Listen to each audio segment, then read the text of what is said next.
Good morning, everybody. I think we'll start. Make a start. That's better. Right. Thank you all for coming. Thank you very much to our sponsors who have very much helped us get today on, and welcome everyone to God's own country, back up north. You had to get that in, didn't you? Absolutely. So, fire exits, there's doors open behind you, then there's fire exit doors in the other room. If we can all have our phones turned off, please. That includes myself. And there isn't a fire drill planned for today, so if the fire alarm goes off, the meeting point is at the front of the two big main car parks outside.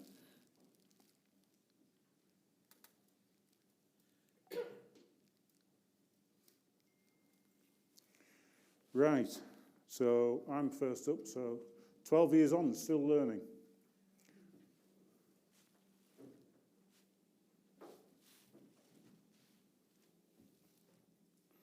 So for those that aren't sort of in the agricultural world so much, so Regen Ag, the term comes with sort of 6 pillars that it's based on. These are pillars that came out of the United States some years ago. So it's been on the go 30, 35 years now. So minimal soil disturbance. So we're not disturbing all the wildlife in the soil or the microbiome. So we carry out a practice called no-till. We use a long, diverse rotation of different crops. So cereals as well as legumes. We've got cover crops in there. And we might well have grass lays in there as well. We've got diverse cover crops and catch crops, so they're using a lot of different species within those and types of plants within those covers. Those are to help cover the soil and keep the soil alive by pumping carbon into the soil to feed the microbiome within the soil.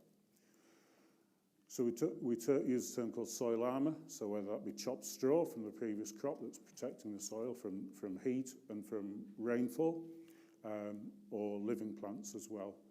And ideally we'd be grazing livestock on those arable fields as well, whether that be temporary lays or grazing cover crops off. And context, so up here, for argument's sake, I don't try and grow soya.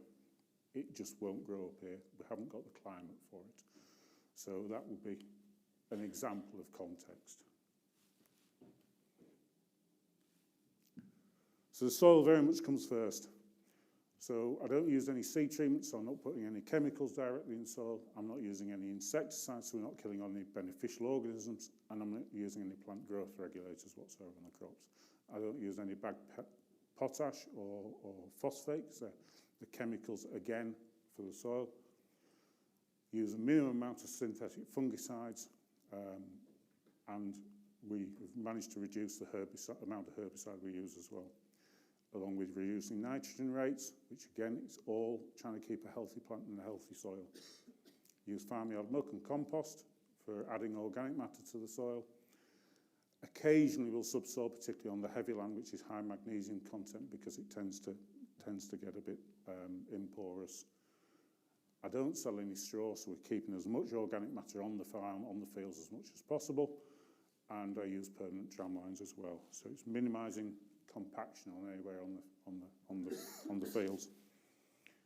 So for plant health, we're trying to use as much organic nitrogen as we can, because the inorganic nitrogen, again, it's a chemical, we just don't want it on the soil.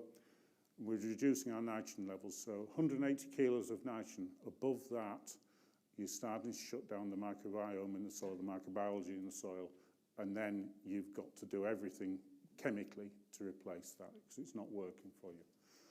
And within that, we use a maximum application of 45 kilos of nitrogen a hectare. And we're doing that in part to avoid luxurious growth, so very rapid growth. Very rapid growth, weak cells, then the fungus disease gets in, and then you're having to start to use synthetics. And we're tissue and sap testing for the macro and micronutrients as well. And as well, we've just got a new tool just coming on the market, which Tim is just playing with now. And if anybody would like to see that, just collar Tim at some point. It's a piece of tech that's coming out of the States. So that is a handheld in effect a handheld sap tester. So instead of sending a sample of leaves off to Holland and waiting 4 or 5 days for the results to come back to tell you what your plants are short of, you can do it live there and then in the field, which is a huge step on. So using a lot of cover crops before spring crops, multi-species mixes. So we've got legumes in there, we've got radishes in there as well for deep rooting, linseed and buckwheat, which are both flowering, as well as phacelia, which is again is flowering, so we're benefiting the pollinators as well, and sunflowers, which have a slightly different photosynthetic pathway as well. So it's all adding different elements to the soil, breaking compaction up, helping the pollinators, loosening the top surface of the soil with a lot of fine roots on the surface of the soil as well. And if we've got 6 weeks between combining the previous crop and establishing the next crop, we'll put a catch crop in as well. The 6 weeks, it will pay back by keeping the soil alive in that period. So trying to have a living root at all times. So no-till. So one of my first goes at no-till was after we'd had some land flooded, because a lump of land we farm is right next to the Ouse. So Boxing Day 2015, that piece of land that we farm along with others, about 500 acres, 12, 15 feet underwater. I took the view in March, early April, that the soil just wasn't fit to drill. It took 3 months to get the water off anyway, because, bless them, they didn't put a clue door in the riverbank to get the water off quick enough. So I took the decision to fallow that field in effect. So by the 1st of June, it was dry enough to do something with. Put a spread of cattle muck on, then got a summer cover crop. So I got that drilled. It was one of the first early cover crops I drilled. Just 5 species, but it absolutely turbocharged the soil. So I drilled wheat into it, excuse me, at the end of September. And come February, March, it was a fantastic looking crop. You can just see the sunflower stalks remaining on the surface. And that went on to do 5 tonnes an acre of wheat. And you know, it was a fantastic crop. Technology moves on, but we're still very much out drilling. That was me the other day, drilling a wild bird cover mix into an existing wild bird cover mix that was starting to fade out. So just drilling into the existing standing remains of that wild bird mix. Now, I'm a great believer in cash crop blends, as anyone that's spoken to me before knows. So blending varieties to get different resistance traits in there. And by having a range of varieties in there, if one variety succumbs to a fungal disease, it doesn't go right the way across the field, right the way across the crop. You talk to agronomists that walk the crops, where they've got blends, the fungal disease pressure is far, far lower. Even if that variety is next door in the same field, next door to it, but as a mono variety, the fungal pressure in the blend is so much lower. And we'll do that with the winter wheat, the winter barley. So at the moment, the winter wheat is Group 1 blend. Oh, well, there is a Group 2 in there as well, but it's pretty much Group 1. So I'm growing that for the Green Farm Collective Wheat contract. So it's Crusoe, Vibe, Cheer and Palladium. And we'll probably add another variety in this summer as well.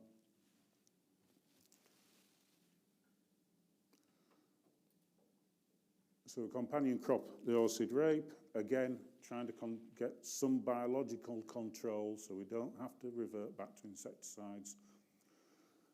We're also adding nitrogen through the legumes in the beans in there. So when we take the beans out in early spring, they have sequestered some nitrogen, and then they will release that to the rape, and that'll benefit the rape crop going forwards. Likewise, the berseem clover. The buckwheat will finish with the first frost, but it is lifting phosphate up for the crop as well. So there's a lot of benefits from it, as well as keeping the ground covered. I brew biology up. So again, we're trying not to use any synthetics. So I use biology, two different situations. So I brew up for drilling, so I'm putting a biological drench down with when I'm drilling with the seed. So I brew up a product called Bio Plus T, which has a range of microbes in it. And just by brewing it up, it obviously gives you a higher volume. And then silicon in there, Nurture N, which is a fermented molasses, and liquid gypsum. This all helps get the seed off to the good start. Get the seed off right and you're away. That will also eat any fusarium that is on the seed. And it's not a high cost. So that's brewing up, so it's just simply an IBC that we've had manganese or whatever in, delivered on the farm, cut the top off and bubble it with air for 24 hours. Very fine bubbles, and you've got your drench ready to brew. I do the same with for foliar treatment, but it's a slightly different concentrate. It's a concentrate called consortium, slightly different microbes in there. Again, very low cost, and that will replace synthetic fungicides. So one way of assessing your soil is to do a slate test. So the jars on the left-hand side are at the start, and it is simply a clump of soil that you've dried out, place it in the top in some chicken mesh, and see what happens. The jars on the two jars on the left in the two slides, they're the no-till fields. The jars on the right-hand side in the two slides are conventionally farmed soil. When you put the clump of soil into the water, water comes into the soil and fills up the air pockets, basically. But because there's no glues, natural glues from the plant in the conventionally farmed soil, it all breaks apart. But in the no-till soil, all the glues from the plants, the glomalin, is holding all that soil together and aggregated it. And you look at the rivers in winter, and that's what that is. That's conventionally farmed soil that's gone down the drains, run off the fields, particularly down the southwest with the maize, whatever. That's the soil, that's the topsoil, that's the nutrients, that's everything that we're working on. And that topsoil takes an awful long time to replace. It's our highest value asset on the farm. So the wheat I mentioned growing for Green Farm Collective.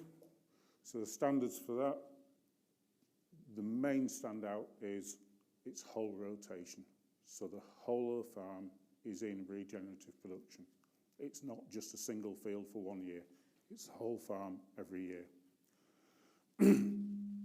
So group 1 and 2 blends, as I said, we're growing.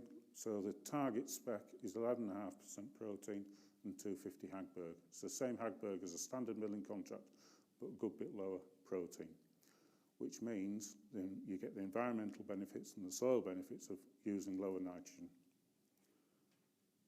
No plant growth regulates MOP, TSP, insecticide seed dressings. As discussed, you can use 2 fungicide applications. That can be a combination of fungicides within that each application, but it's 2 applications. 180 kilos nitrogen max, no pre-harvest glyphosate, 20-ton premium to the grower, and verified by Food Integrity Assurance under our protocols. So if you grow your wheat to that spec, we will do our very best to find a home for it and get you the premium. As I said on the slides, we're very much a mixed farm. We've got a lot of herbal lays, so give or take a quarter of the farm is down to herbal lays for both grazing and for silage. So that's a mix of grasses, legumes and herbs. The biodiversity benefit as well as the soil benefit from the herbal lays is absolutely fantastic. It's outstanding. The butterflies, the bees, the skylarks nesting in it, the barn owls hunting over it. It's absolutely fantastic. But we don't just have the herbal lays, we mob graze them or adaptive multi-paddock graze them as well. So you're getting the maximum benefit and they will last a lot longer because you're not getting the livestock outgrazing their preferred species. zero nitrogen requirement, and we're on, depending on the time of year, we're on anything from a 30-day cycle. So in other words, it's grazed once every 30 days, up to a 60, 70-day cycle. And ideally, what you're targeting to do is to graze to a minimum, or leaving a minimum of 4-inch sward. That way, you're keeping that solar panel there to get maximum, quickest growth after you've grazed it. You're also keeping above the worms with sheep. So that's just a picture of the cattle on the herbal lay. It's all temporary fencing, other than the boundary fence. You can see the chicory there flowering, and it's just absolutely fantastic. And the meat as well is so much better. Yeah, tall grass grazing. The cows aren't small, but it's nearly as tall as the cows. On the biodiversity side of things, we're always gapping up hedges, planting new hedges, we're planting trees where we can, trying to benefit the wildlife on the farm and the surrounding environment to a maximum.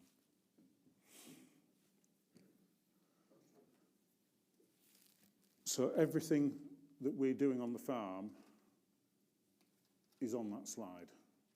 So that's can't remember. Kelly Jowett at Rothamsted, she put this slide together.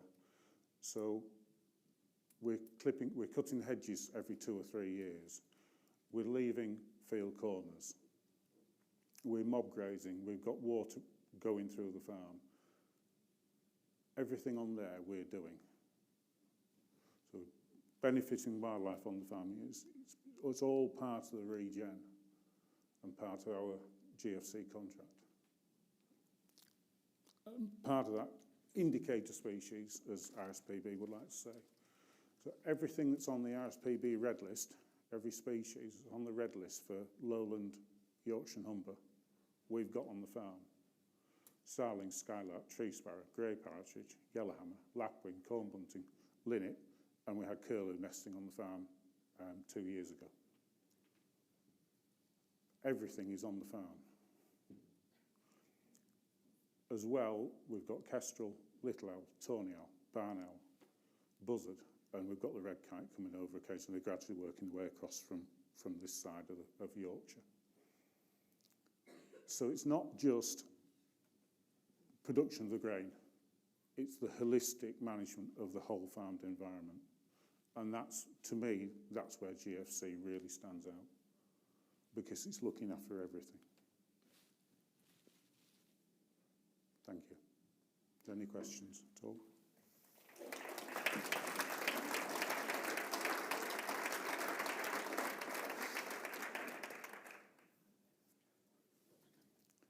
Is there any questions at all, or? No. Right.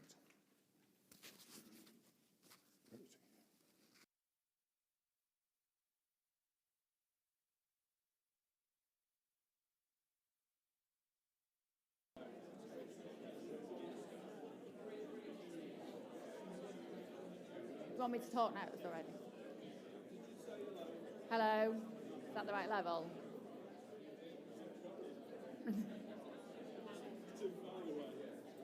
Can you clip it onto your t-shirt? Yeah. You just pop it in the middle, somewhere near the top. So it's pointing up. If we can, that might be better. How do I point? Will it swivel? No, just pop it how you had. I hate these microphones. And just say hello and see. Hello.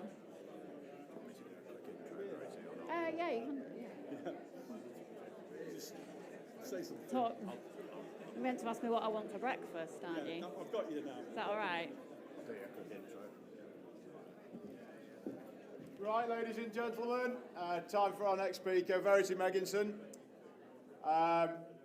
There will be some time, I think, for some questions for Verity, so perhaps while she's talking, we can have a bit of a head scratch and think what you might like to ask her while she's here.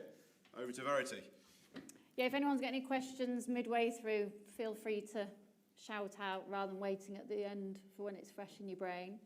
So I'm Verity, and I'm going to be chatting to you today about how I've started life working as a physiotherapist and how I've ended up in the world of regenerative farming.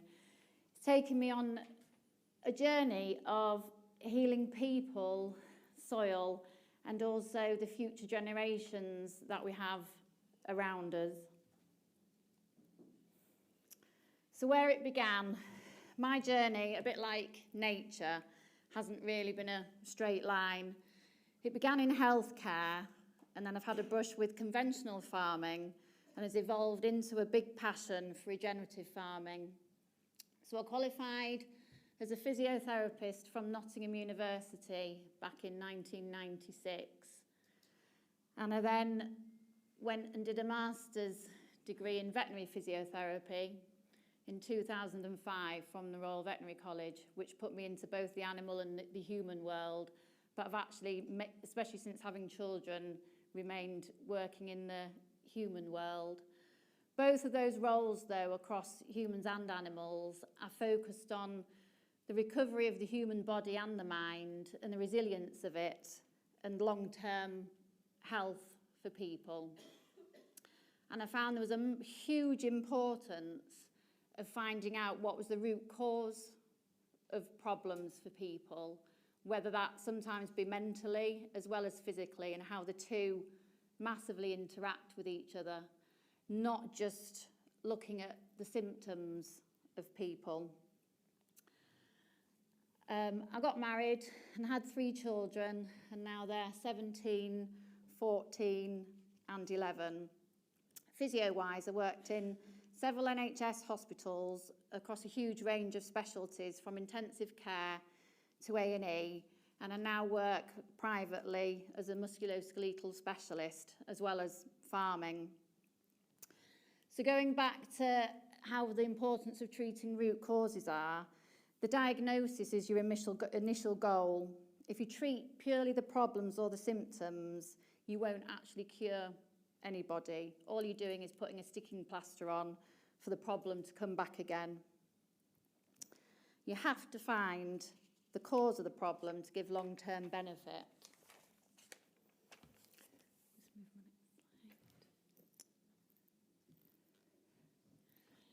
So the move towards farming was a bit of an unusual one, really. My life unfolded, and the children, all 3 of them, developed very individual personalities, all practical, observant, and quite caring personalities. My boys especially didn't thrive in a conventional school setting and communicated that to me in various different ways. Like I say, it's not been a straight path through life. In 2018, after getting divorced, I decided to change that path, partly for my children's benefit and because I was also interested in health and nutrients and life. And it also meant I could support the children and their futures into something that would be much more appropriate for them from a practical point of view, both my boys and for my daughter as well. So I took on Kirkburn Manor Farm, which is where home is and has now been for 20 years. The farm I started farming it in 2021, and it's 330 acres at that point of purely conventional arable land. It was a prescriptive, high input system with a focus on yield and nothing else. So when I say prescriptive, it means really at the beginning of your growing season, you can pretty much predict what chemical you need to put on that land to get pretty much a predicted set yield on it. Your main variable really is just the weather and what it might throw at you. It was growing wheat and oilseed rape and peas and potatoes, which at that point were in quite a lucky situation because the potatoes were irrigated as well because we had water coming through from a borehole. I later learned that that wasn't really a blessing for the effect it has on the soil. I then needed to find some contractors to help me do the heavier work on the land. And I decided to find a group of people who I thought had the ability to communicate and be open-minded. It was quite a big ask for a recently divorced female, new into farming, and especially in East Yorkshire.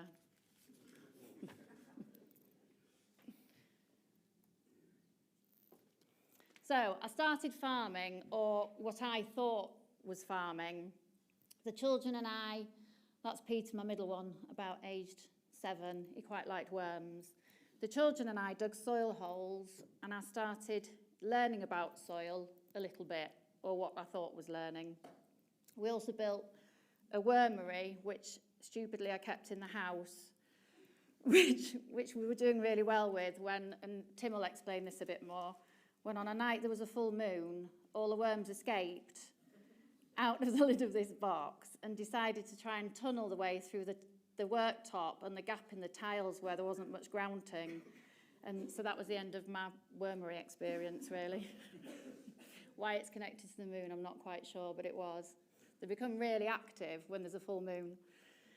So my contractors at that point ran a Claydon system, which, if you're not used to farm machineries, so it's a bright yellow drill, and most of the machinery tends to be bright yellow. That's pulled behind the tractors, if that's what you see around the fields.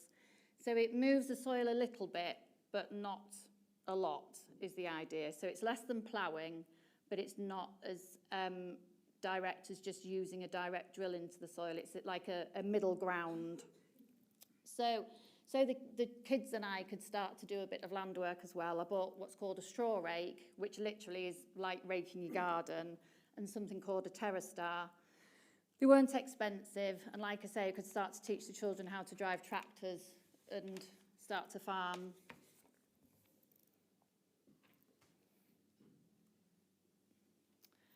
So then I decided I'd become the world's biggest hypocrite.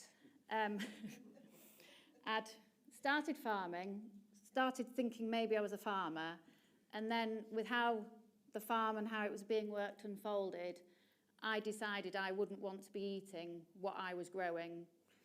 In fact, the whole idea quite horrified me, really, and I was disappointed in myself with what I'd started to do. The chemical applications that were going on to the farm, the smell of them, the cost, the frequency that they were going on, the disruption to the soil, so how much soil was being turned over as well. So we were still doing some ploughing because we were trying to get the soil workable and friable after growing potatoes.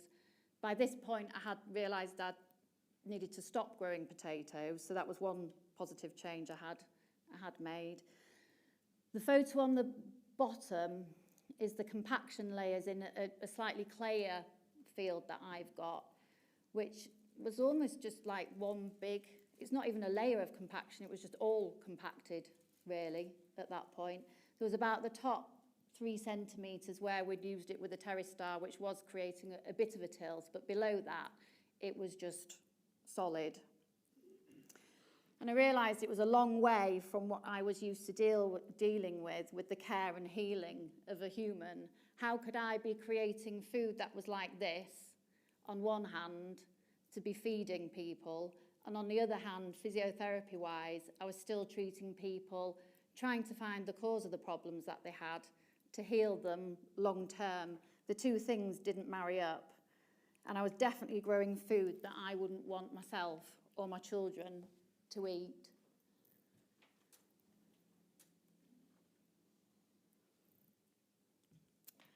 So I thought, what now? So this is one of the fields after some heavy rain we had the winter of 2004, and literally the field just had a river running through it. There's a spring where I'm stood at the bottom, and it's amazing how water will always find its way back to nature and where it comes from. And the gap at the top in the hedge line was a gateway where this water was running down, not being absorbed at all by the land, and that's what you get if your soil can't manage to filter the water through. So I knew I needed to do something. There were signs like that all over the farm, and I knew that it involved the soil, and I had to work from the ground upwards, but what to do?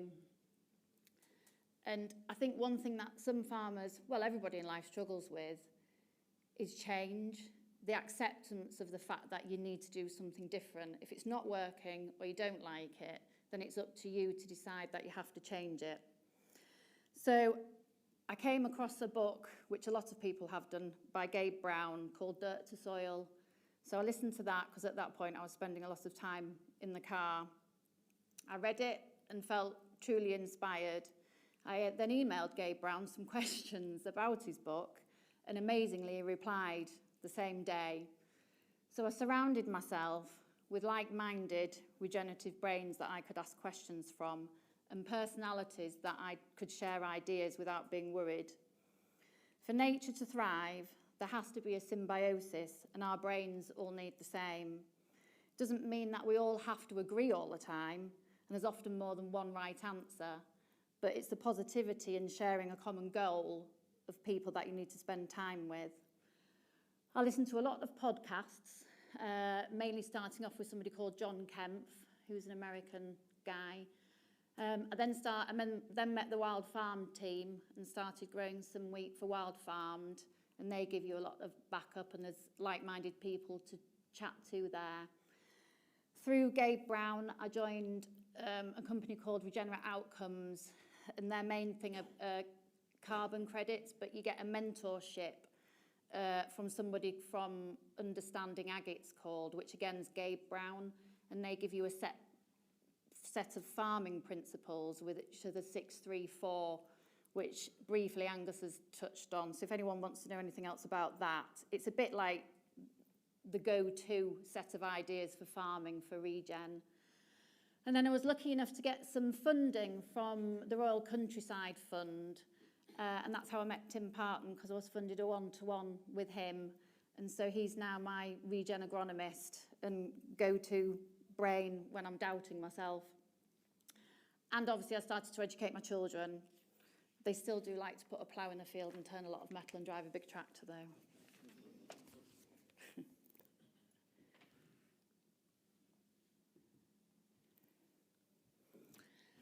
So the changes that I set out doing first, I did a baseline of soil tests. So something called an SSM gold test. So I dragged the children out and they went and took a core sample of soil every hectare on the farm. We put what's called cover crops in, which is putting a different type of crops in between your main crop to try and get the soil cycling better. To start off with, it was all very simple. The picture on the bottom left, that's the cover crop going in, just being spun on fast, no GPS, nothing, from the back of a Hilux that we stuck 2 spinners on.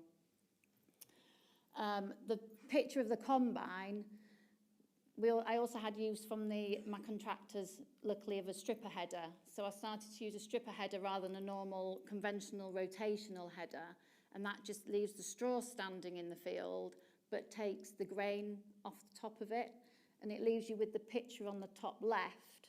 That's winter barley, that's been direct drilled into the field, that's had the straw left in it, stood up. So I got very excited about direct drilling. I integrated livestock and started to put sheep into the system. I reduced all the chemical inputs and the fertiliser inputs. I started to sap test, which is what Angus spoke about earlier, which is you get a snapshot in real time of almost like a blood test from the leaves of the wheat.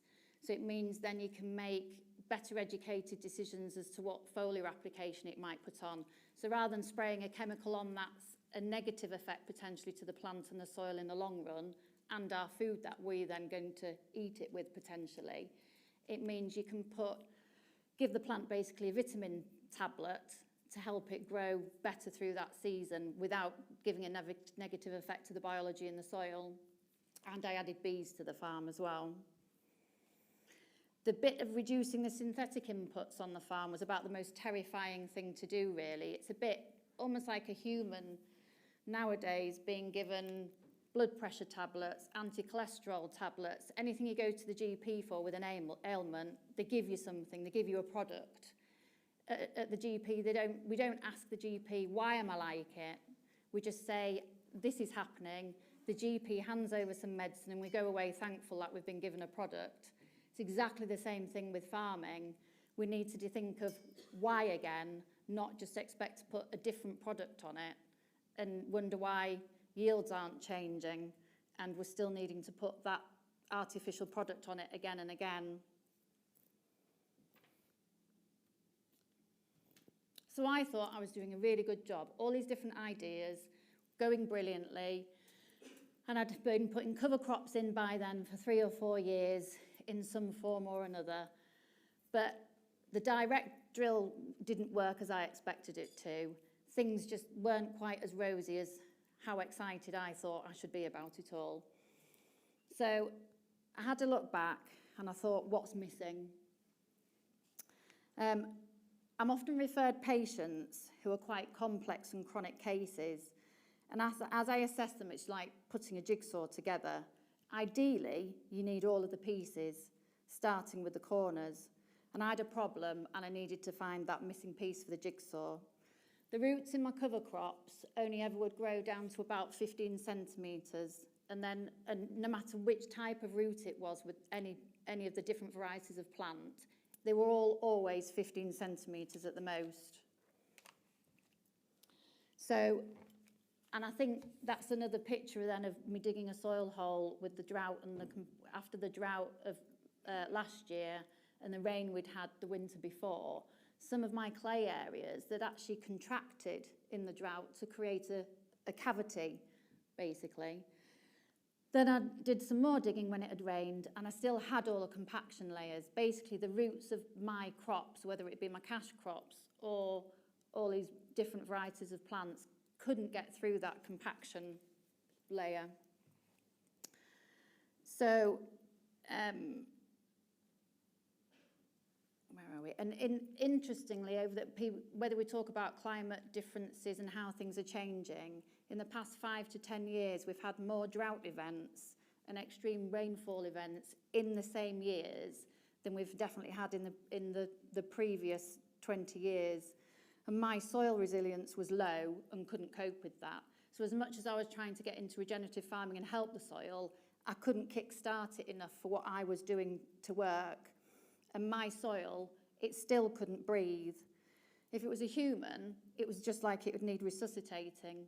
And if you resuscitate a human, what's the first thing you do? You clear the airways. So you give air, you give it oxygen, because it's the basis of life. And I'd not done enough of that. And the soil is the same. In hindsight, if I had been honest with where my starting point was of my soil, I had been really rather over-optimistic about how far my roots would have got down. So, my very clever by then partner and contractor and my children made, within the space of a few days, a low disturbance subsoiler. I'm not very proud of the video in a way, but I thought I'd best show you it. That was the state of one of my fields where I'd had a failed linseed crop. So when I say fail, it hadn't grown because of how dry it was. And that was how hard and compacted the top was. So they built the low disturbance subsoiler, which just means that a leg's dragged through the soil to literally lift it. It doesn't turn the soil over, so you've still got your topsoil on top, but it puts air into the soil. They were also clever enough to attach a roller behind it. So on that land, we'd already broadcast on the cover crop for the autumn, so that my sheep could eat it over winter, put that through, and then fingers crossed basically for the rain.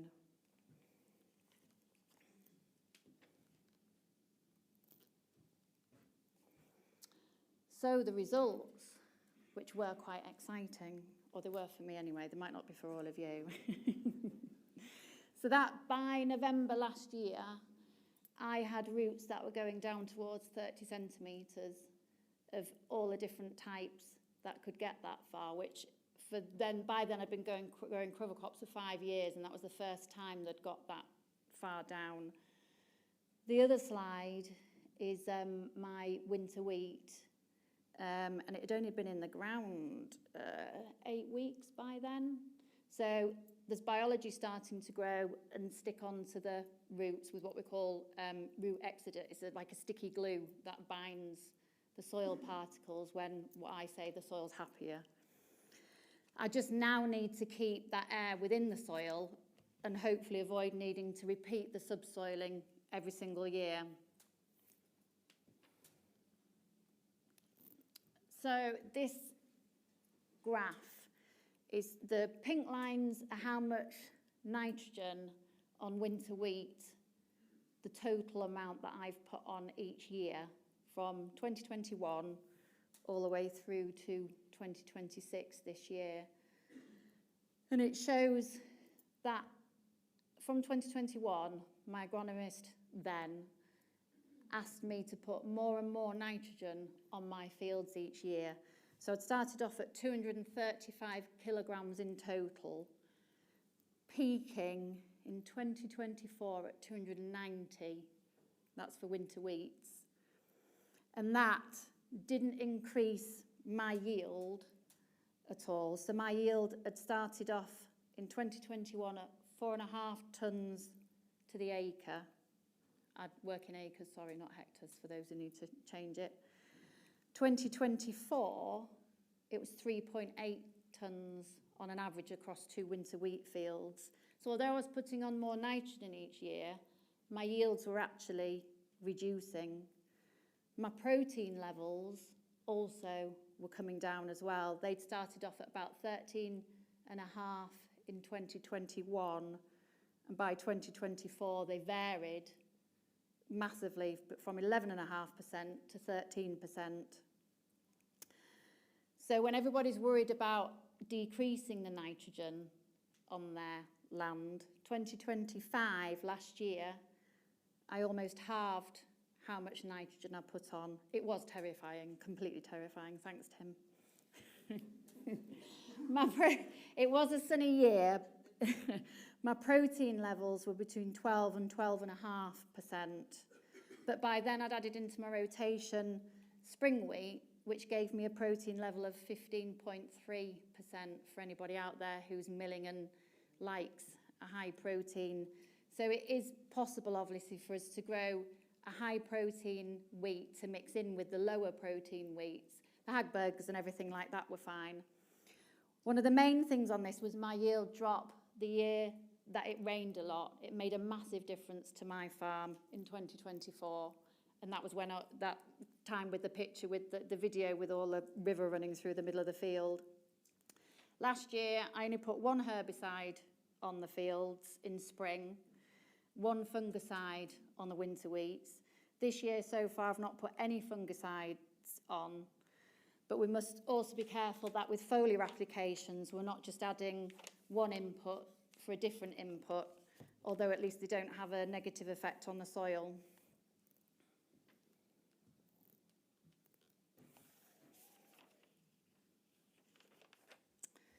So my next steps for my farm, because every farm is different, is to do more of what I'm doing and try and reduce inputs further.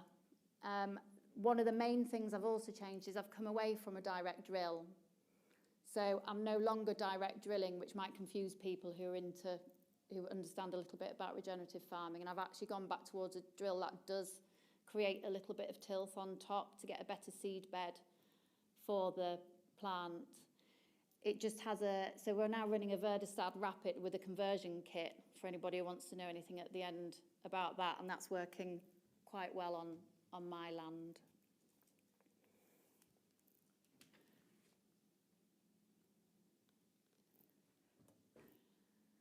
So the positive outcomes for my farm, the soil structure's changed hugely in the past year.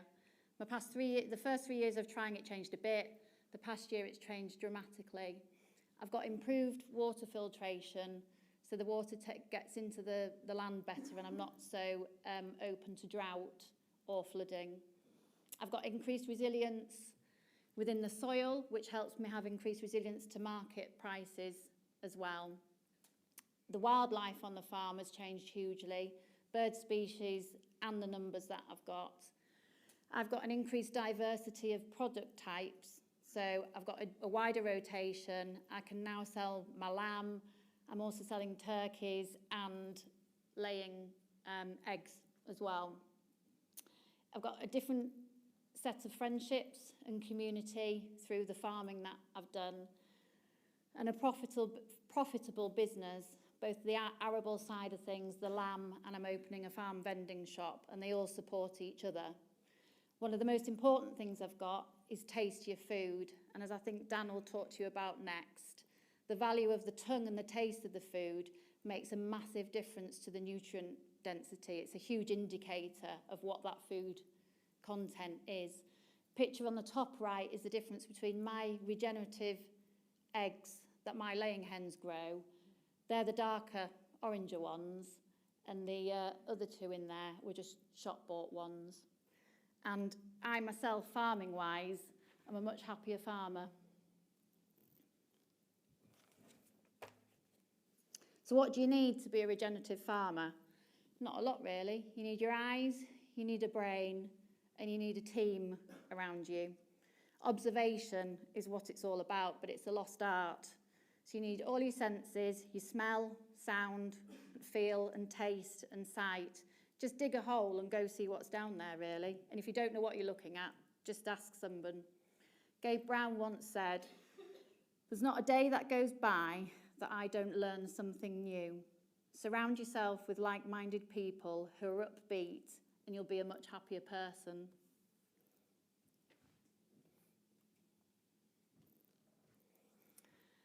One thing that affects us as farmers with what we're producing are the routes we have to market our produce. It's one thing as beginning to produce all this superfood, but where's it going to go? We all need each other. For me to get from the top to the farmer and be the consumer at the bottom, we need all of the people in the middle. In this room, everyone will be at the bottom because we're all consumers. People will also probably tick a box somewhere up the ladder. It's a cycle, just like soil and just like a human. And I would say the consumers beginning to demand through millennials and Gen Z that they're demanding higher quality food, and they're taking a big interest now in what it contains. I think that the sale of eggs has got really high, is increased massively within the past 5 years because they've realised the quality of them and the protein, and it's an easy accessible food. Definitely Gen Z, they're buying into food systems, not just buying food off the supermarket shelves. They're beginning to want to know why. And that was a photograph of some dog food that I found that had a marketing thing about regenerative farming on it, which I was quite impressed with that, really. It didn't contain any regenerative food. But it was just, when I looked into it, Purina do quite a lot into regenerative farming. So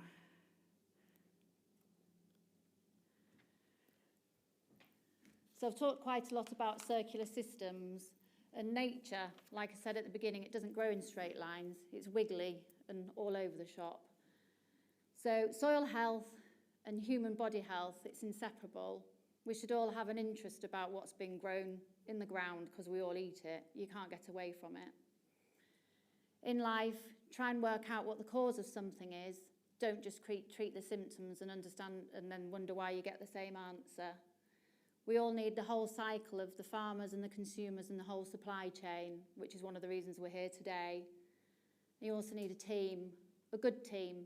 No single group, we can't regenerate agriculture on our alone. There's no point me just doing it and the other farmers in the room. We need everybody to do it. And this is, if it will go, this is my team. There's probably more people to add on to that as well.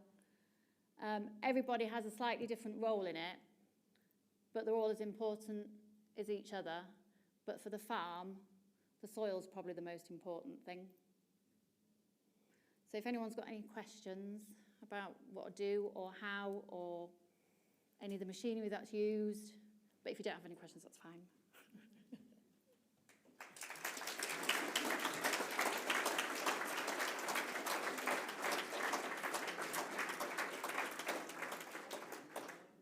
Just before you go, I've got one quick question. You put a really good slide up there earlier on, or one of your comments was about community. Yeah. and how your community has engaged in your farming kind of system. How has that come about? And as a producer and a producer of food, how are you going to help your local community take advantage of that? I've been quite brave this year, and I've put my farm down to do Open Farm Sunday, which I'm a bit like doing today now, sort of starting to regret with how much I'm doing. But we have to send the message across and allow people to be involved in how food is made. So I'm going to open my farm up on Open Farm Sunday. It's free. Anybody can go to any Open Farm Sunday, so people can actually see on the ground the soil, the machines, ask questions about what's happening. Community-wise for me, I've got the backup of the different groups that I put on the slide as well. The farm vending shop that we're running one day a week for a few hours. I'm going once it's up and running properly, I'll be in the shop to actually, so people can come and ask questions as well. So people get the chance for face-to-face contact rather than everything being behind a computer as well. And the village is starting to be involved a bit more, flyers going out with what's going on, that sort of thing. Yeah, brilliant. Open Farm Sunday this year on the 7th of June. If anybody's really interested, openfarmsunday.org, put your postcode in and everything's free. Go and have a look. We're doing some as well. Question over here. Fantastic. Hi, Verity. Hi. You spoke about getting into farming sort of as a newly divorced woman and not having experience of farming and things like that. Did you come up against a lot of sort of negativity and cynicism? And you are sort of very confident in the way you talk about what you do, and how do you sort of stay positive when maybe you're getting criticism or people don't believe in what you're doing? I think when people try something new and you're surrounded locally in the area by people who've been doing that job for a long, long time, with anything you're going to get a lot of opinions hurled at you. And even now I don't want to answer in a negative way. So yes, there was a lot of negativity, but that's why you have to surround yourself by people who aren't those people. You have to stop listening to them, maybe stop spending time with people like that. Don't go into those environments. Doesn't mean to say everything they're going to say, advice-wise, is wrong. I don't mean for a minute conventional farming, all of it's negative. There is still stuff to learn from it. But yeah, there was quite a lot of negativity. There is now still, because almost with some people the negativity is getting more, because I dread to think the fact that something that I've tried to do might actually work and succeed. And now I'm getting to that stage. So sometimes actually the negative is getting more, and that's just when you've sort of made people maybe feel a bit underconfident and not as happy with themselves. I take that as a positive, really, from some people. It's like a bit of a compliment. And so you have to turn everything on its head, really. Is that right? Fantastic, thank you. We're going to have a quick break now for loose stops, teas and coffees and things like that. The aim is to be back in here at about 10:50 for Dan's talk. Just a quick thank you also to our people and viewers that are online as well. So it's not just people in the room here. We've got a bigger audience outside as well. So thank you for joining us and coming along for that as well. So I think, Verity, you're around for a little while today. Yeah. Any more questions, do just come and collar Verity or any of the Green Farm Collective team here. Thank you very much. And we'll see you back in here at 10 to 11. We've got to be really sharp on that. Thank you.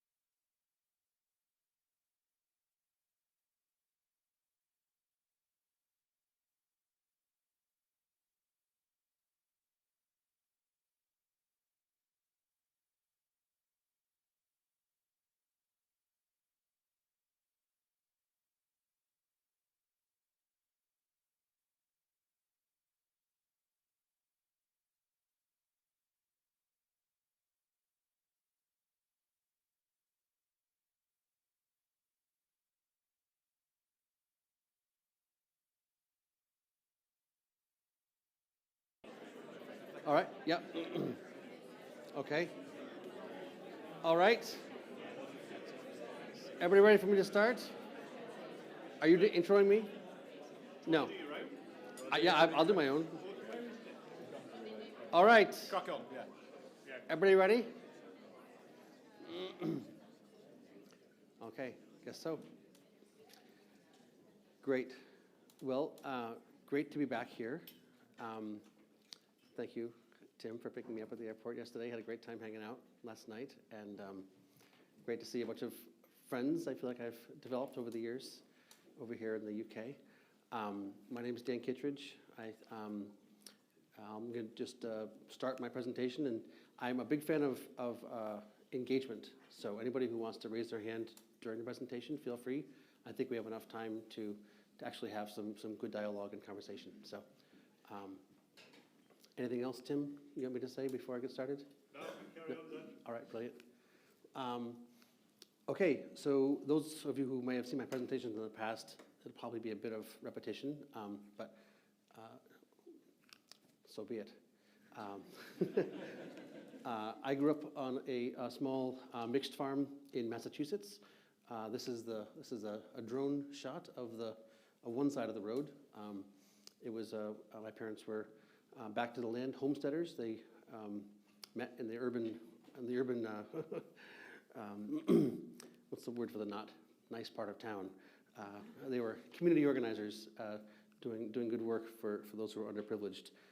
And when they started having kids, decided they didn't want to raise them on the streets, and bought some land on a dirt road and built a passive solar house with a wood stove and a milk cow. And I got to grow up on the land, which is, I think, actually quite an amazing blessing.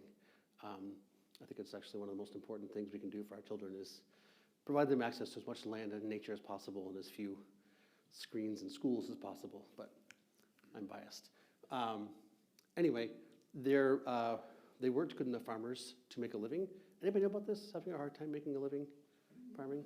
I'm not saying that means you're not a good farmer, but in some ways, actually, I think it does. They, like a lot of farmers, had to have a day job to pay their bills. As they had been community organizers, that was their sort of skill set. They got engaged with a nascent group of grassroots people. This is in the early 1980s. Helped establish an organic farming organization called the Northeast Organic Farming Association. My mother was the executive director for 35 years. My father was the editor of the journal for 25 years for the whole 7-state organization. They ran the annual conference. They wrote some of the first organic standards in the US back 40 years ago. So I grew up basically, with one foot in the organic movement. That was my culture, that was my church. You know, we knew we were better people because we were organic. But also, we knew we were better people. Also with one foot on the land, you know, with mixed animals and vegetables and fruit trees and that sort of milieu of practical living. Went through my college and, you know, had spent my summers on the farm. In my 20s, managed the farm.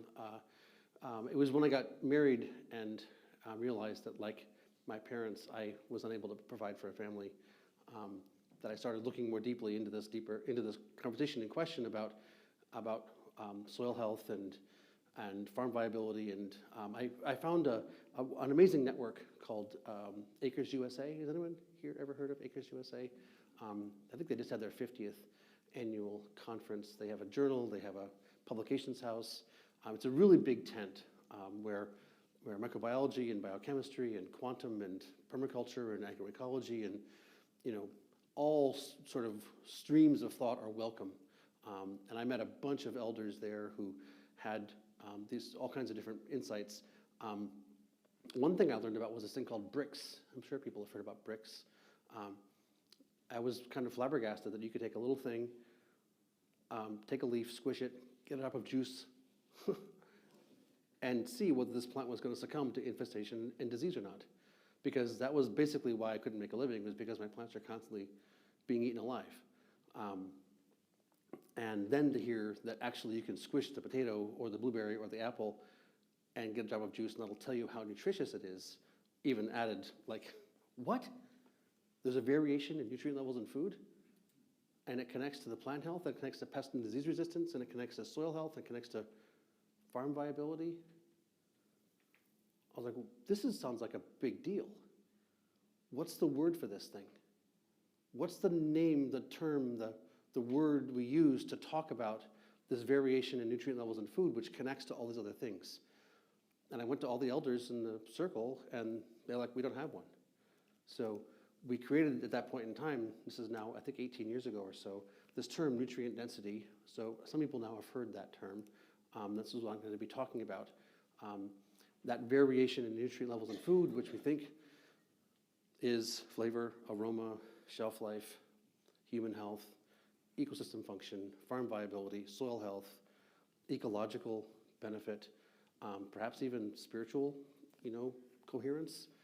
It seems like all these things are somehow deeply intrinsically interrelated, and our thought is that if we can organize a conversation around this food being more nutritious, we can find common cause with a broad suite of allies across a diverse set of objectives, and perhaps build a social movement around solutions. So that's the sort of creation myth story about this. As I started to engage these practices that I learned that were beyond sort of the organic orthodoxy, like maybe remineralization, inoculation, some basics, and all of a sudden my pests went away, my diseases went away, my yields went up, my cost of production went down. I was able to make a living working 20 hours a week farming. And that gave me enough free time to start talking about it, because I felt compelled to share. Even though I knew I didn't know enough to speak, I knew I needed to speak. So I started giving workshops, which turned into courses, and by 2010 founded this organization called the Bionutrient Food Association. That's our little logo there in the top left corner. The mission of the BFA is to increase quality in the food supply. By quality, we're talking about flavor, aroma, health-giving attribute.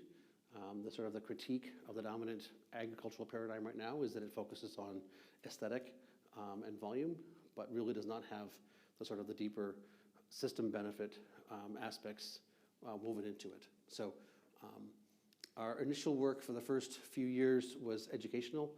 We taught courses. I would teach a course in Vermont, and somebody from Ohio would attend, or somebody from Vermont has a friend in Ohio that would hear about the course, they invite us to go to Ohio, and then we get invited to go to Colorado, then we get invited to go to California. So through word of mouth, basically teaching what I call principles of biological systems. How did nature evolve plants to grow? How have plants been growing for 420 million years before God invented fertilizer? Somehow, magically, nature has this thing figured out. There's no beasts of burden, there's no chemistry, there's no machinery. Somehow, magically, nature grows things. And that basically is the essence of the course, which is freely available on YouTube for anybody who wants, right? We are an educational NGO, a charity, a nonprofit. We're not a company. And so our principle is to share as much as we can, as broadly as we can, for all growers and all continents of all scales. We've got a YouTube page with hundreds of hours of basically every presenter at every one of our conferences since 2011. But yeah, we did this original work of education, working with farmers to get results, and it sure looked like, regardless of scale, regardless of soil type, climate zone, crop type, these principles worked. The principles of working with nature, which is foundationally the microbiome, right? The microbes came first. People know about this, right? We're all comfortable with that now. It used to be a big deal 10, 15 years ago, but now people kind of understand the microbes are really important. It sure looks like when you create a reality where the microbes are happy, everything else takes care of itself. So that's the foundation of the work. As we saw this sort of working everywhere, the thought was, how do we bring it to scale? If we can sequester carbon, if we can reverse climate change, if we can increase farm viability, if we can obviate the need for agrochemicals, if we can reverse chronic disease, isn't that something maybe we should try to have happen more? If these things are actually intrinsically interrelated. So the thought was a vision about how to bring this to scale, and that was that money talks. Who's heard about this one? Money drives a lot of things. People, whether right or wrong, good or bad, doesn't really matter. It seems to be a fact right now in the way that the culture works. The thought is that a lot of people spend money buying food. Anybody here spent money buying food in the last week? Right? A lot of money is spent, whether it's rubles or renminbi or, reals, like doesn't really matter. Dollars, euros, yen, pounds. Money is spent to buy food, and most people who spend money buying food do it for themselves or their families. Like they buy food for their children or for their husbands or for whatever it is. And they generally want the best for their families. They generally want to spend that money to buy the best they can for their families to be as well as possible. So our thought was, if there is this nutritional variation in food, and people spend money buying food, if we could empower them to choose the better food off the shelf and leave the worst food on the shelf, that would pull through an incentive to the supply chain to focus on nutrition instead of volume. Does that make sense? So that was the theory of change, that was the vision. We started this research project in 2017. We identified 3 things we had to do to see if this was a possible thing, like how would you practically do this thing of helping people choose better and not worse? The real idea was that you could actually use a spectrometer. You could flash a light at the carrot, at the beef, at the milk, and read in it what it is. Right? This is how the Hubble Space Telescope can tell us that a planet 10,000 light years away has methane in its atmosphere. 10,000 light years away is a long distance. And with a flash of light coming through a star by way of the atmosphere of a planet from 10,000 light years away, we can see that methane is in the atmosphere of this planet. If we can do that, can we read a carrot a millimeter away? Right? What's in our smartphones is way more sophisticated than the Apollo 11 that landed on the moon. We're holding supercomputers in our hands. Like, is it possible to use that technology to actually literally go to the store, flash a light at this bag of carrots, 20 out of 100, other brand, 40 out of 100, third brand, 80 out of 100. Our thought is if that could be done, we could profoundly shift the way that agriculture is practiced globally and have the kind of benefits that the regenerative, ethos is driving towards accomplished. So first question, is it possible to build a handheld consumer-priced flash of light nutrient meter? When we started this project, people said, no, that's Star Trek. Second question, how dramatic is the scale of nutrient variation in food? When we went and talked to the people at the universities, not here in the UK, but in North America, they're like, not. There is no variation in nutrient levels in food. 2%, maybe 5%, it's nominal. Third question, if there is nutrient variation in food, which we hypothesized there was, what causes it? Again, talking to the people who knew better, the PhDs, quote unquote, knew better. Tim and I had a whole rant on that this morning. I don't think we have time to go into that rant. What causes it? And talking to those people who are specialists, they said genetics, environment, that's like soil type, climate, and management. Like, did you till, did you use compost? Our hypothesis was that it might have something more to do with soil life or the biological system than genetics or environment or management, because most of us farmers were using the same soil and the same genetics and shifting our practices and getting results that were, and doing a lot of the same practices, just doing a few things differently and seeing profound variations. So all this thesis came from the work we had seen all over the place from all kinds of different farmers. Like, it sure looks like we're seeing something different. So anyway, that was the first 3 questions to determine whether this is a viable strategy. Can you build a meter? Does nutrient variation exist? And what causes it if it does? This is the data from 2020. We started this research in 2017. 2017, we built our first meter. 2018, we built our first lab, had people send in carrots and spinach from across the US, from the grocery store, from the farms markets.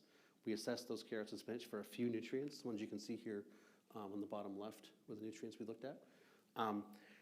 2019, we set up our second lab in California at Chico State University. That year, we had farmers send in not only pull the crops in triplicate from the land, but also pull the soil top 10 centimeters, next 10 centimeters from underneath each crop. So we had, 6 soil samples and 3 crop samples equaled 1 sample. And we asked 50 management question data. Like, what was the variety? Where did you source it? When did you plant? How did you prepare the soil? What was the fertility program? What was your historical practices? What were the climate dynamics? Did you side dress? Did you foliar spray? As many environmental conditions, management data questions as we could, so we could overlay causal factors with soil metrics, with nutrient levels, to begin to tease out what we could and could not see. 2020, we set up our first lab in Europe. You can see a bunch of green dots over there, or icons on the right-hand side. Each one of these green icons is a farmer who was, this is just from 2020. We did this for 4 years.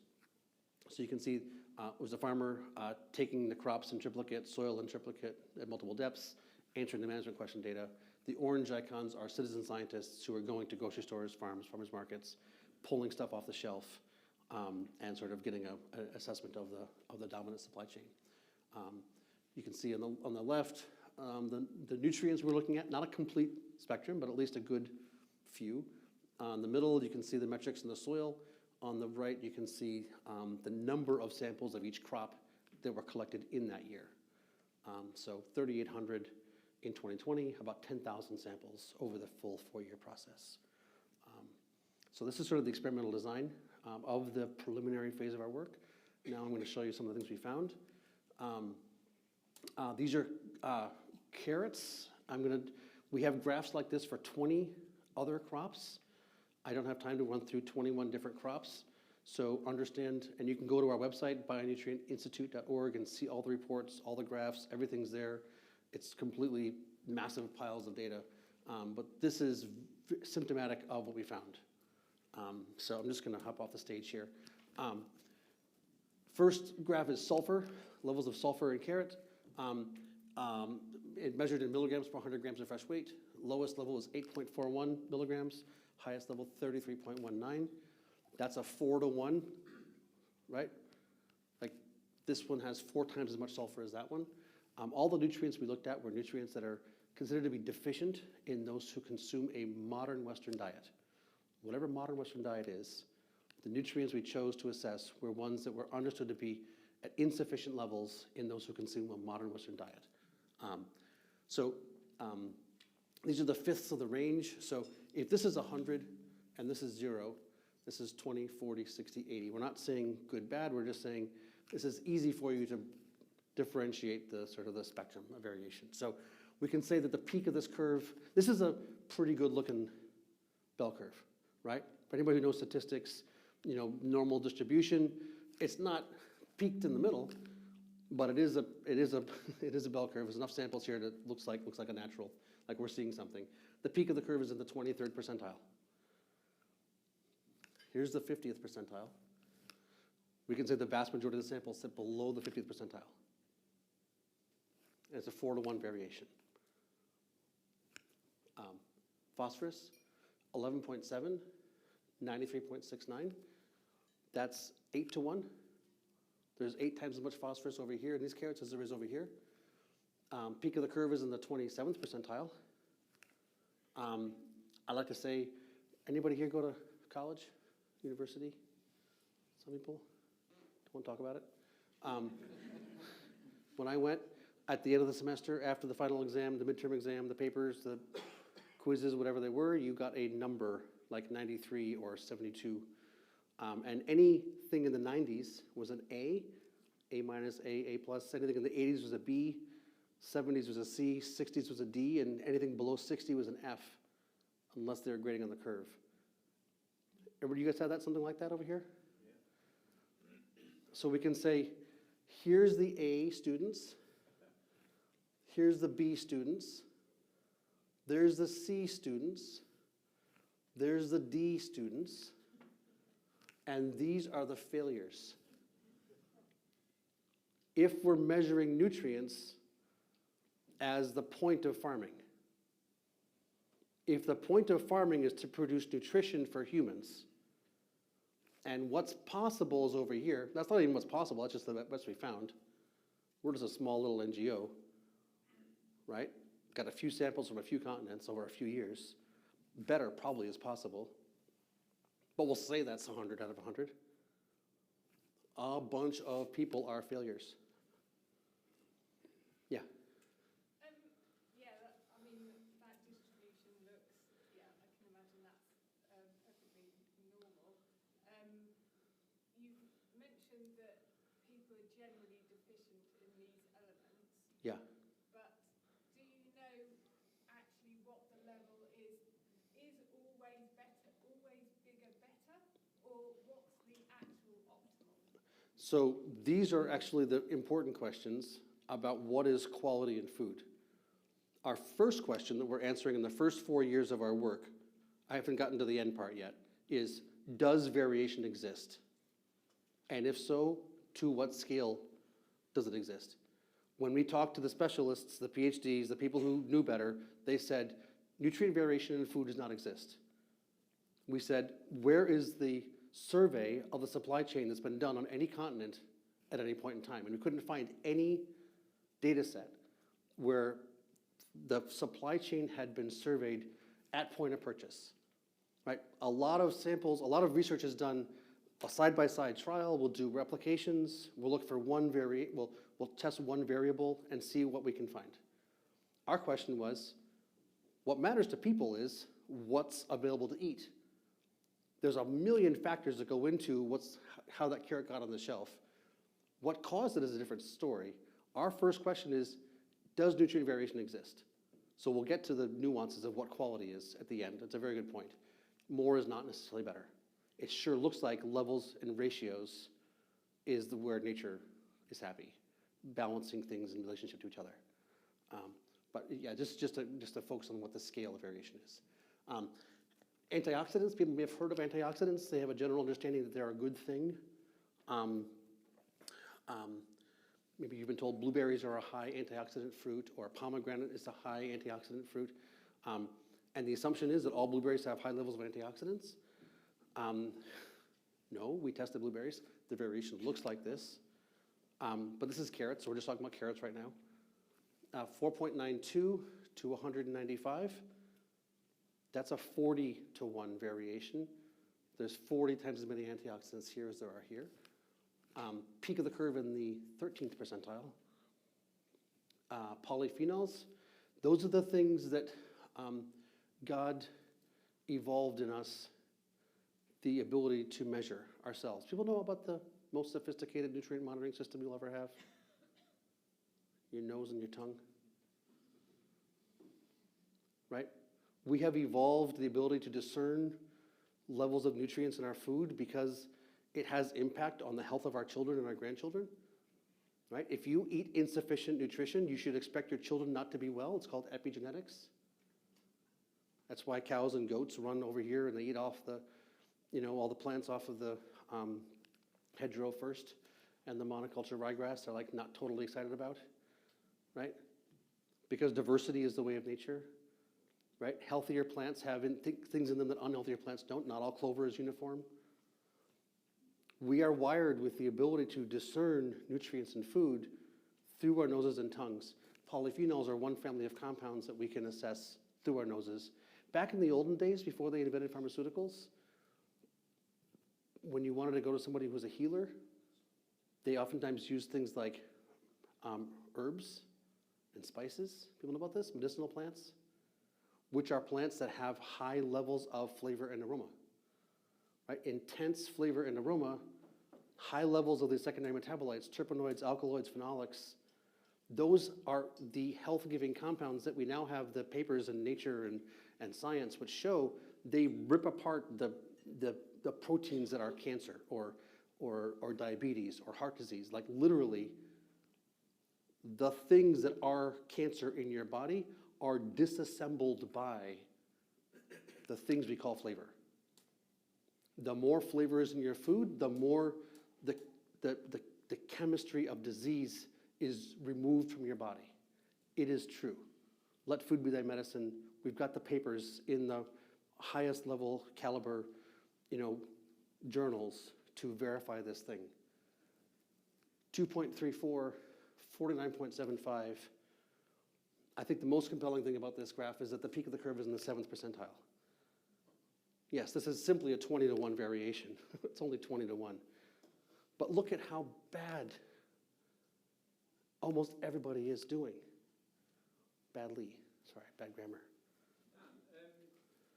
Did you find that consistently the top performers were the top performers in every category that you tested, or did you find there was a relationship? If one was high, then you would find that another element was low. Was there any sort of that sort of data? I'll proceed forward to my next slides, which will hopefully answer your question. So the first couple slides here were, what is the scale of variation? The next slides are, what's the cause of that variation? And these are correlation, not causation, but let's just unpack some of the assumptions. The first assumption from the specialists was genetics. If there is variation, and it's probably small, a major causal factor is going to be genetics. Anybody heard that one? G by E by M? People who are properly trained? No, G by E by M? No? So these are, again, carrots, Napoli, Bolero, Nantes, Mocha, Romance. These are some open pollinated, some hybrids. This is measured in BQI, which is our stand-in for nutrient density, which is an average of 6 nutrients in 2 compounds, just equally weighted. We're not saying good or bad, we're just saying let's average these things out and see what we find. A bunch of in the red, a couple in the green, across the board. Not really seeing that any genetic is correlating with better nutrition. It looks like you can plant this seed in that soil and get one level of nutrients, and that soil and get a different level of nutrients. Not seeing a meaningful connection between genetics and nutrient variation. Second suggestion is that soil type or climate zone. These are USDA climate zones over here, northeast, east, north, central, southeast. You get more samples in the northeast because that's where we're from. That's where our grassroots community was. That's where all of our small, local, organic, permaculture farms were, who were all really sure they're doing a better job, so they all sent us a bunch of samples. We get 115 samples in the northeast. There's 2 in the top 20th percentile. I don't see any meaningful connection between, bioregion, soil type, climate zone, and nutrient variation. Looks like you can do a good job anywhere, and most people are doing a bad job everywhere. Point of purchase. On top is fresh from the farm. Second one is at the store. Third one is from the garden. Fourth is at the farmer's market. No meaningful connection between where you buy your food and what's in it. Your friendly local farmer at the farmer's market may be a friendly local farmer, but don't let confirmation bias cause you to presume that that means that what they're providing you is more nutritious. In fact, the best sample we found was at a grocery store. I know it's counter to the local food movement, which I grew up in. And my parents were leaders in the organic, small, local movement. Like, I should be telling you not this, but wait till I get to this side over here. Even about science?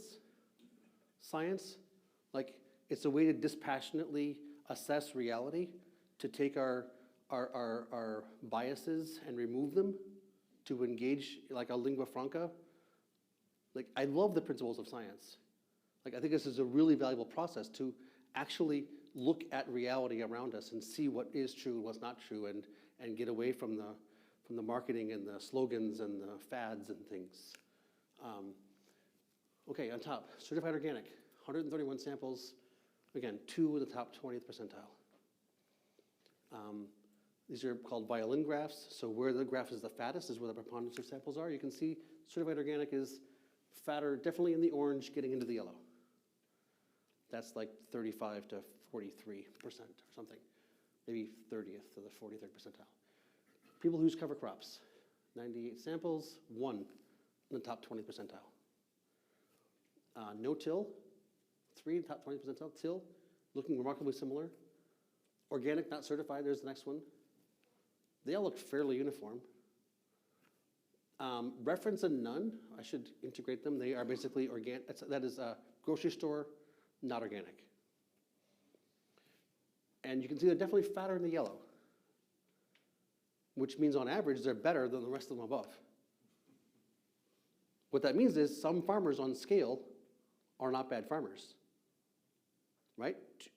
To be a farmer who's operating on scale these days means you have to be decently good, otherwise you would have gone out of business like most farmers have.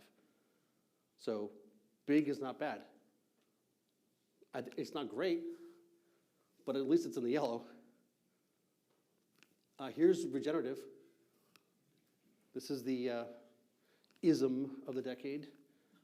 All the cool people are regenerative.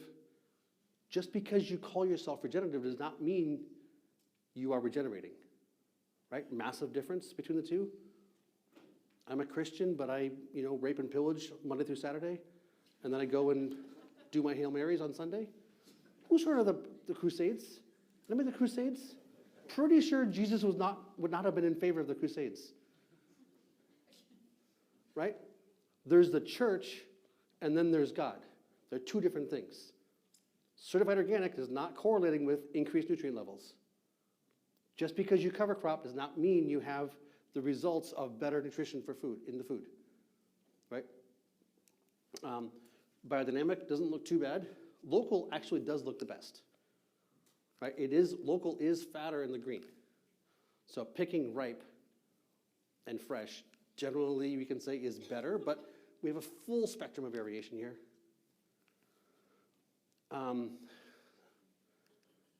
This is in a paper that's ready for publication, so it hasn't been published yet.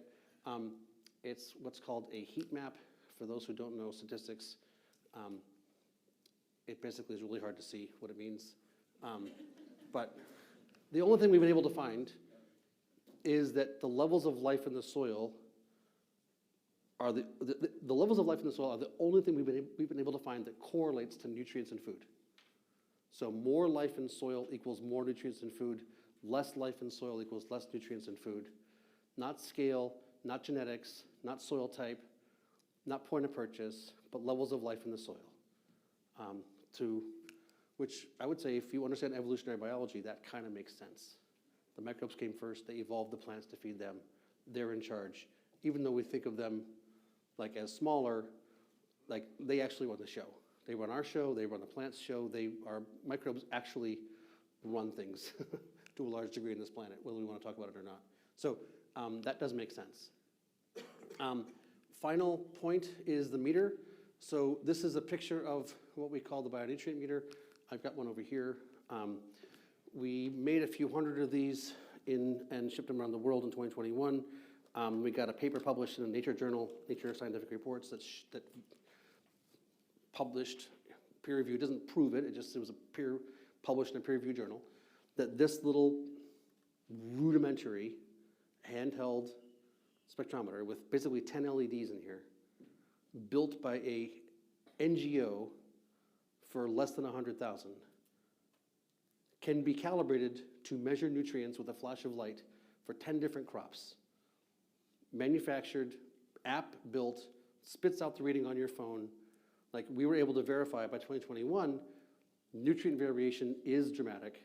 It does seem to correlate with soil health if levels of life in the soil is soil health, which is a pretty good stand-in. And you can build handheld consumer price flash of light nutrient meters which measure it. So our theory of change, we felt, was validated, and we proceeded then to go on to our next level of work, which is to figure out what is nutrient density. You can't build a meter to measure nutrient density until you define it. Just because you can see higher levels of antioxidants or lower levels of potassium does not mean that carrot is better or worse, right? What is it that we experience in a carrot which is like, I want another one of those?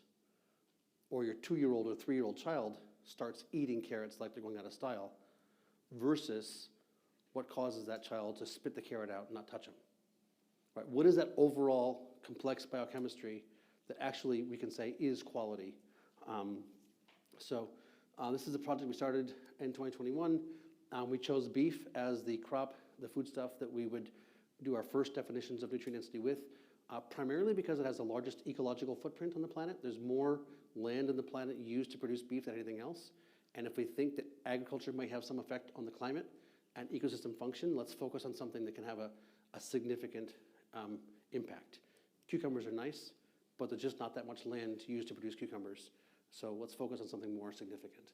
Here's our hypothesis, that if cows eat what cows evolved to eat, they are healthier, the ecosystem is better, and they're better for you than if cows eat what, at least where I come from, a lot of cows eat, which is not what they evolved to eat, right? I think it's called TMR, total mixed ration.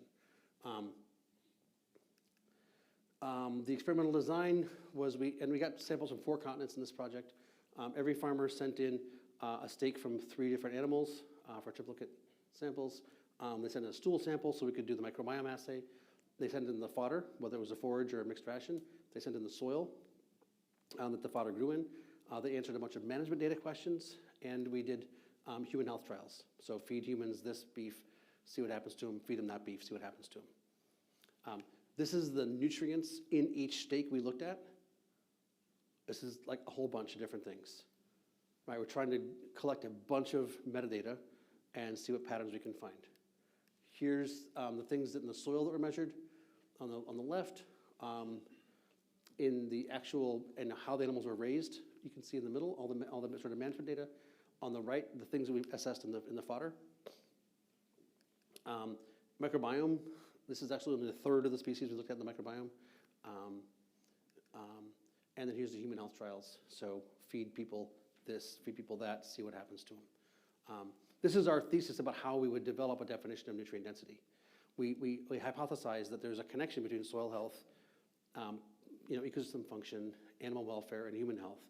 The way you would find that pattern is you'd actually go out and use the best scientific instruments you've got, collect a bunch of metadata, and look for patterns. Right? Don't put your finger on the scale and say, we think it's this nutrient or that nutrient.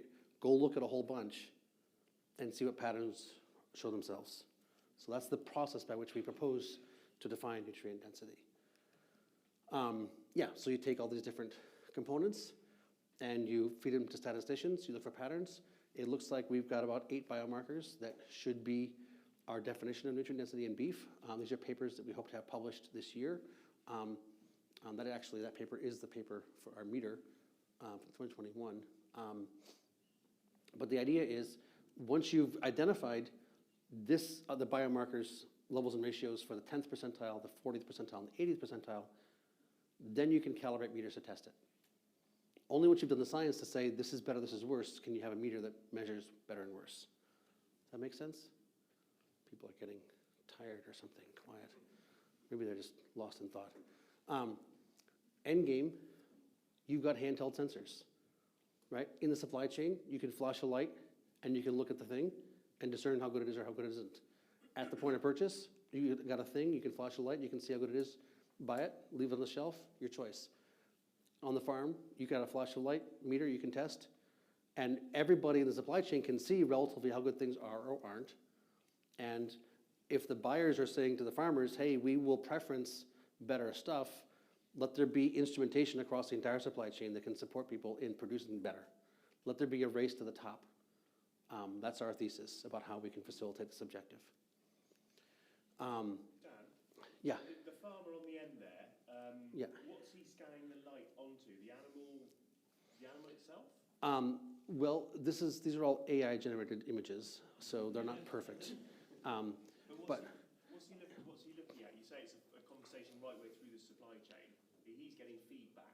Right, so I think there are currently instruments right now where you can flash a light and between the 3rd rib and the 4th rib at the interstitial fat, and you can see things about how the animal is.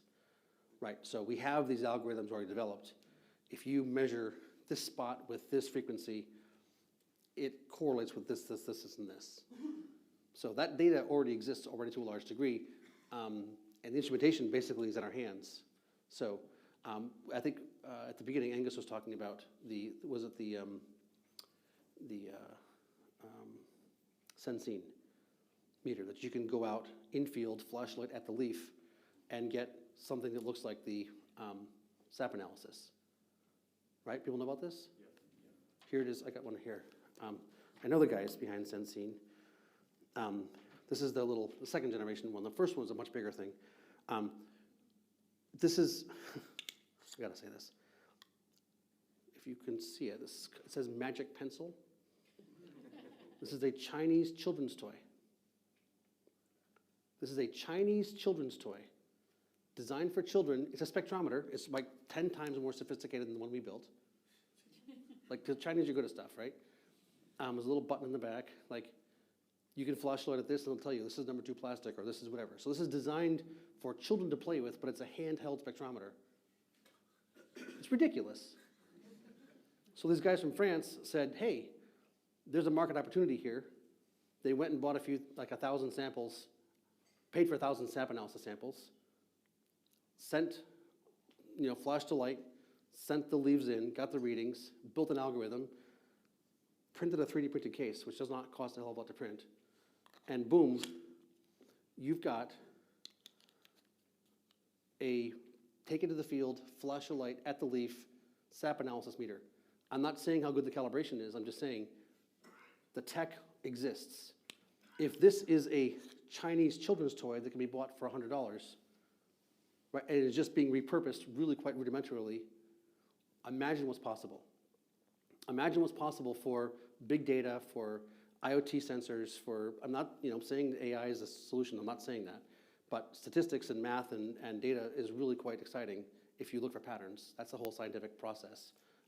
So it does seem like if we want to engage this process proactively and ideally openly, so everybody who's collecting data can share it and we can all learn from each other and we can support growers of all scales on all continents together, we could very rapidly facilitate a dynamic where we are reversing climate change, right? Where we are regreening the deserts.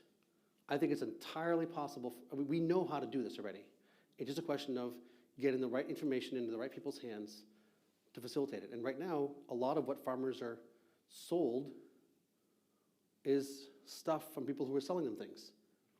And most of what you actually need, nature has. But how do you get that knowledge? How do you get that knowledge of like what you need where and when to have the best impact? This is where we have to talk about how the data is shared and of course, anonymization and everything else. But with technology, I think there are some major opportunities to address these knowledge gaps for farmers who don't necessarily have access to them. Yeah. How much longer do you think it'll be before a piece of equipment like that will become commercially available?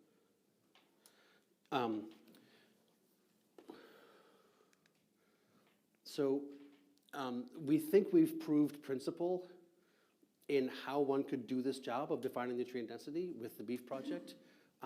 It's taken us 5 years. We started off with not having done it before. No one's done it before. We had a lot of learning. I think we're at the point now where it can be done much more inexpensively and much more rapidly. Wheat, by the way, is looking like it will be the next crop we do. And it looks like we can actually accomplish it in less than 12 months for less than $1 million. And I'm really happy to talk to anybody here who wants to talk about that because we've got allies in North America, allies in Australia, allies here in Europe. And if we can do this together, like we can get some government money, we can get some corporate money, we can get some farmers to kick in, we maybe can find a few philanthropists. We don't actually need that much money from any given country to pull this thing off.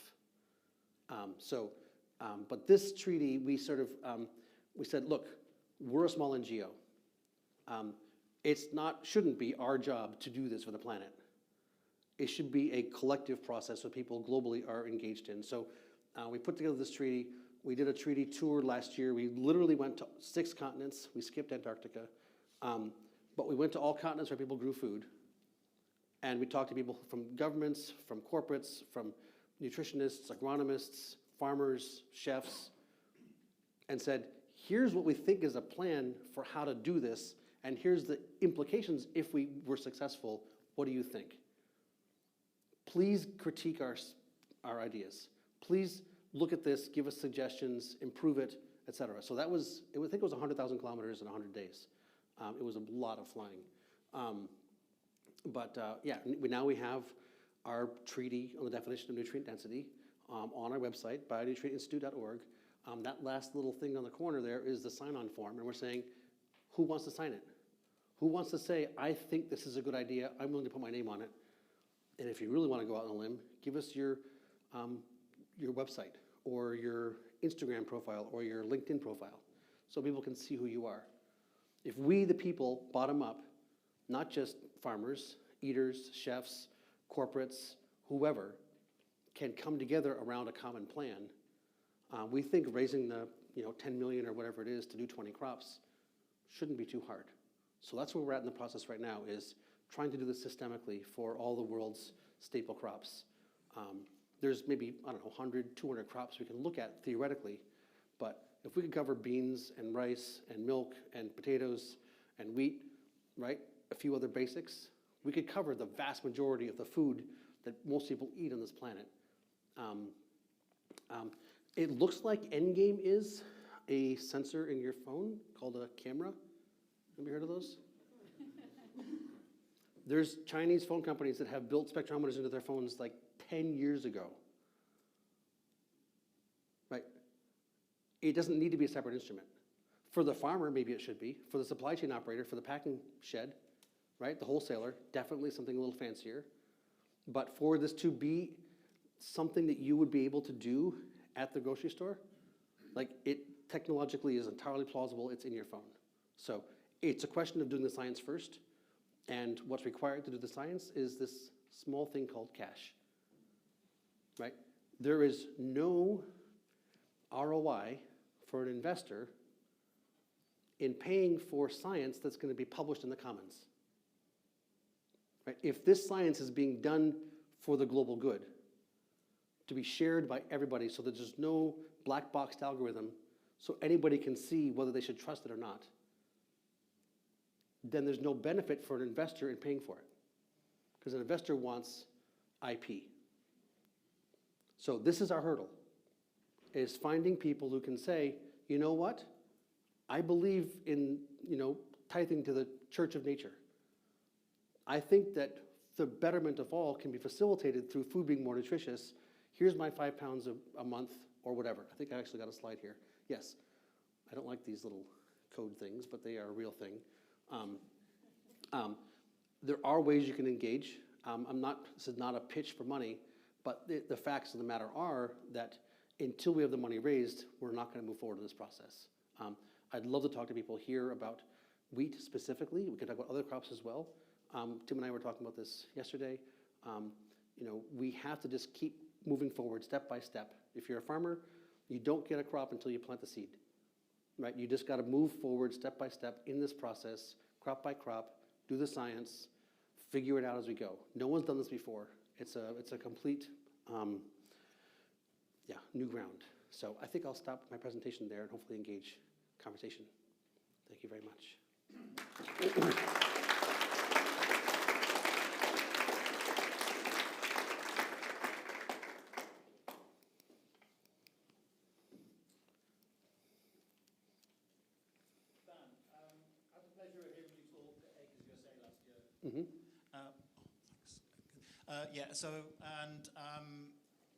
One of the things you mentioned there is you were aiming to become the Celsius of food density, so should that be the Kittredge of food density?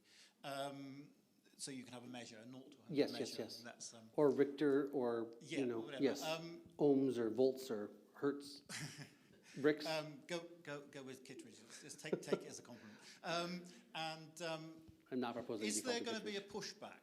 If I was in the UK, ABP, or in America, with the big JBS, are they going to be running scared, or are they going to be saying this is a lot of rubbish? Where's the pushback coming in terms of the supply chain? Because there will be, I'm sure, because it changes the business model quite probably. It's quite exciting, actually, to see what's going on behind the scenes. I'm in conversations with a lot of really interesting people in a lot of really interesting places right now, some of which I'm not formally, supposed to talk about. But what I can say is a lot of the world's largest food companies, the names, massive global corporates, are saying, for starters, we have this issue with resilience. Like, the climate is such that we can't confirm that we're going to have enough crop for our market, A. B, we've made these ESG Scope 3, commitments for climate. C, we've done our market research, and our consumers want equally weighted flavor, nutrition, and price. People are getting sick. People are falling apart. People's kids are dying. Like, it's visceral. We are 3-4 generations into an epigenetic decline, right? We are degenerating. We are devolving. There's evolution and devolution. The more we are out of tune with nature, the more we actually physiologically degenerate. So it's become visceral. That people, this is why Trump got elected, for better or for worse, was the Maha people who said, we don't care about the politics. You guys are all untrustworthy. What we want is our children not to be sick. So there's a visceral desire from the market, from the consumers, saying, we want food that's better. And the big corporates are saying, we hear you. We're struggling with resiliency. Please don't tell anybody right now, but we want to transform our supply chain as fast as we possibly can. Can you help us? That's what I'm hearing all over the place. It's really kind of exciting. For years, people have been telling me, Dan, you need a bodyguard. I'm like, I've been saying for years, I'm happy to work with Monsanto. They've got an amazing global supply chain. If they could be facilitating the suite of products that farmers need to build soil health, let them compete, right? Like, we're not against anybody. We are for food being more nutritious, and anybody who wants to be part of that conversation and process is totally welcome. So, thus far, I have yet to experience pushback, which is profound, because I've been doing this for 18 years. That's amazing, actually. It's ridiculous. Yeah. Don't you think that's the human's idea of survival? It's innate, it's within us. Do you think that's within human nature, it's survival mode? So that's maybe why for this particular thing you've not had that pushback. It's not like cancers and cancer drug companies not wanting a cure for cancer potentially to be found. It's you're at bog standard people's brains needing survival, like you say, you're wanting their children to be healthy, and that's why you've not had that pushback, because it's the masses that are wanting it, not those who are in control at the top, but it's the whole chain that they need them at the top to help them. And when I'm talking to people who are pretty close to the top in the chain, they are also people. Yes. Just about every single person's a person. Yeah. Just about everybody's got a family. Just about everybody's got a body. Just about everybody's actually experiencing these dynamics in their visceral personal life. And I would say everybody's got a soul. And they, somewhere deep down inside, want to have a positive impact on the world. And so if you can give somebody who's in a position of power the ability within their little box to make the world a better place, they'll jump at it. I mean, it's been flabbergasting to be in these corporate headquarters, to be in these rooms, government places, whatever it is, and you're like, I was taught not to trust you. I'm a small organic farmer. We're right, you're wrong. You're a government, you're a company, you're not trustworthy. That was the orthodoxy I was trained in.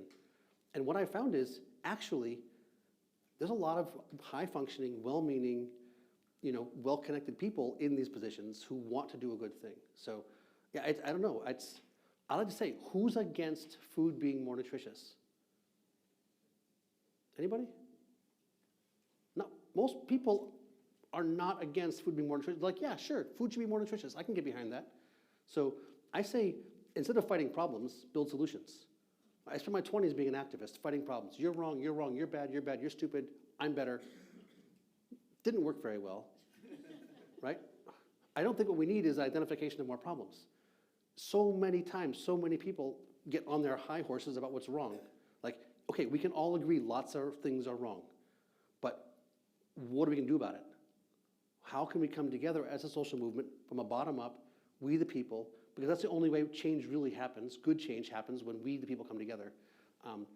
Yeah, I tell people, I've been saying for years, like, can we stop focusing on carbon, please? Like, I'm not disagreeing that the environment is in rough shape, but it's called Maslow's hierarchy of needs. Survival comes first. The greatest good for all comes last. We have to meet people viscerally where they live in their moment and where their passions are. It's their betterment for their life, for their children. Yeah, it seems to be a message that's working, at least. Although the funding is not flowing quite so exceptionally. But, momentum is great. Dan, something you touched on earlier, funding, as you've just said. It sounds like you've had some from philanthropists, private investors in the past. Corporates, corporates. Small dollars, Yeah, what sort of companies are investing in this? And, you know, have there been opportunities where people really want to invest big into this? Because I think probably for all of us in this room, it's like, yeah, we can see there's massive mileage in this. Why is there not more money going into it to really accelerate, you know, you and what you're doing? I think because people are more focused on their own problems. And so people can say, great, $1 million to define nutrient density in beef or for milk, that's great. But I've got a budget for our potatoes, and we don't care about nutrient density, we care about these three things. So I think my problem has been like, here's the vision of perfection, and I haven't been able to meet partners where they're at, where they can say, we can kick in 20K to be part of a collaborative process, focusing on these three things. If you can weave in more to it, great. But we're not able to write a $1 million check. We just can't do it. We don't have the budget. We don't have everything else. So I think it's about sort of taking perfection and bringing it down to good and meeting reality where it's at, and that networking, collaboration, you know, it's an organizing. And are you seeing interest in their appetite, and therefore appetite for investment growing as the years go on? Absolutely. Yeah. No, I said flabbergasted, I think twice and not 3 times already. It's stupendous. It's overwhelming. It's ridiculous. As I was saying to someone earlier, I'm like barefoot on my farm one day, and I'm in a corporate headquarters the next day. And you guys don't know, the people at the corporate headquarters, that I was barefoot yesterday. You think I'm somebody serious and legitimate. But I'm literally in the corporate headquarters talking to all kinds of powerful people, and they think I'm somebody, and I'm like, I can't quite comprehend it. But it's really exciting. Yeah. I mean, this tour here in Europe for the next 3 weeks is going to be in front of some amazing people. That's just, you know, quick little 3-week jaunt into Europe. But, yeah. I think there was some more in the back. There's a hand up. Hold on.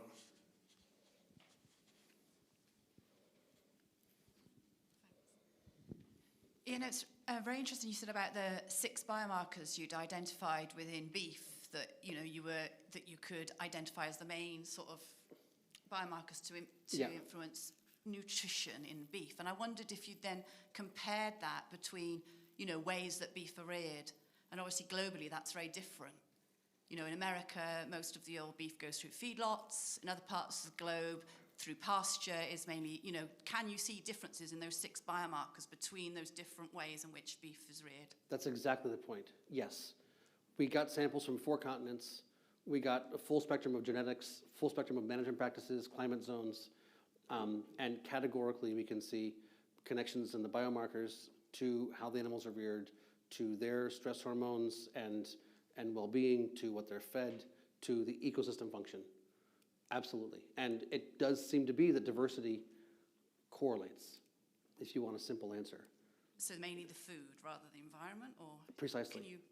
Yeah, so the number of species of plants that the animal has access to is what correlates, not whether you're in the high dry desert or the low wet, you know, swamplands. Quite exciting. Hello. I'm interested in how you distill all that into like the app that consumers see. Because obviously nutrition is incredibly complex, and I imagine you'll scan a carrot and not one carrot's going to have 5% of every nutrients and the other carrot is going to have 100% of all the nutrients. Yeah. So how do you kind of, you know, if one carrot is high in polyphenols, low in antioxidants, high in sulfur, etc., what's your kind of algorithm for distilling that into something that consumers can easily understand? So I have a BA in history, and I barely got that. I've never been a fan of school. So what I do is I have the vision, and I help, you know, raise awareness and raise money, and then hire people with the credentials to answer those questions in a way that passes muster at, you know, a high level of peer review. So we bring in the statisticians, we bring in the nutritionists, we bring in the agronomists, we bring in the biochemists, the microbiologists, and we say, you look at the data, you tell us as part of this process, what you think good and bad are. We've got this thing called the Bionutrient Definition Standards Board. And so for every crop, once we've collected the metadata of the nutrients, the microbiome, the soil health, the management practices, the whatever, the fodder, we hand it to the specialists and say, you tell us what you think is better and worse. And then we hand that to the statisticians and say, can you find patterns? And is it possible to find these 6 compounds or nutrients at certain levels and ratios that correlate with the 10th percentile or the 80th percentile? And only if that all can happen do we publish it. And then you go to the people that make meters and you say, if you can build a meter that can test these nutrients at these concentration ranges, then we'll tell people to buy your meter. So we're an NGO. Our thought is we want to coordinate this process openly and collaboratively. We want everything to be available for any legitimate scientific skeptic to review and hopefully be impressed by. But we presume this is an iterative process. You know, as a small NGO, we still are a small NGO. Like, we don't think we're going to be building the be-all and end-all standard. We want to put a stake in the ground and say, here's a prospect, here's a concept, here's a pathway forward. Until there's properly peer-reviewed literature that people can begin to critique and comment on, we can't evolve this process, right? When I first started this process, I mean, I remember giving a course, I was up in like just north of San Francisco a number of years ago now, and there was a woman who was the executive director of a group called Climate Works Foundation, and they donate $100 million a year to, you know, reverse climate change. Like, it's a decent sized operation. She's the executive director. She's the boss lady. She ran the thing. She took my course. She's like, this is ridiculous. This is amazing. I would love to invest in this. I'm like, great. She sent me to her scientific team. They're like, actually, we've got 4 project areas and you don't fit in a project area, so we can't fund you, A. B, there's no literature to support what you're saying. So there's no way we give you any money because there's no data. I'm like, well, you can't have data until you've done the research. You can't do research until you get the money. So we're here in a circle of like, Jesus, would somebody step out? So what we're trying to do is like a solid, legitimate first pass and have that be an iterative and evolving process that, you know, I like to use the model of the Human Genome Project. I'm not sure if anybody remembers the Human Genome Project. It happened 30 years ago. But they're like, this is the big project. No one scientific group anywhere can figure it out. So there was a global coordination of universities and governments and corporates that all worked together to map the human genome. And that was published. Like, and then people can make money off it. So that's what we're envisioning, is a process like that. But yeah, I mean, there was a guy, I think it was the Google X. Somebody I knew was like, worked at a big food company, and they, you know, whatever, maybe they were doing like a sabbatical at Google X or whatever. And they're like, trying to talk to them about taking this on. This is an opportunity. You could put this in the Pixel. This would be amazing. And the engineers at Google went to the literature review and said, we can't find anything.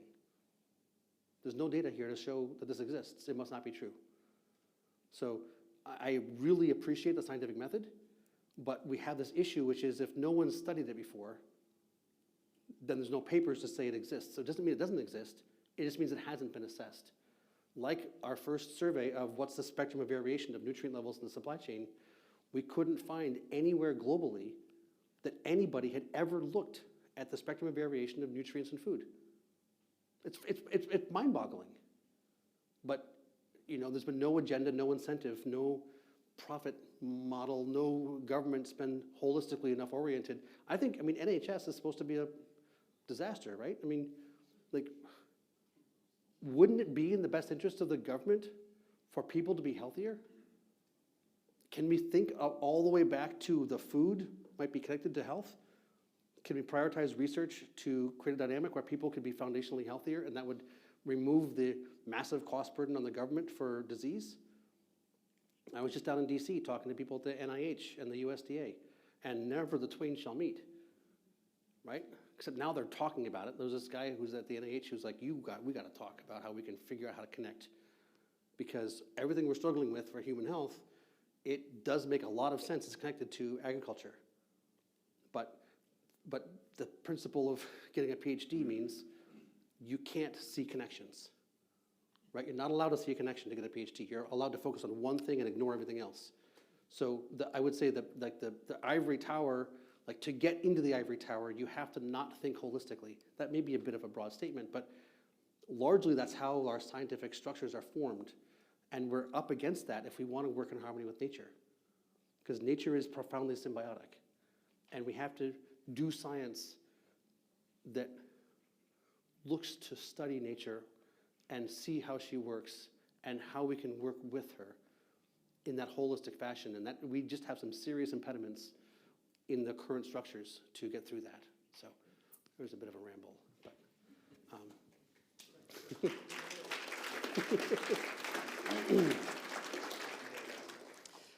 Dan, one of the supermarket chains in this country has a product range called Yes. Taste the Difference, Mhm. and that is a premium range, so people pay more money to buy products in that range. So following on from that, my question is to you really is, should more nutritious food cost consumers more? Is there an opportunity for farmers in, as you say, committed to quality, committed to improving the standards of the food that they produce? I think there's a major opportunity once we get the science done and people who buy food can see what's better and what's worse. I think those who are doing better, and better not being in the 90th percentile, better being in the 50th percentile, are going to have the buyers competing to purchase their products. So I think in the short to medium term, those who are doing a better job, once we get the science done, right, once we've unlocked this market driver of people being able to test for themselves, I think once that's done, there's going to be a massive economic incentive for farmers to do this, to begin to understand how to work more well with nature. Our hope is, I mean, increasing quality in the food supply is our mission. So we want all food to be better for all humans in the entire planet next year than this year. And 2 years from now, we want it better to be better than next year. We want all food to be better. We think if farmers begin to compete on nutrition, the ambient level of nutrition is going to rise. And what was a 50 that got you a premium this year, in 2 years is not going to get you a premium because people are doing 60s and 70s out of 100. Foundationally, though, I think in my experience as a farmer, the more well I work with nature, the lower my cost of production. So my belief is, again, coming from the organic world where we were better, we were happily charging more because we're better, like it's harder, you know, we struggle, that makes us better. Like, I think we can outcompete the chemistry paradigm. I think nature is more efficient. That's foundationally, it's a lower cost of production. Nature grows all kinds of plants for free every year all over the planet. If we could be humble enough to say, how do you do it, nature, as opposed to saying, I want another big tractor and, you know, want a few more pounds of nitrogen, just really kick it into the next level. Like, how many tens of thousands of tons of nitrogen are there above every acre of land? How does every tree that's not a legume get all the nitrogen it needs? Through a little thing called molybdenum, 1 pound per acre. Once it's there, you don't ever have to add it again, right? The efficiencies of nature are so powerful, but only when you actually are working with her. And just doing cover crops is not good enough. Nature is a living being, a living ecosystem. And some days she's thirsty, and some days she's, you know, can't get a breath of air. Some days she's hungry, right? You have to be present with the land, sufficient to know what the land needs. That's the steward, that's the caretaker. You know, where I come from in North America, well, I come really from here, but whatever, a few hundred years ago, the Native Americans talk about the role, each animal has a role. Beaver has a role, chipmunk has a role, hawk has a role. The role of human is caretaker. Our job is to stand back, see what the land needs, and do everything to optimize system function. Yeah, for me, that's when we're going to get the most benefit, the best cost of production, the best nutritional caliber. Truly, I think people should have land. I don't think we should be living in cities spending money to buy food. I think we should have land tenure. And that would actually solve a lot of real problems, is if children could be brought up on the land, and then they wouldn't be so out of touch, right? And they could have healthy microbiomes. But that maybe is going a bit too far for right now. Anyway, there's things that I think need to be systemically accomplished for humanity to flourish. And I think starting with food being more nutritious is a high ground we might be able to coalesce around. And if we can coordinate it through the market, because for better or for worse, the market seems to be what drives reality. I think we've got a viable path forward. That's the basic thesis. Yeah. Do you ever come across any challenges from large organisations that say, if we go out and collect this data, which is fantastic data, and it then identifies the fact that our produce isn't to the expectation of the general public, and it will put a risk upon our brand, because we all know the economies of scale. The sheer size and the requirement to supply, even in the UK, the population of 66 million pounds, there literally isn't enough supply chain to fill the requirement currently. So with the collection of this data, which is fantastic, it's raising the standard. So some fantastic brands available in the supermarkets at the moment. If they are singled out to say the data that is collected within that brand is not as good as it could be, commercially, within the economy of scale, what effect is that going to have on that supplier and on that brand? Do you get challenged on that? Two things. When I first started this project, well, before we started, this was like 2012, I was still waiting for spectrometers to become inexpensive enough to actually be a viable prospect. I talked to a guy who was the regional buyer for Whole Foods, which is a sort of a high-end supermarket chain in the US. I think there's a few here in the UK. Regional buyer for the North Atlantic region. That's everything from Washington, D.C. up to Maine. So decent number of stores, like sort of, I was like, hey, you guys have a reputation for high-quality food. Wouldn't you like to be involved in this research to support your brand? He's like, no. We know the nature of our supply chain. The last thing we want is anybody else to know. What he said was, if you know in 2 years that you're going to come out with the ability for people to test it, come tell us then, and we'll give our supply chain 2 years to meet standard. So it really is about dollars and cents. It's about reputational advantage. I'll just show you this other little thing here, which we're about to launch next month. While we're waiting for all the money and the machinery and the science and everything else to happen, there's this old-fashioned thing called a refractometer, where we're going to release this next month, called the Brexit Challenge. We've just branded a refractometer. Just refractometer, right? Nothing fancy. Here's the little garlic press. There's the little coin here that you stick inside the garlic press. Here's the little bricks chart. Poor, average, good, excellent. Most people know about refractometers here, right? Nothing fancy. And we're finalizing the app right now. And the idea is, when you bring home your shopping, just spend 5 minutes and test it.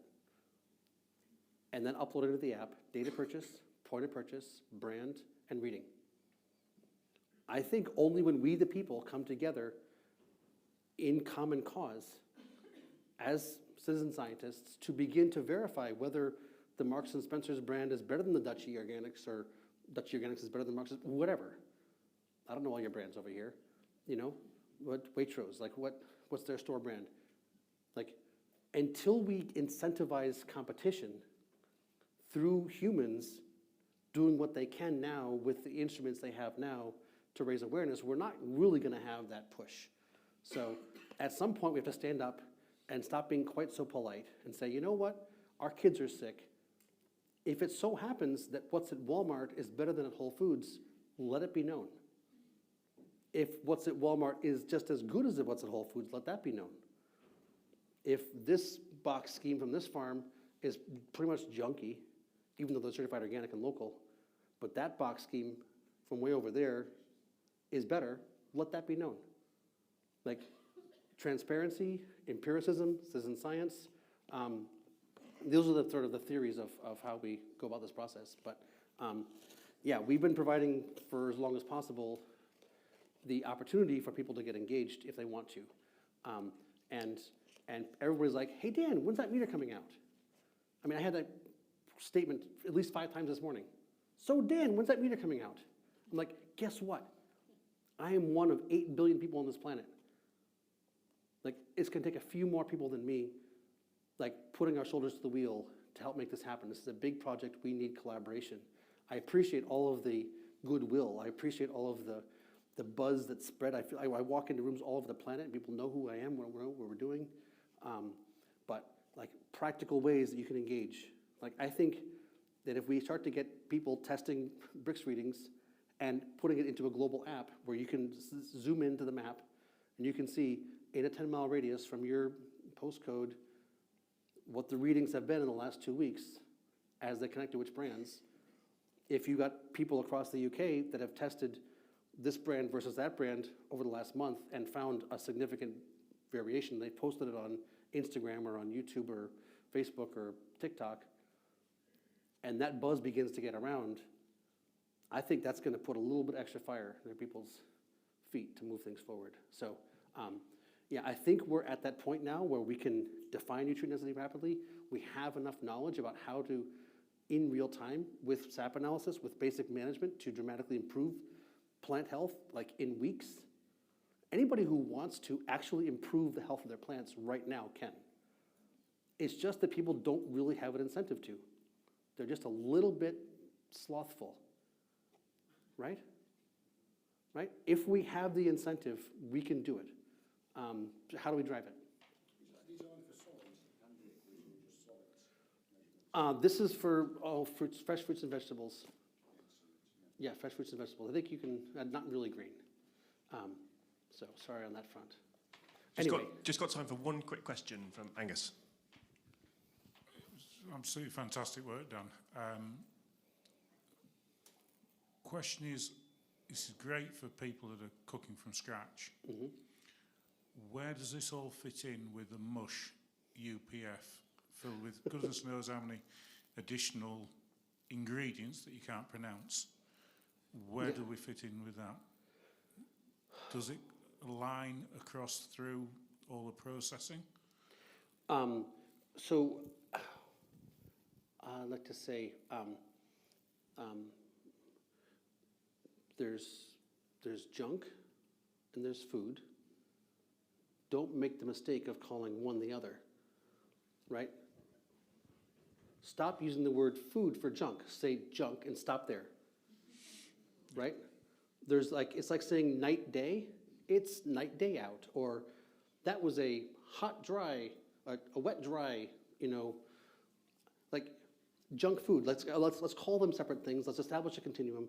I mean, what they call food science, right? Which is like how to manipulate like your subconscious, your taste buds, your psyche. Like, I mean, anybody know about the science about how these processed products are engineered? And they literally put like helmets on people and they watch which synapses fire when they taste which synthetic flavoring compound. Like, it is absolutely designed to manipulate you. And the advertising for your children, right? And and once the child tastes it, and everything else they've had to taste has no flavor, and so their taste buds get tuned to synthetic flavors from young, and then they have to be untrained from that, and there's no opportunity. It's a really difficult place. No, I think you take high quality wheat, and you take all the bran off of it, and you do all kinds of other things horrible to it, and you got this thing they call bread, right? I mean, probably it's better than a Snickers bar. I don't know. Like Michael Pollan, anybody hear about Michael Pollan? He was an American author, he's still around, wrote some good books. One of his statements is, if your grandmother wouldn't recognize it, it's not food. So, yeah, that's a major issue. I think in the US, it's 2/3 of the calories of children is this ultra-processed product. So that's where industry is. That's where the vast majority of the profit centers are. Right? There's examples of people globally. There's a group, wonderful group, a couple in Western Australia, who just won the prize for best, people of the year, and I think they raised 60,000 acres of wheat, right? Decent-sized chunk of land. And they're working to get grain mills, to build bakeries, and they're outside of Perth. Like, you know, we can, I don't know, take our profits from, or our income from 3 million to 60 million if we just engage the whole supply chain, producing high quality bread at a lower price point for the consumers, if we engage this process. So a lot of the global corporate profit center products like demand a global structure. Is there a way we can relocalize? Is there a way we can take complete control? Again, how many people remember when there used to be a baker in town?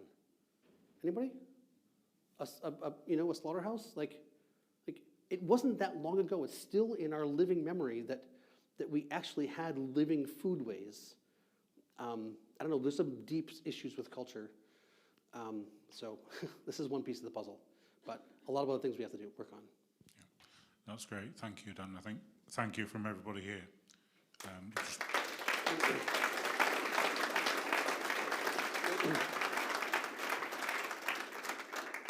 Thank you all. Right, we'll just have a 2-minute changeover for Ali to come up and speak.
Trying to switch between Google and Microsoft PowerPoint. Good to go. Okay, lovely to see you all. thank you so much to Angus and the team for the invitation today as well. And it's great to see so many familiar and also new faces in the room. So hello, I'm Ali, and I'll start by saying I wear lots of hats. I'm a public health nutritionist. I'm also the co-founder of an organisation called Planetary Alliance. I'm a commissioner at Fix Our Food, and I'm a visiting researcher at Leeds. So that's a bit of a snapshot. I guess the kind of the red thread that moves throughout all of that is in every single one of those roles, my work is about connecting across the value chain with clients to improve both human health and environmental sustainability at the same time. I think we've heard great talks this morning now that we know that human health is closely tied to the health of our soil. And Dan, I really loved the overview of those linkages that you gave us. The charts were absolutely fantastic. What I'm going to do now for the next half an hour, and I'm aware that I'm standing between you and lunch, is just dial us out a little bit and take a bit more of a view on the macro picture of the food system, particularly around the business and policy case for everything that we're talking about today, and why the future of public health is so deeply connected to our food production systems and, of course, our farming systems. I really want to give everybody the invitation to push the envelope a bit and consider why nutritional security is such an important marker of food system resilience, and it's closely tied to regenerative systems. For a long time, my work in nutrition focused on one thing only, and that was improving diet quality, encouraging people to eat more fruit and vegetables, more fibre, more diversity in their diets, and limit ultra-processed foods. But about 5 years ago, I had an aha moment, because many of the changes that we were looking to achieve from a public health perspective were also some of the most important levers for improving planetary health. And we know the reverse is true as well, as Dan has quite eloquently explained. But action on moving the food system towards regenerative production methods, climate, biodiversity, soil and water isn't just about environmental sustainability. It is also the foundation of good nutrition. Without bringing the food system back within planetary boundaries, we simply will not have the conditions that we need to grow food and provide healthy diets for all. So maybe a bit unusually for a nutritionist, I've really come to think about population health in a completely different way, and that is an approach that starts with sustainable food production.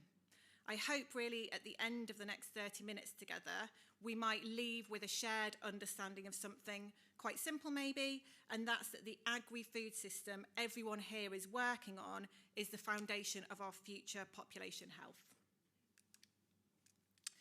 So we've heard from Vicky and Dan about their stories, and just a bit of a background about how I've come to this position today, I guess. It started my work in food probably really quite early on as a young whippersnapper living in the Lake District.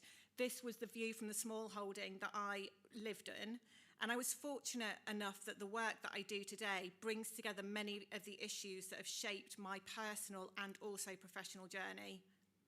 In the Lake District where I grew up, quite literally at the heart of a working food landscape, it wasn't just about living somewhere with postcard scenery, and there aren't many days in the Lake District that look like this, believe me. Where I grew up, it was about hill farms, sheep on the fells, land that is definitely very beautiful, but it's also super marginal, weather exposed, economically really, really tight. I grew up surrounded by farming families who understood food system risk in their lived realities. Rain at the wrong time, prices shifting, policy changing, margins narrowing. Food in that context was labour, it was land, it was inheritance, and it quite literally was resilience. And I think what I learned, although maybe I didn't realise it until quite a bit later, was a really particular story about security, that if we produced enough, we were secure. If our shelves were full, the system was working, that volume in some way equaled resilience. I think we would all agree that for a lot of the 20th century, that probably made sense. Post-war Britain, we needed calories, we needed stability, we needed to increase production. But then when I moved on to a career in public health nutrition, I really did start to see a different side of that same story. And that's that we can be calorie secure and also nutritionally fragile at the same time, that you can have abundance in terms of your supply chain while also having mass levels of diet-related disease, that we can optimise for yield that Vicky spoke about this morning, but unintentionally weaken our long-term health and ecological stability. So that's when I started asking some very different questions, not just are we producing enough, but are we producing what we need for health? Because resilience isn't just about volume, it is about health. It's about climate exposure, fiscal stability, the ability of a system to endure shocks. And agriculture is absolutely right at the centre of that. Today, I live and work in North Yorkshire, so I've had a very short commute this morning. And in many ways, I think I've probably come a full circle. The landscapes here are definitely different to the lakes, but the realities are not. Farming here is still shaped by weather volatility, tight margins, and long-term uncertainty. But what's changed, I think, is probably the context. The pressures on the system aren't just local or seasonal, they are now systemic. Climate, biodiversity, input costs, global markets, and public health. So the question we're facing is different from the one that I grew up with. It's not just can we produce enough, it's can we build a food system that is resilient in every sense, for farmers, for people, and for the planet as well.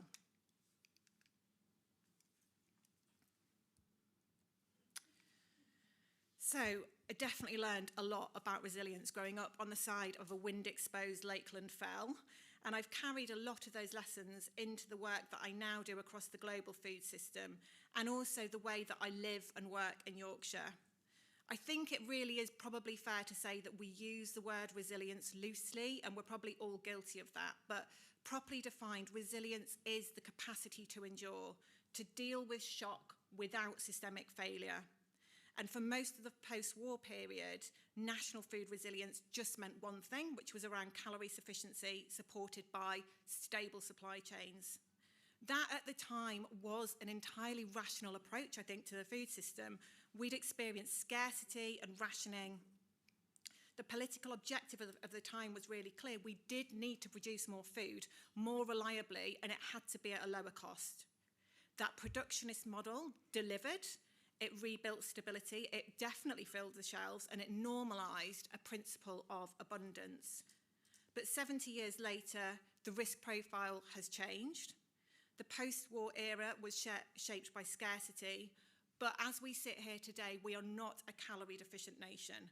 We definitely have enough energy, but we do not have adequate nutrition. And I think that really shifts the way we need to think about resilience, probably in 3 key ways. Number one is that diets themselves have changed. So we just had a brief conversation at the end of Dan's presentation about ultra-processed foods, which is something I'll come on to. But it's also true that our diets today are more plentiful, they're more seasonless. I was looking at strawberries in my local supermarket on Valentine's Day, for example, and they're more expectation-driven. But that abundance rests on globally extended supply chains, just-in-time logistics, and also, and importantly, the concentration of a relatively few number of dominant suppliers that may not be producing food in a regenerative or responsible way. We've optimised the system for efficiency, but that does not equal resilience as the definition on the side. My second point is that the risk landscape has changed quite radically. We still face really acute shocks. I think we're all very aware of the impact that the conflict in the Middle East is having on energy and fertiliser markets. That is threatening our global food security. Ukraine disrupted our global grain markets. COVID fractured our logistics networks. The UK has also experienced some of the worst harvest conditions over the last couple of winters in decades following extreme weather. But layered on top of those really acute shocks are also the chronic stresses which we have normalised, and they include obesity, diet-related diseases, inequalities in our food access.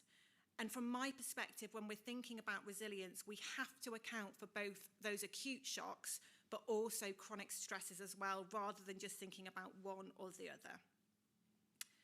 And my last point then on resilience is that climate change does not just threaten yield. We've got good evidence that elevated atmospheric carbon is also shown to reduce the micronutrient composition in our staple crops. I was really taken by the charts that Dan showed of particular crops and the micronutrient composition, and we know that climate change is also having an impact there. So in other words, the potential quality of our diets is changing over time.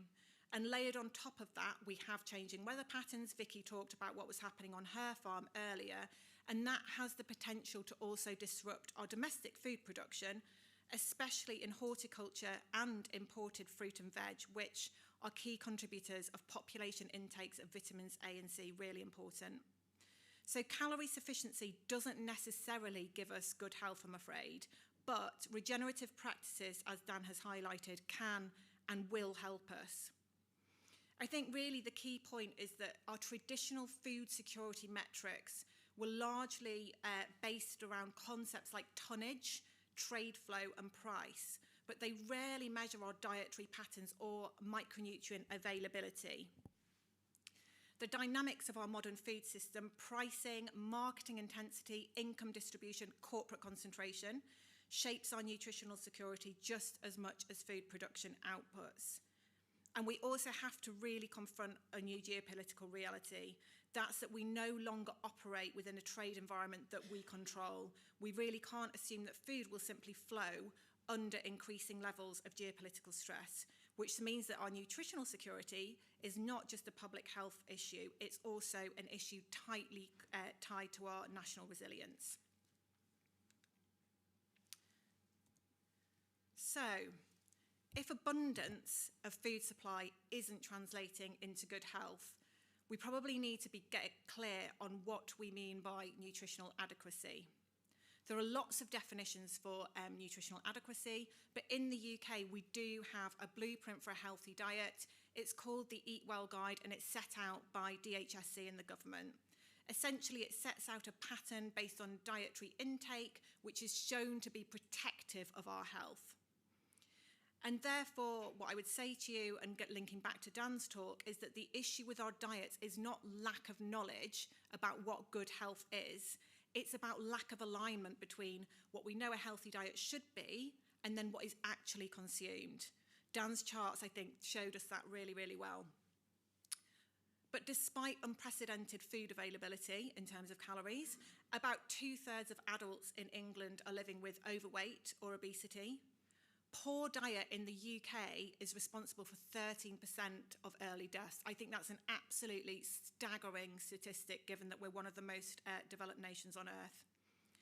Obesity costs the NHS over £6 billion every single year, and 1 in 7 adults in the UK is living with food insecurity. And that often happens alongside obesity and these other chronic diseases as well.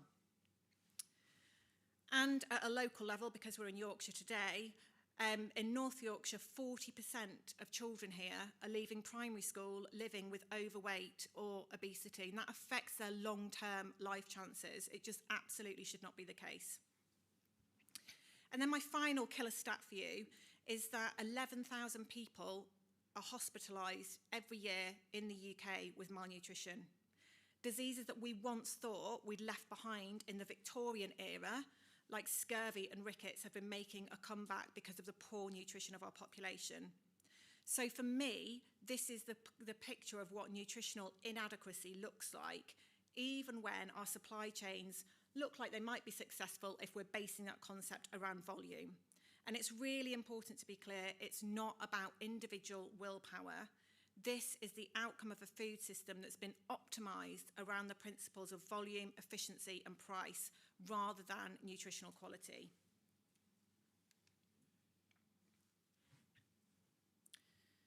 So we've talked about nutritional adequacy and what that looks like, but the reality is, I'm afraid, that less than 1% of the UK's population meets the recommendations set out in the Eat Well Guide.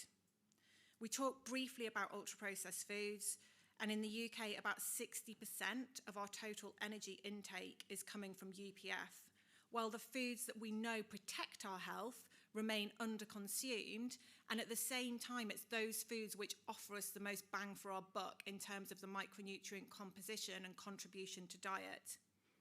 So what you can see on this slide, for example, is that less than a third of adults eat the recommended 5 portions of fruit and veg a day. Only 7% of us eat enough fibre. That's important for so many reasons around protection from disease. And this is where how we think about food security and the potential for far-reaching benefits of regenerative agriculture become really, really important.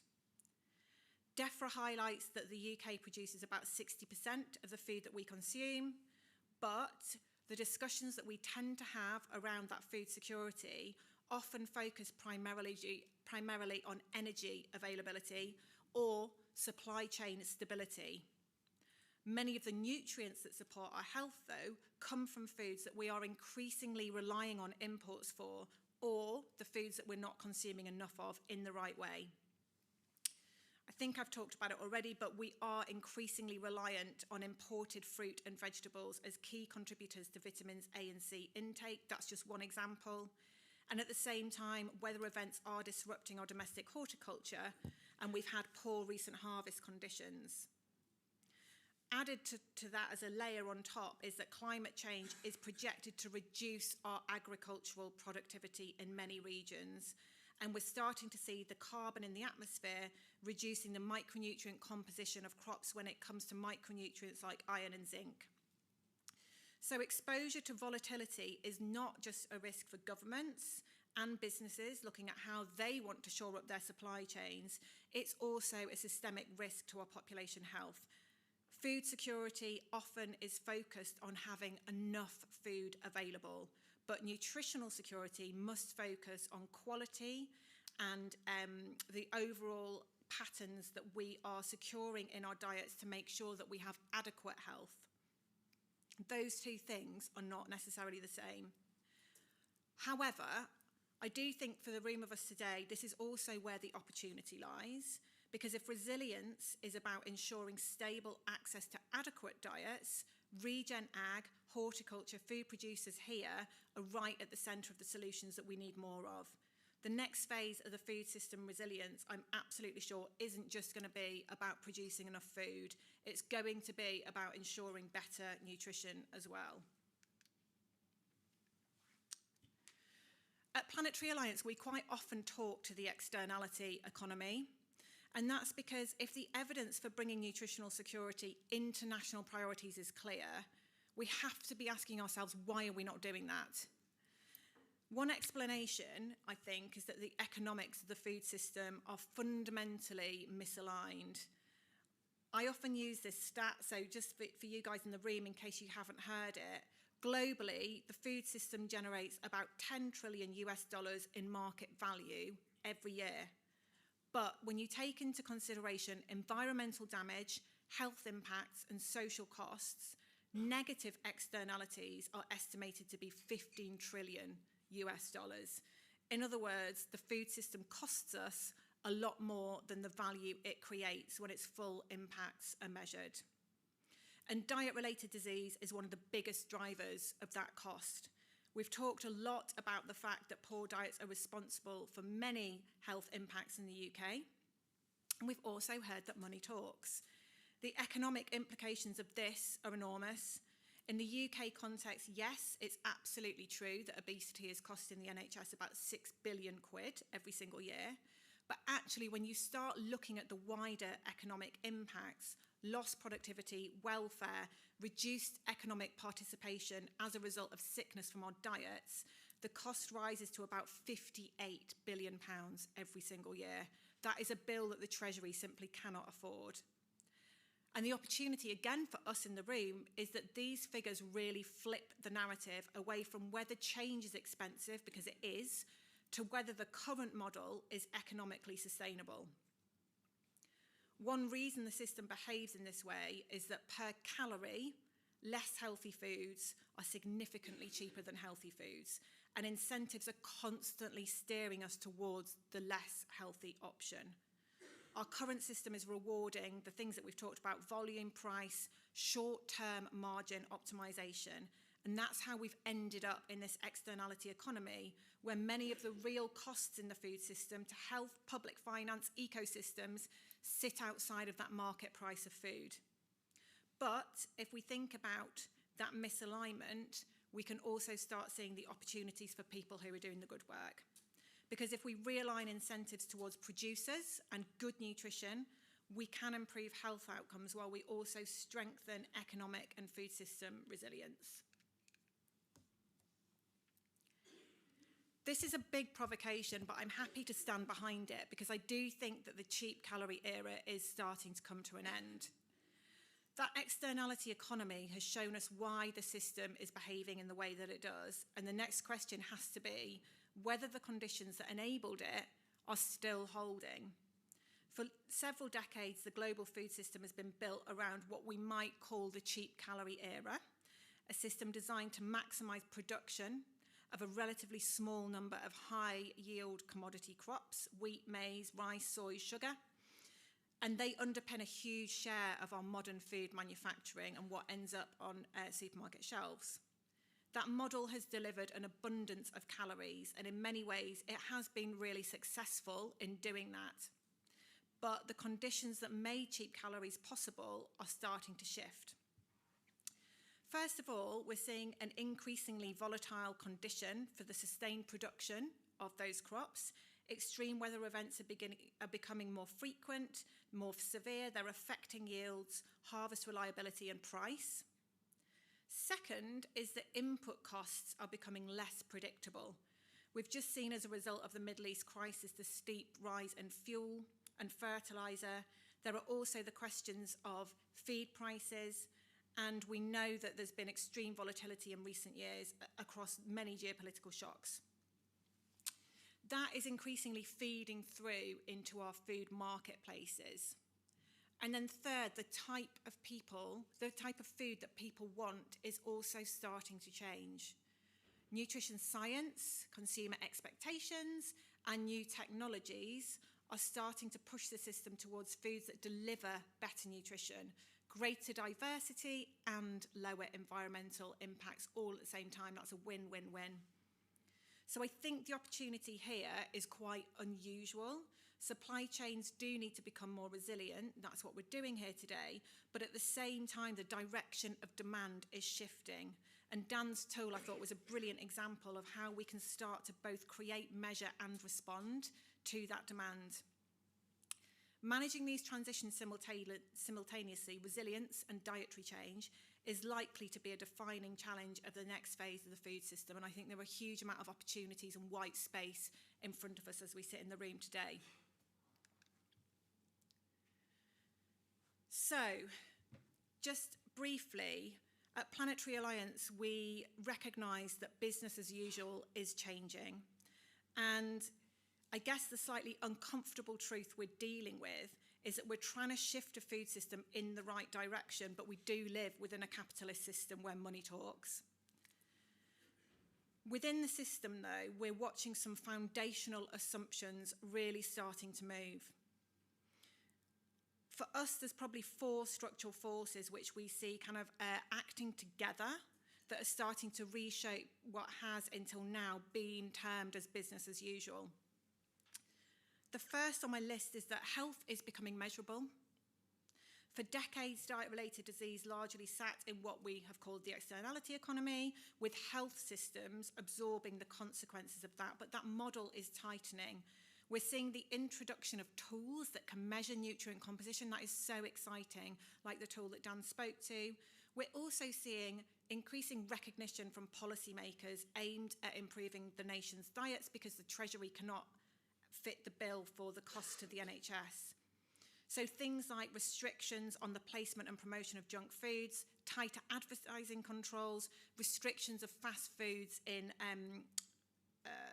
city centres through the National Planning Framework.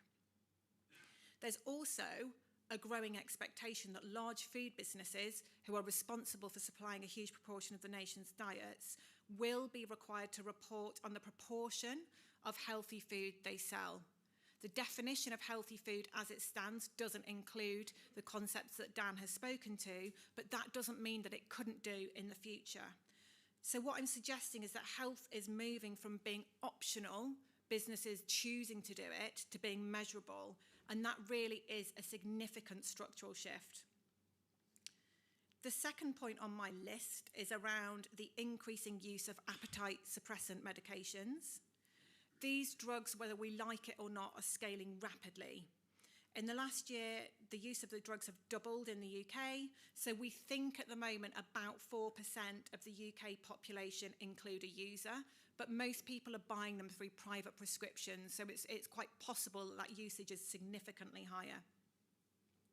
What we do know is that Wes Streeting earlier in the year announced GP bonuses to scale those prescriptions to tackle obesity, and importantly that trials show us reduction in energy intake of up to 30% when people take them. In the US, where their use is much, much higher, studies have shown that users reduce typically their consumption of junk foods, and they move towards eating more and better whole foods. And that really matters economically, because if we're contracting appetite, even a fraction at a population level, that volume-based revenue model is going to start to wobble and feel pressure. And that really opens up the door for quality. These medicines are treating the consequence of an unsustainable food system. But they are also changing the biology of demand towards healthier options, and that feeds directly back into the economics of food. 2 minutes left. I'm being given a time warning to say I've got 2 minutes, so I'm going to speed up. My third point then is that there is growing scrutiny of ultra-processed foods and unhealthy foods. Consumer sentiment is shifting, and the debates around UPF have moved firmly into a mainstream conversation. It is absolutely true that perception shapes markets, and consumers are increasingly asking different questions about the quality of the food that they buy, about nutrients, about ingredients transparency and their health value. And then my fourth point is that climate and geopolitical volatility is affecting yields.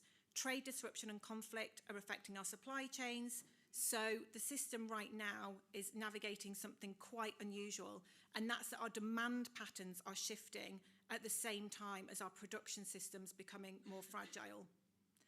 The next phase of the food system is going to be increasingly organised around different forms of value. And again, I would probably just end by saying this is the real opportunity moment for all of us in the room. That value will take into account nutrient composition, measurable health outcomes, resilient domestic production under climate stress, reduced regulatory exposure to high-fat, salt, sugar and unhealthy foods, transparent reporting, and really importantly, more integrated strategies that link farming, climate and health. I'm going to end there. Thank you very much.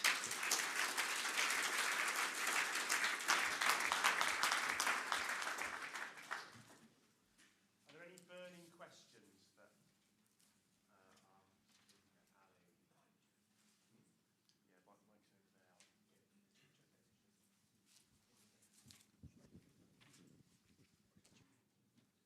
Any burning questions? We've got one right at the back. Hold on. Get your steps in, Joe. Good point, Tim. Good point. I didn't have a question. I just wanted to see you run. Hello. Yeah. Do you think 5 a day is in any way adequate? I mean, I think it would be a good place to get to, because most of us don't eat 5 a day. Probably not. But I think we also have to be realistic about the state of the nation's diet. And the fact that we're starting from such a low baseline means that I think we have to be careful about putting out public health advice that goes above and beyond what people can afford, what's accessible, and moving the needle towards a better way of eating right now is so important. I think it's very easy oftentimes that we get caught up in being perfectionists in the food system, but something we talk a lot about is that progress is progress. You know, there are many households where children wouldn't even have a single portion of fruit and veg a day. So I think for now, we've got good public health guidance around 5 a day. We're not meeting it, and we really need to be thinking about what more we can do to get there rather than introducing a new level of guidance. So just one final question. Sorry, Anna. Save it for later. That's come in from some of our online viewers, and thank you for engaging with us. How can a whole system approach across farmers, suppliers, industry and public health nutritionalists help us overcome food insecurity in the current global political situation? And how is this likely to impact our supply of food going forward? Gosh, yeah, that's a very big question. So one of the slides that I didn't have time to show, guys, was a case study of the work that we've been doing on Fix Our Food across Yorkshire, which is a whole system approach to changing food.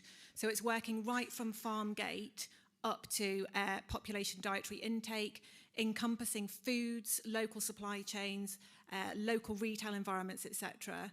I think one thing that I would flag is that while there is increasing distrust in many elements of the food system, there's also increasing trust and engagement from local production systems and changing to a system where we can access food through more local level places. So I know Jan's going to speak to Fix Our Food later, but I would suggest looking at that as a case study for how we're changing farm to fork.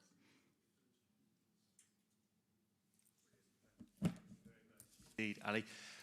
Right, we will give Ali a round of applause because that was really interesting.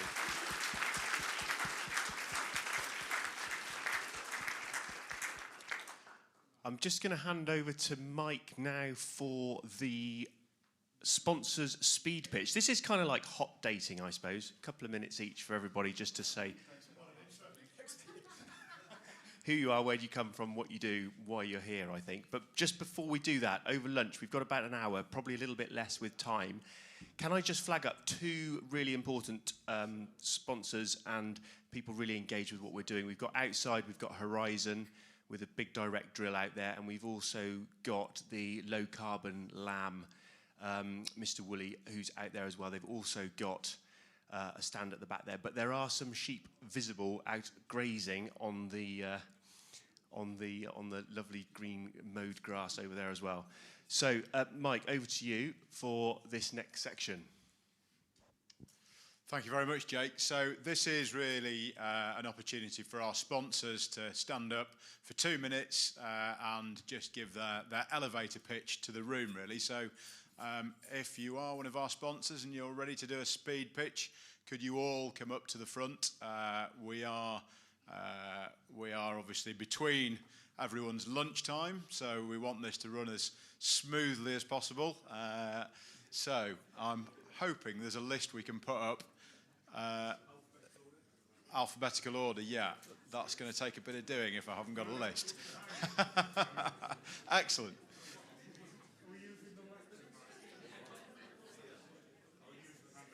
I'll just use a handheld mic and hand it on. So forgive me, but if you could just stick your hand up when your logo comes up, and I'll hand the microphone on. ADAS.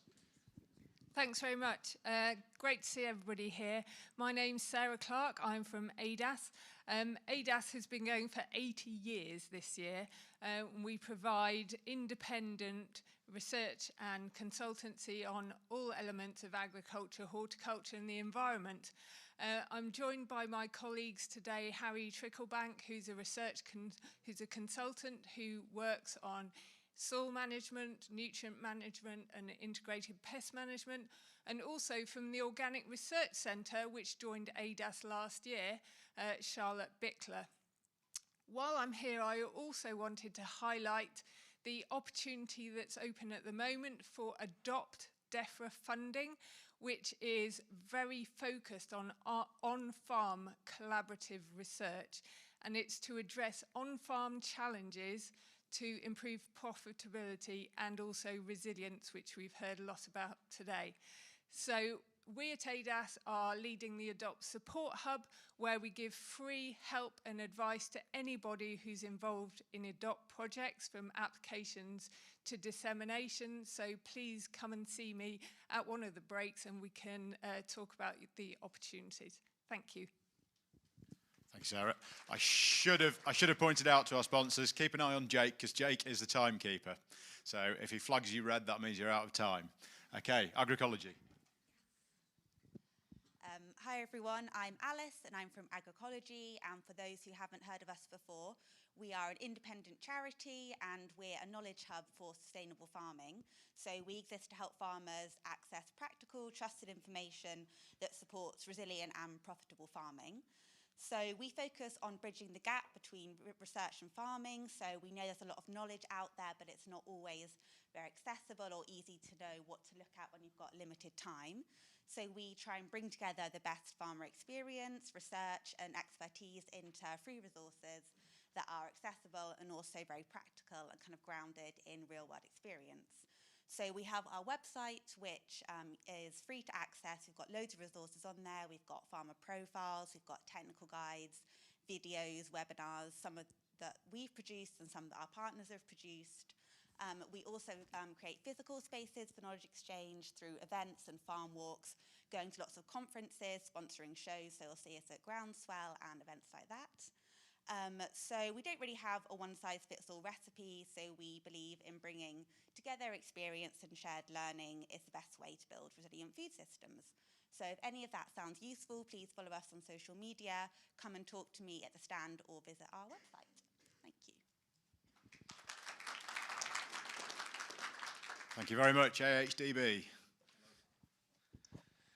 Now then, everybody, it's good to see you all. Craig Patrick, AHDB Cereals and Oilseeds, Senior Knowledge Exchange Manager for the North of England and Northern Ireland. I'm sure everyone in the room is aware of AHDB and what we cover across cereals and livestock sectors, but I just wanted to take this opportunity to let you all in on what's coming up from our knowledge exchange side over the coming months as we get into this busy summer period. So two things I want to highlight.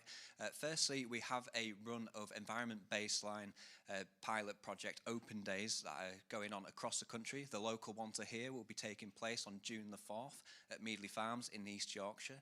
Further details for all the other events are available on the website, or you can come see me afterwards. I can ensure you are informed. The idea of that event is to highlight the outputs from the ongoing environment baseline pilot project, which has been a big investment for our levy payers at the moment. Secondly is our upcoming strategic farm open days, which we are actually going to be coupling with the Adopt support scheme, so putting a bit of a spotlight on that side of things. So those of you that are aware of the Adopt scheme or maybe taking part in those, come along. It's a great way of showcasing current projects that have already been funded or in the prospect of being funded, so that people can see what is actually going to be coming out of that alongside what's going on in our strategic farms. So the local one in this region will be on the 24th of June at David Blacker's farm near York. So, thank you very much. Cheers, Craig. Ava. Thank you. Good afternoon, everyone. I'm Laura from Ava, and firstly, thank you very much to the Green Farm Collective team for opportunity to say a few words and introduce ourselves. Ava was formed over 10 years ago with a simple idea that there was a better way to support farmers and growers, one that works with nature rather than constantly fighting against it. From the beginning, our focus has been on helping progressive farmers, agronomists and businesses to find practical ways to improve crop performance, soil health and resilience, while reducing some of the unintended consequences that mainstream agriculture has created over time. We've grown a lot since those early days, but our core purpose hasn't changed. We still believe that agriculture can be both productive and environmentally responsible, and judging by the people in this room today, I think many of you believe that as well. At Ava, we take a systems-based approach, so every farm is different, every season is different, and there's no single product that is ever the silver bullet. Our role is to help growers source, understand and use technologies that fit their system, whether that's more efficient nutrition, silicons, biologicals, biostimulants, carbon-based inputs or soil health solutions. Ultimately, it's about improving efficiency, resilience and profitability while supporting the long-term sustainability of the farm. This way of thinking isn't new to us. We've spent years building knowledge around how nutrition, biology and soil function can work together to create healthier, more resilient cropping systems.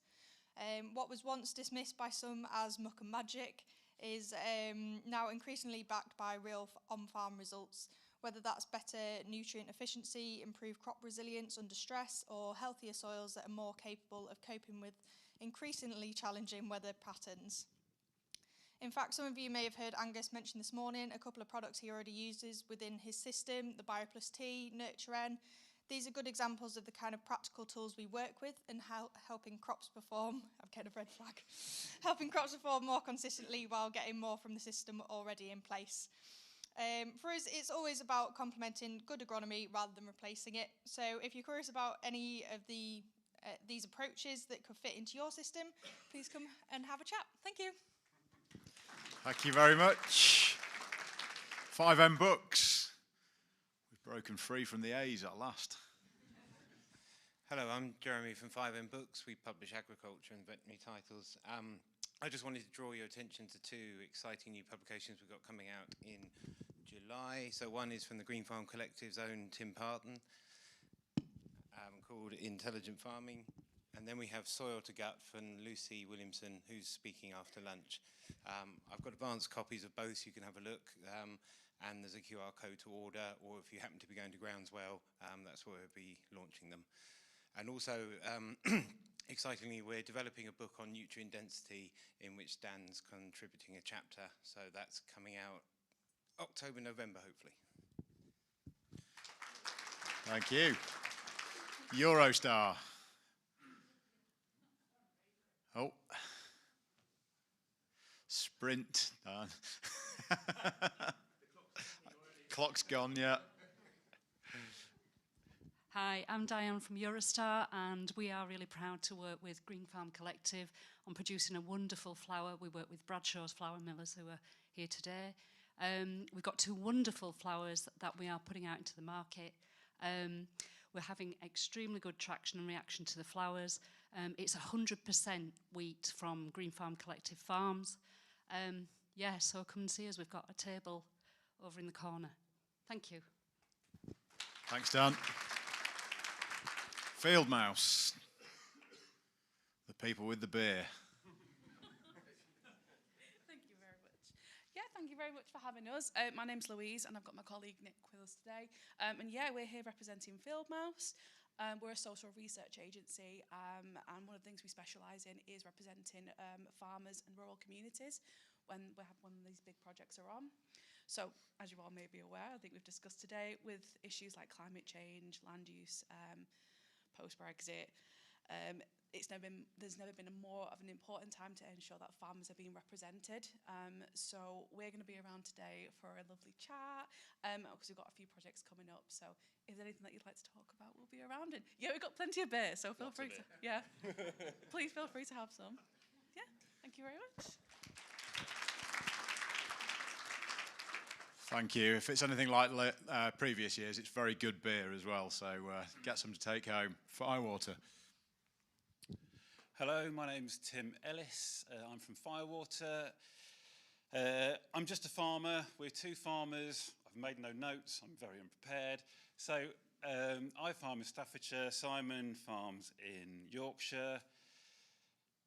And very simply, as most people have said this morning, nature has the answers. So there's a very simple principle, scientific principle in nature. When there's a thunderstorm, electricity separates the nitrogen atom from the atmosphere, it falls in the rain. Amazing. We don't have many thunderstorms in this country. So a company called Green Lightning Firewater in America have come across a cold fusion plasma system to do this on farm. Sounds very sci-fi. It's an incredibly interesting thing. We're looking at replacing 75% of nitrogen on farm by just making it out of air, water, and electricity. If you have renewables, your electricity is free and it's carbon neutral. If you have to pay for electricity, we estimate it'll cost about £2,000 a year in electric. Everyone knows how much they spend on nitrogen. Straight away, you can see this has potential. But not only that, from the data we're getting from America, they're saying hopefully we'll be able to reduce pesticide use, no insecticides anymore, reduction in herbicides and fungicides. Normally, obviously it creates nitrates. You put nitrates on a plant, bricks goes through the floor. Put firewater on, bricks is raised. The plant health is raised. There's some really interesting synergies with the biology and plant health. This could be a game changer. But and this is the but, it's very early days. We've got 2 confirmed adopt projects testing it in Yorkshire and in Staffordshire. We've got another one in the pipeline with Tim Parton to look at the biology. We're looking to collaborate with as many farmers as possible. Organisations, cover crops, whatever. Try and get this out there to as many people, trial it, find out how it's going to work, come and talk to us. Yeah, brilliant. Thank you very much. Thank you, Tim. Frontier. Yeah, and Clive Wood from Frontier. Yeah, Frontier is proud to be a sponsor today and support the Green Farm Collective and also support the farming industry and encourage sustainable production where food is produced at the same time as protecting the environment.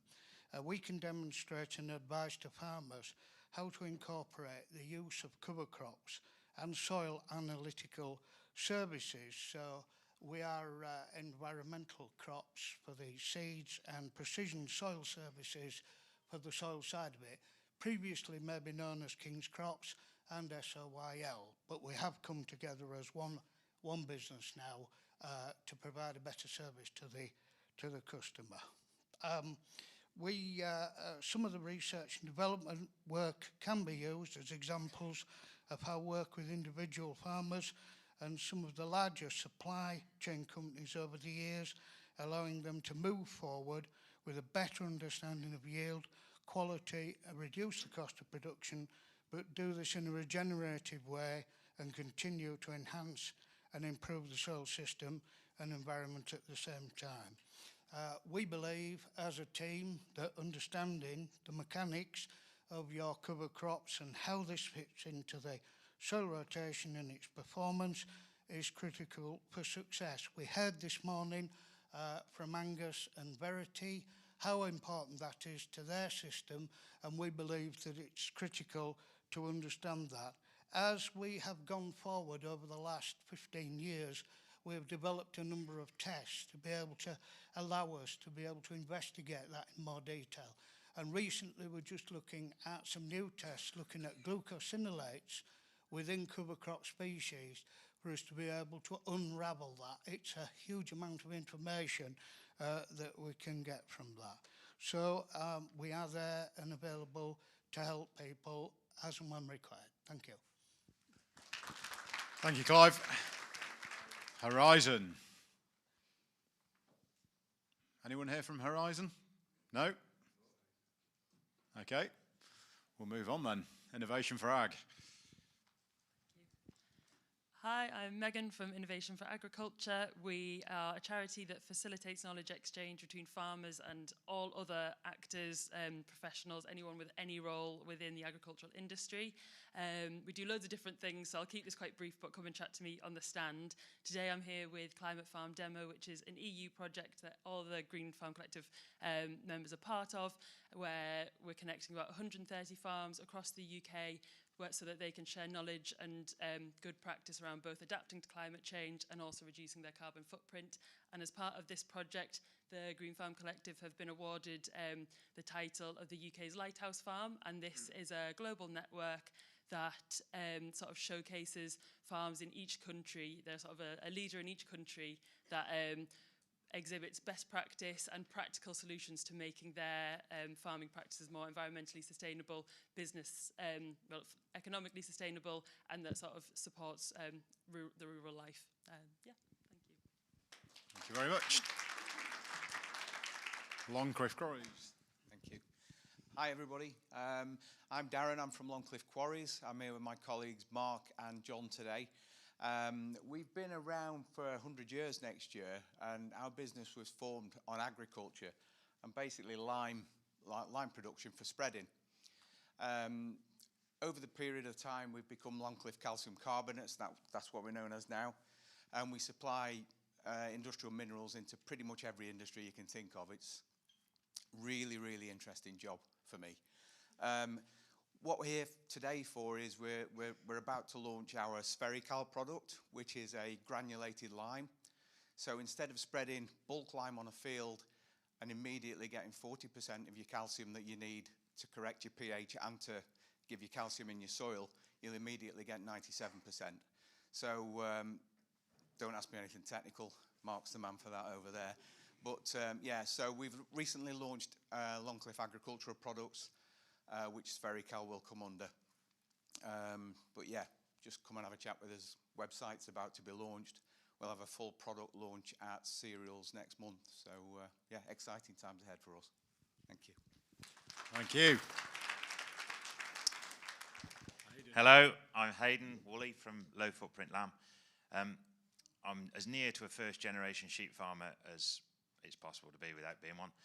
I started with 60 ewes in 2000, and by 2015 I think I've got about 6,000 breeding ewes around Shropshire. I realised pretty quickly, for every 1,000 ewes that went to the tup, I used about 170, 180 litres of pour-on products, and they used to make my eyelids tingle and the tips of my fingers tingle. And you guys could eat the lamb after 8 days, which I didn't think was very good. I switched fairly quickly to wool shedding sheep, realised they weren't probably as good as sheep with wool. I gathered a lot of data, met a guy who does embryo transfer and AI all around the world. We started improving wool shedding sheep in 2017, I think. We've recently started doing a methane reduction program, an accelerated methane reduction program, which is basically screening sheep for methane and accelerating the genetics of the low emitters. Methane is quite a good yardstick for efficiency in a sheep flock, and we've recently bought some, it's like Wagyu type genetics in lamb, and we're trying to ingress that into low methane sheep. There's 3 sheep outside for you to have a look at. They've come 200 miles.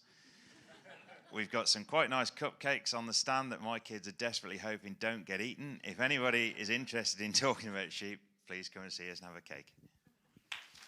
Thank you, Hayden. Microbes. Hello, my name's Katie and I come from a family that is obsessed with microbes. So for the last 15 years, my mum and dad have been harvesting microbes from our organic land and making them into products for ourselves and our friends. About 10 years ago, we started making them into gut health products, so diverse microbes for your gut health fermented with herbs and minerals. And we found they really worked for people. People were getting healthier, skin was getting better, IBS immunity all improving. And I came to understand that people are missing this in their diets and need to have more microbes in their diet. So what better place to start than the food and farming system? For the last 18 months, we've been working in that system to try and add more biology. This is a very natural process, but we have seen some improvement in compaction, water retention, livestock health, and if you're interested in that, come and talk to us and try one of our gut health probiotics. Thank you. Thank you, Katie. And RM. Hi everyone, my name's Sultan Khan. My colleague over there in the back is Sophie. We're here today just in the other room. NRM is one of the UK's leading agriculture and environmental laboratories, supporting across many different sectors, waste-related, environmental, agriculture, etc., etc. We cover testing services across soils, water, digestates, compost, biosolids, and other environmental materials. A lot of conversations currently taking place around regenerative agriculture and soil health are focused on resilience, biology, nutrient efficiency, and understanding soils more holistically. Through initiatives such as our annual soil summary, wider soil health work, and ongoing industry collaboration, we are helping provide customers with valuable insight into national soil trends, nutrient status, organic matter, and long-term soil performance to support more informed land management systems and decision-making processes going forward. One of the newer areas that we've just expanded into is PFAS testing. As the industry grows, moving towards greater use of organic and recycled inputs, there is growing discussion around wider environmental considerations and emerging contaminants such as PFAS. We can support customers with PFAS analysis across both solid and liquid sample types, where further environmental insight may be required. Thank you, not quite the birthday plan I had in mind today, but free coffee and regenerative conversations are always nice. Please do swipe right and come and see us, and don't swipe left. Thank you. Happy birthday. Go out to Hayden stand and get yourself a cupcake. Oakbank. Harry. Thank you, Michael. Hi, Harry Moffat from Oakbank. We've been around for about just over 20 years now, largely a supplier of seed for environmental crops, be that legume fallows, herbal laves, or might be what most relevant to you in the room, cover crops. Hopefully we have some people who can vouch for us on that in here. On the cover crop front, we're also doing a lot of research into trying to understand what nutrients and when those nutrients come back available to your following crops. So we're involved with a few adopt trials there to try and develop that.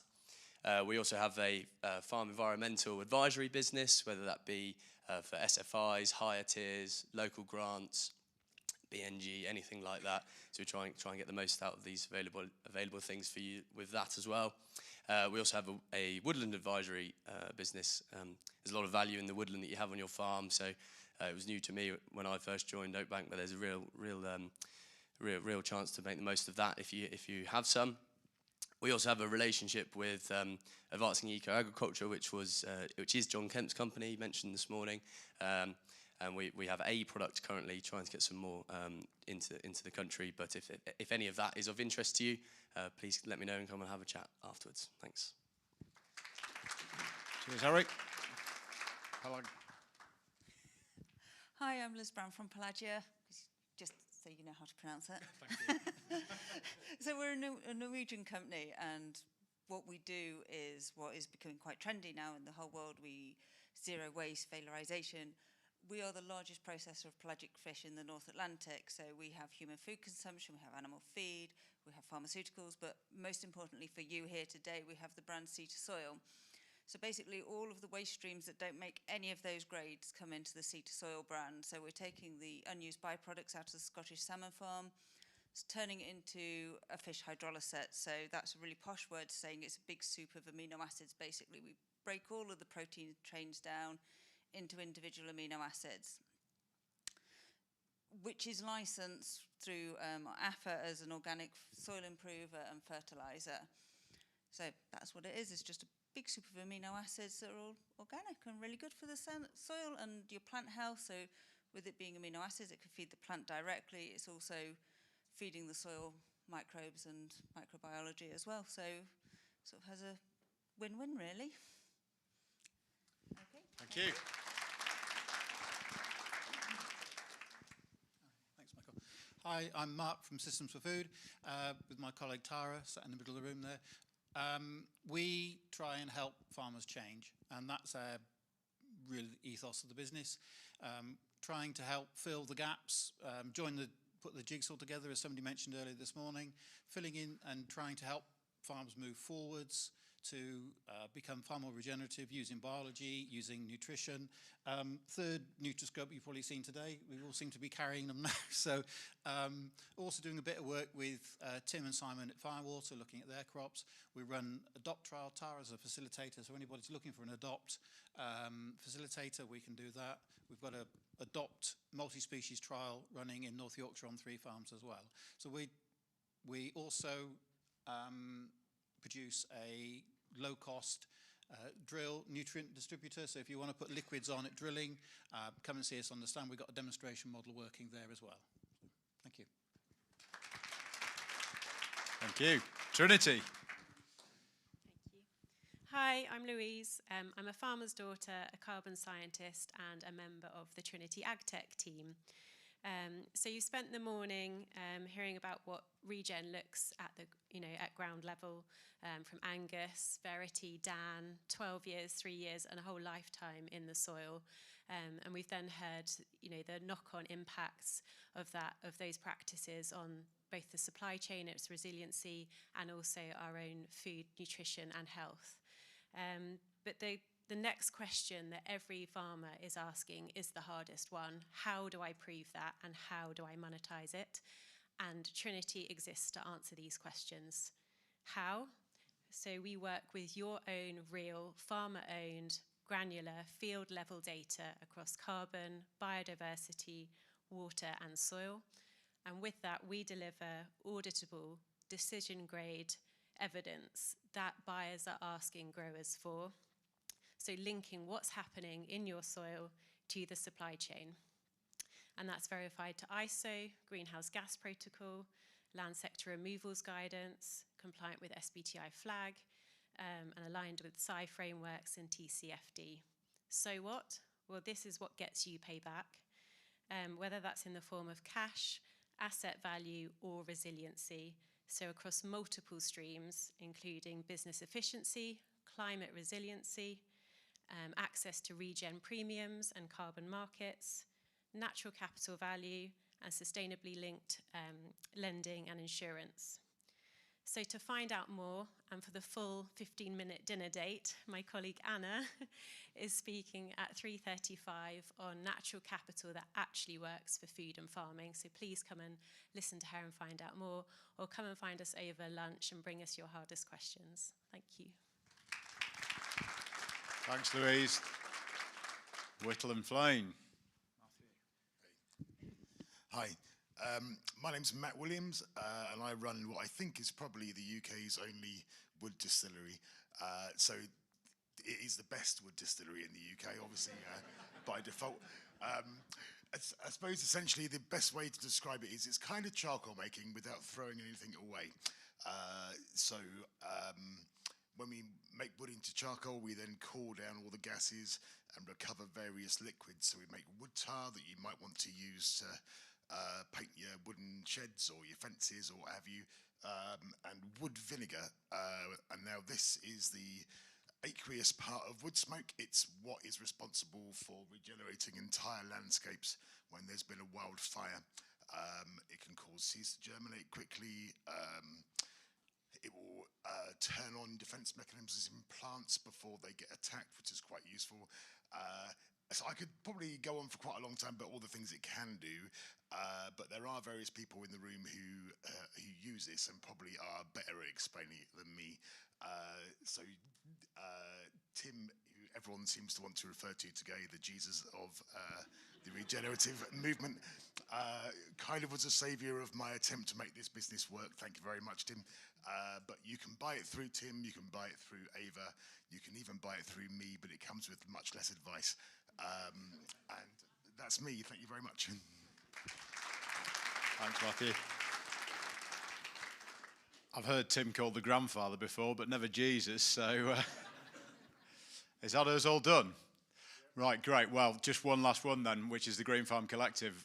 We can't give all this lot a go up here without having a go ourselves. So, yeah, it's been a fascinating morning in that we have heard how we're degenerating our soils, we're degenerating biodiversity, we're degenerating the quality of the food that we eat, we're all getting fatter, and we're all getting less healthy. And really, myself, Michael Kavanagh, Jake Freestone, Tim Parton and Angus Gowthorpe came together to try and do our little piece to try and start to put this right. So we set out and we defined our version of regenerative farming, and that is a way of farming that hopefully starts to reverse all of these trends that modern agriculture has undoubtedly put in place. We have to be the generation that starts to turn around the degradation of our soils for the sake of our children and our children's children. We can't sit back and do nothing. We've defined Regen Ag. Our farmers are third-party verified by Food Integrity Assurance and certified as a regenerative producer as per the Green Farm Collective standards. We then have premium markets, as we very briefly heard from Dan at Eurostar, in which we can place milling wheats at the moment, which is a milling wheat at 11.5% protein, but it importantly is returning the farmer a £20 a tonne premium. We have the benefit of using Trinity AgTech, who you've heard from earlier. We believe they are the most robust reporting software out there, and we are going to hear from Anna afterwards. And actually, interestingly, what that's showing is that personally for my farm, and actually I've got the benefit of two different farms, one of which has been in a conventional system, one of which has been in a regen system, and actually it shows basically a halving of emissions intensities under the Green Farm Collective system. So for any buyers out there, that means that your Scope 3 reporting is basically, you've got an emissions intensity which is, in my particular case, is half of what it would be under a conventional system. And that's, that's what we're aiming at for the Green Farm Collective's standards. So one final thing to say, that if you're interested in becoming a farmer member today, then if you sign up today, or we might stretch to tomorrow, then you will get today's ticket refunded. So I think that's all from me. We're all starving. We are running a little bit behind schedule. So I would ask that we grab a quick bit of lunch because some speakers have got to go after their slots after lunch. So I'm just getting Jake's just going to say something as well. Yeah, no. Thank you, Mike. That was fantastic. There's just 3 more people to thank. We need to thank the country office for sorting our event out today and reorganising us, and they've been absolutely brilliant. George, we're going to hear from later on as well, from Hobbs House Bakery. The rolls that we're about to devour in about half an hour's time, super fast, are made with GFC wheat through Eurostars, and we had them last year. They're absolutely fantastic. We also need to thank Diane and Debbie as well for the flour to make all of our cakes and buns and bits and pieces that we're also going to eat now as well. So for me, that's great. We're talking right from the farm right through what we're going to eat today, which is what the whole thing is all about. We are pretty much, as Mike says, running late, but I think it's been worth it. So we've got 35 minutes.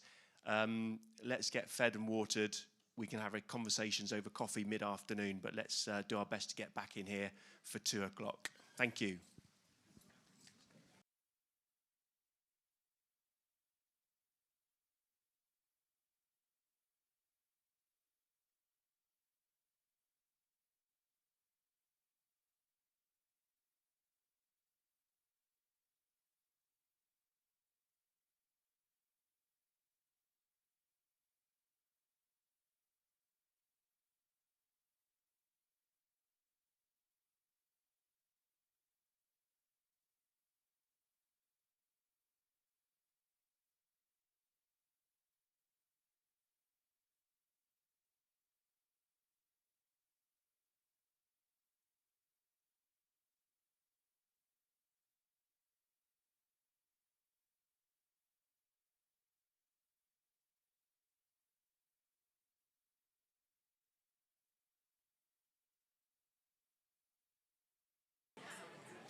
Okay, everybody.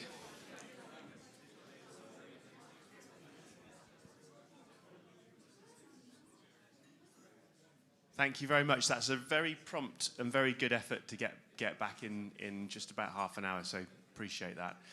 I've got the huge pleasure to introduce Natalia from the Collective based down in London. Natalia came out with Eurostars to the farm last July to see GFC wheat being harvested, and we had an absolutely amazing day, all of us together. And I think that connection between farmers and customers is something that today has been really positive about. We need to build on that going forward. So I'm not going to say any more other than get my clock working, and I'm going to hand over to you. Perfect. Thank you so much. And yes, Collective Food is spelled correctly. But thank you for having me. I'm Natalia, Director of Impact and Strategy at Collective Food. That is just a fancy way of saying that I am responsible for proving that sustainability can support our commercial growth. And today I want to share a really great example of how we've done that with rice flour and what it tells us about how we scale better food.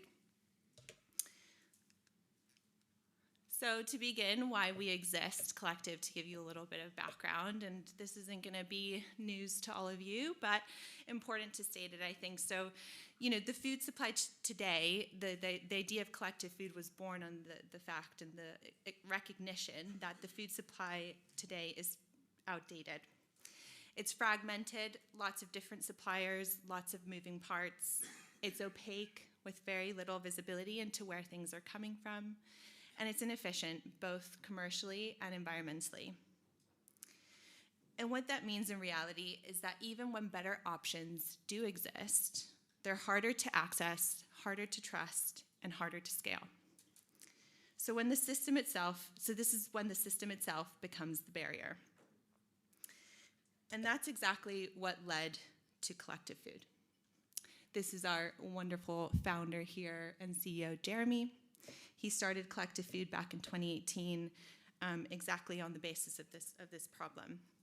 He has a background in forensic accounting, and during an investigation into food wholesale, he saw just how broken the food system really is. And his takeaway was simple. The system doesn't need retweaking. It needs complete rebuilding. So Collective Food was created as that rebuild, the antidote. Not just another wholesaler, but a different wholesale model entirely. So what does that look like in practice? This is a very summarized version of the Collective Food model. And of course, as a scale up, we are ever evolving. But these are the core kind of principles behind the model itself. In summary, we act as a single intelligent layer between producers, food producers, and kitchens. We source directly from our vetted network of producers, consolidate everything at our hub, just like any other wholesaler. But unlike every other wholesaler, we do the delivery part pretty differently. You'll see a picture at the end, but there are some pods there in that picture. But we have essentially a patented technology, which we call our pods. They're points of distribution. These are repurposed shipping containers that we place in underutilized space within the city, and they act as mini hubs within the city itself, breaking up that kind of last mile. And what it does two things. It reduces emissions by up to 75% compared to that conventional one stop after another model. And it also means that we hit delivery windows much more accurately than kind of that conventional model. As you can imagine, getting stuck at one point delays the rest of the deliveries. So we do that part differently, and as we mentioned here, the transparent sourcing is a key part of what we do as well. But what this really means for our customers, the hospitality industry, is simplicity. Before working with us, a typical restaurant might be dealing with 10 suppliers. I've seen many more. In the 80s, I've seen for some. And that means different delivery times, different invoices, different pricing structures, and very little visibility into where anything actually really comes from. After switching to Collective Food, that becomes one order, one delivery, and one invoice. And suddenly, not only is it operationally simpler, it creates the space to make much more intentional decisions about sourcing, which is exactly what we want. And that's where transparency becomes really important. Every product and producer we onboard goes through a sustainability assessment. And we give customers visibility not just on what they're buying, but where it comes from and the impact behind it. But what's equally important and often less talked about is what this model does for our suppliers. Because traditional wholesale tends to dilute a producer's brand, and maybe some of you can relate to that. You lose visibility, you lose connection to the end consumer, and it becomes harder to communicate what makes your product different. What we're trying to do instead is act as a growth partner. That means helping products reach the right customers, giving both customers and producers clear data on how their products are performing, creating opportunities to tell their story, whether that's through marketing, customer engagement, or things like farm visits. But does it actually work? Well, in a survey that we did last year, over 80% of our suppliers said that they see us as a strategic partner, not just as a distributor. and customers who I have the pleasure of speaking to produce some lovely case studies, say that we are different to others because of our partnership approach. But obviously a really great example of all of this is Rise Flour. But it's a really good example because it shows that what happens when the right product meets the right system, we can make it work. So why? Beautiful picture from the farm visit. So why Rise? Well, firstly, it stood out to us because of the fact that it is 100% British and milled in the UK, which is a key USP compared to other regen flours on the market. But secondly, it's built on regenerative farming practices through the Green Farm Collective. And I put a little asterisk there because it actually works for farmers. And this is what stands out to me. Because one of the challenges with sustainability is that it often doesn't translate commercially at the production level. Rise is different. It's grounded in something scalable and realistic. For all these reasons, Rise was a natural fit for a Better Choices range, which is a really key part of our strategy at Collective Food.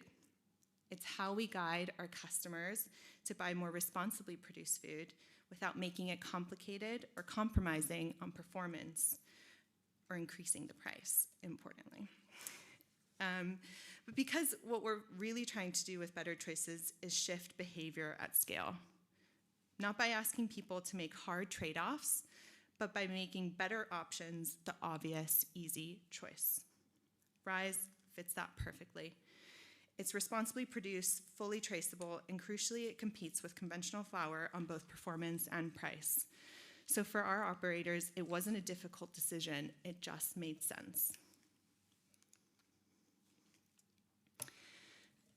Building the partnership. So we worked with Eurostar from the beginning, and I think it's just been a really powerful example of how kind of a partnership can come to life to bring what is a new product, a new great product to the market. And really from the beginning, there was immediate alignment. They understood that we were trying to change the role of the wholesaler, really be a positive enabler in the supply chain and not just operate within kind of what is an outdated system. And one of the most impactful things we did early on was bring customers out to Jake's farm. And you can talk about sustainability all you want, but standing in the field, seeing how food is grown in this way, hearing directly from the farmers that it's working for them, that's really what connects people to good food and ultimately supports them in making a switch.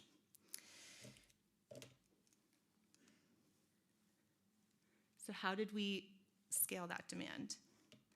That connection that we started to build through that partnership really supported kind of translation into demand, because it wasn't about kind of doing the right thing. It was also about showing that it worked commercially. It's competitively priced, it performs well, so it's an easy switch. And over time it became, it's becoming the new standard, and certainly the flour that I want to push is the only flour that we do at Collective. But we've seen customers switch from conventional flour without hesitation. And in one case, we were able to deliver close to 30% savings for a major customer, all while raising the bar on their most significant ingredient. And that's what's interesting. This isn't being driven by niche operators. These are high volume, commercially driven businesses, which tells us this works in the real world, not just in theory. In fact, within the first few months, we scaled to around 5 tons per month, and we're seeing steady growth. Now by August, that's gonna double. So again, this isn't niche. This is something that scales, and we're just at the beginning of its potential. Here's one of our very lovely pods, so you can actually see one of these repurposed shipping containers. But I'll end it here. So stepping back, what does this all say? What's the main lesson?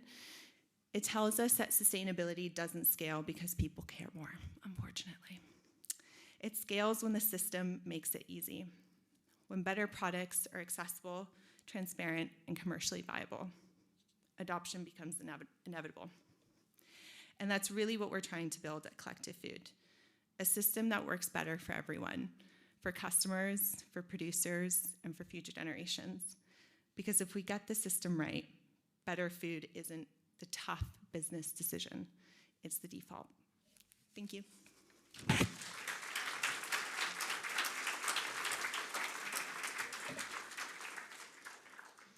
Perfect timing, brilliant. Bridgie, I welcome to the stage now.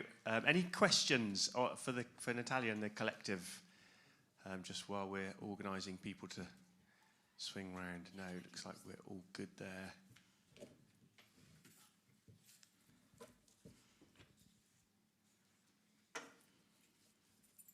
Okay. All good. Hello, good afternoon, everyone. First of all, I would like to say a massive thank you for having me today. It's a real privilege to be part of a conversation that is, I believe, is becoming more and more important, and that is how to build a more sustainable future for hospitality and food production. My name is Bridgie, and I'm the founder of Stretch. It's a new pizzeria we're opening in Brighton, and I also been working as a company manager at Pizza Face. I've been working in hospitality for over 15 years, and during that time, I had a chance to see the industry from many, many different angles, from kitchens to door rooms to operations, team building, customer experience, and sourcing. Along the way, I was fortunate enough to win the Pizza Chef of the Year award in UK. That competition is across Ireland, Scotland, and England, and in 2 different competitions. That was an incredible moment for me personally and in my career, but as proud as I am of those achievements, what motivates me today is not a recognition, it's building something meaningful and creating a business that reflects my values just as much as my food. I always wanted to create a place that reflects not only my love for pizza, but also the values I believe the future of hospitality should stand for: care, community, transparency, and responsibility. As Stretch, we will focus on making exceptional pizza, of course, using thoughtfully sourced ingredients, working with local producers wherever possible, building relationships with suppliers who genuinely care about quality and sustainability. We will be using rice exclusively, which I'm very, very proud of, because rice is a great British flour and reflects our commitment to better farming and better food. And that is what Stretch is really, really about.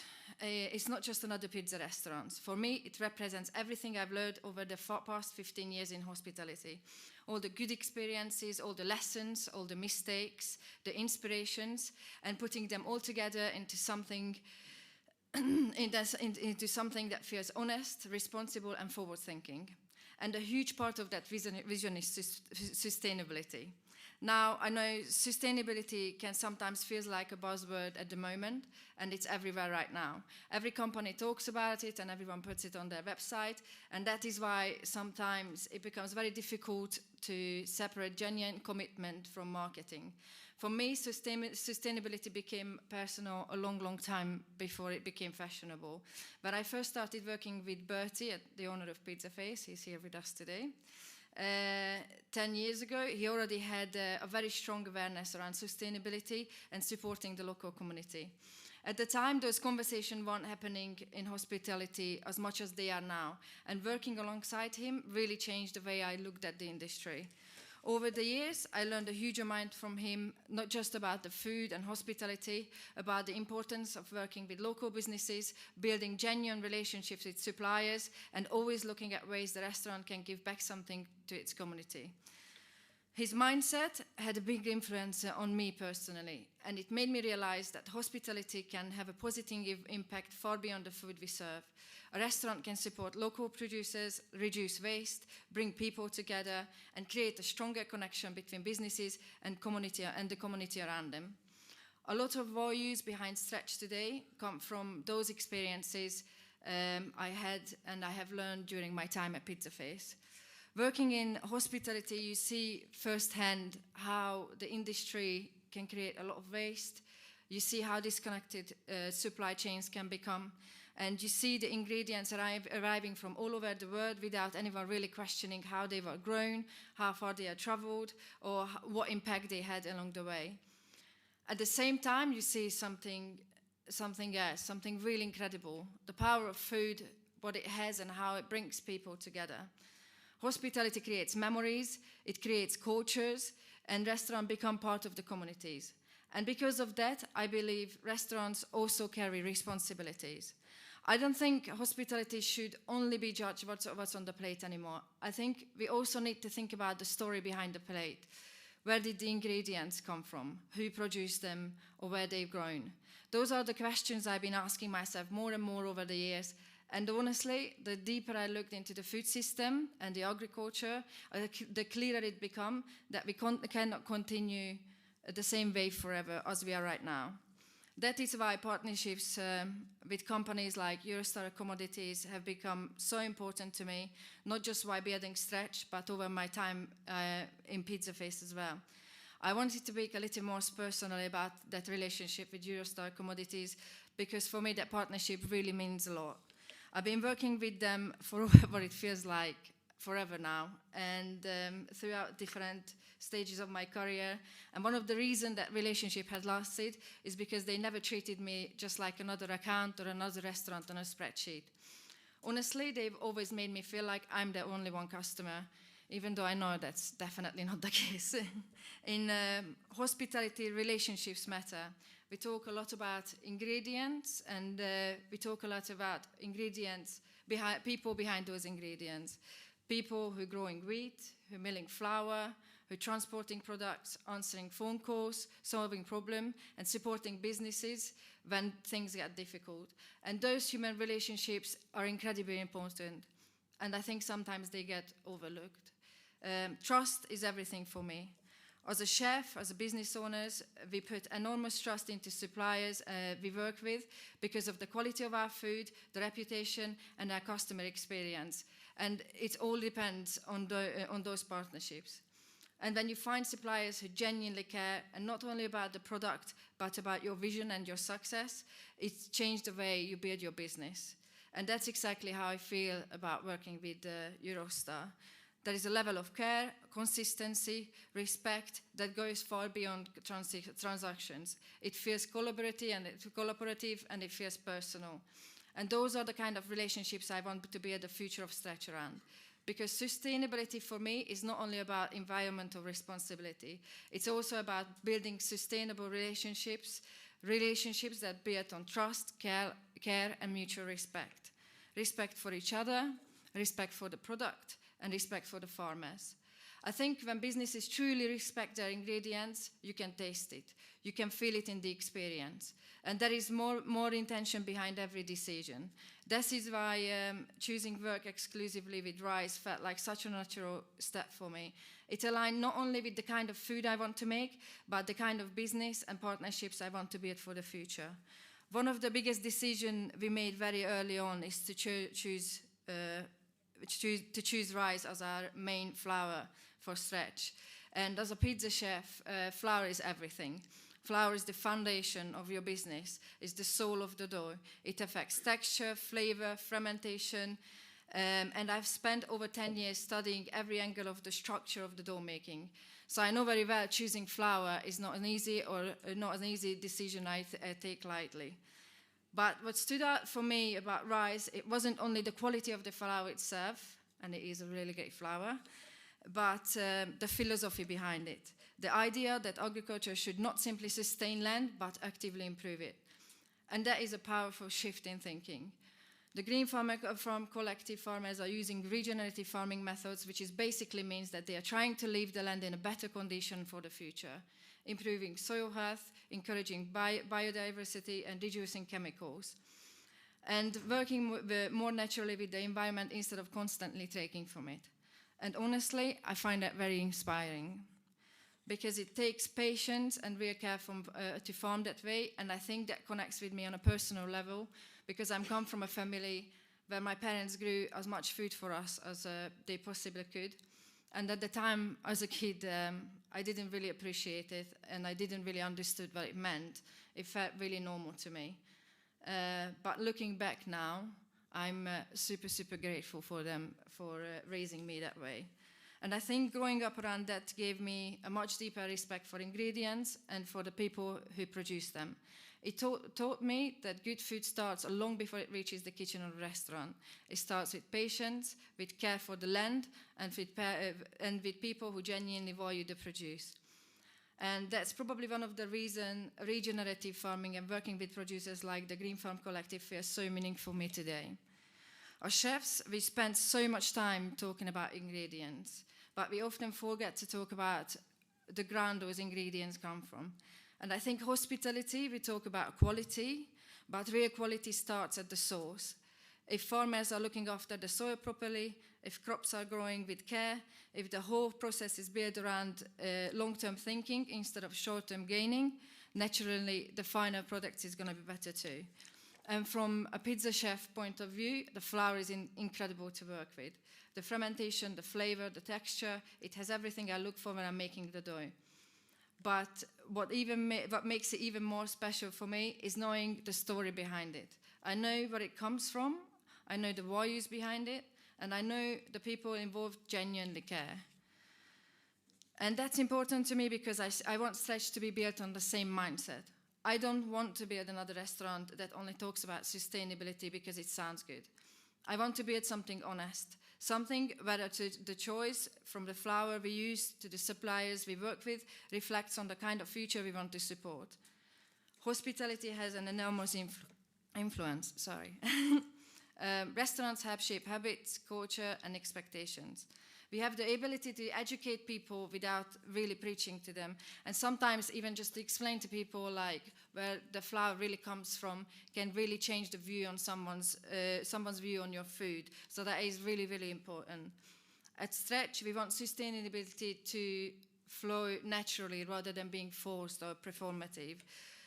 We will source local produce wherever possible, but as we all know, especially in pizza making, that's not always possible. For example, one of our large product what we're using is tomatoes as a source, and as of yet, unfortunately, sourcing tomatoes in England is really, really difficult. On that note, if any of the farmers are excessively start growing tomatoes, definitely hit me up. I'll be the first one in the line. Because there is something really special about building relationship with local producers. You understand the seasons better, you understand the work behind the ingredients, and you create a stronger local economy. And honestly, the food simply tastes better when the care has gone into producing it. And that is why our menu is going to be seasonal, which was really, really important to me, because I do not want to support overgrowing. And I think someone else earlier spoke about that we stopped eating seasonally. And this is what at Stretch I really would like to support, because there is some really beautiful vegetables growing in a whole year around in England. And our menu is going to be designed based on those vegetables available. So I think that's really, really important to mention. So we are also thinking carefully about waste reduction, packaging from the very beginning. I think one of the biggest mistakes companies makes is thinks about sustainability as an add-on. Once the business is sustainable, once the business is successful, then we will deal with the sustainability. We will do it later. For me, we built the business on sustainability. From day one, it was really important for me to be in the foundations. And I'll be honest, it wasn't always the easiest way. It's not always the easiest way, but because sometimes sustainable choices cost more, or the local sourcing is more complicated. If you work with smaller farmers, sometimes you run out of stuff. That's why, the menu is going to be flexible. If I haven't got an ingredient, I will just take it off the menu, rather than forcing something to overgrow throughout the year. And I genuinely believe those challenges are worth it. I also think there is a misconception in hospitality about that sustainability means compromise. That if you care about sustainability, somehow you have to sacrifice creativity, quality, profitability, or even the guest experience. And I completely disagree with that. In fact, I think sustainability pushes creativity. My mind literally lights up every time we get like a fresh portion of like vegetables coming from the farm, and I have to design a dish around it. I think that really excites me, and if anything, it makes me makes me push my own limits even further. And when you work seasonally, you become more inventive. And when you value your ingredients, then you waste less. And when you build stronger relationships with the suppliers, the quality improves.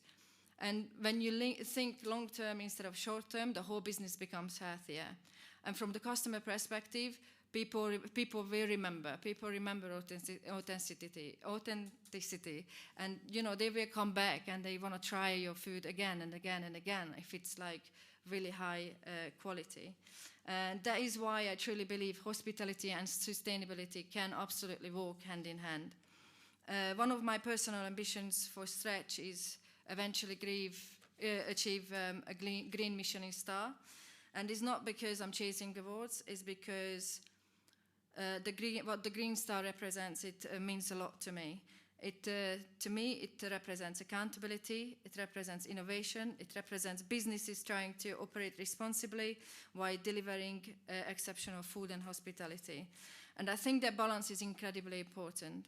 I love pizza because on the surface it seems simple, just flour, water, tomatoes and cheese.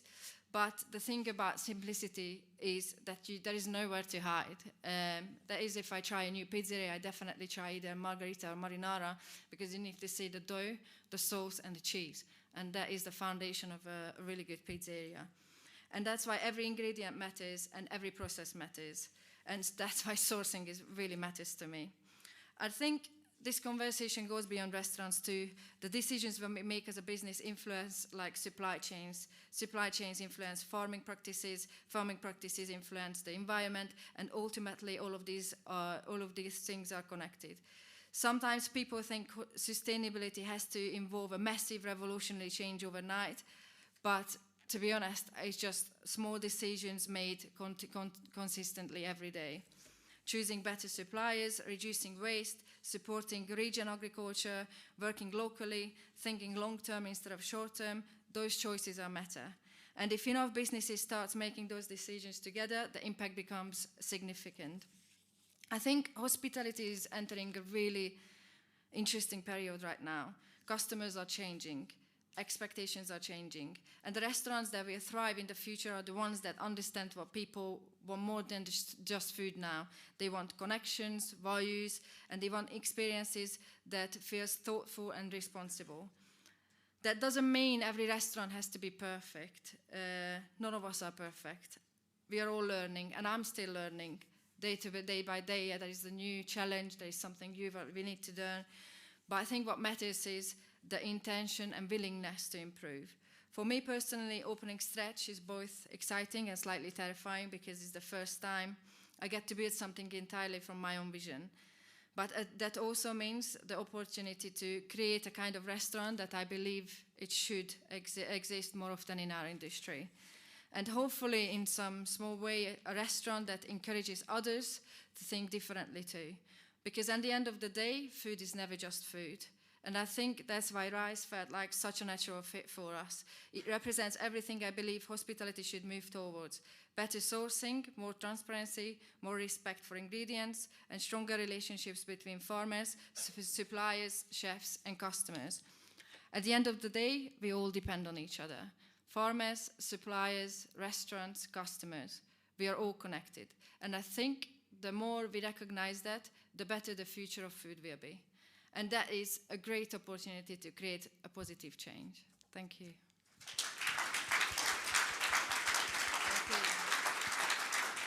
Bridgie, thank you very much. Bridgie's come all the way up from Brighton to be with us today. So if anybody is on the south coast and they want to have a pizza, Stretch. I think we should have a Trinity GFC swim in the sea and then go and have pizza. I'd like to welcome George from Hobbs House Bakery up onto the stage. Hello, George, and thank you very much once again for the kind provision of the rolls earlier on. Absolutely fantastic. Just while we organise that, has anybody got any questions for either of our two speakers straight away after lunch while we're just having a quick pause?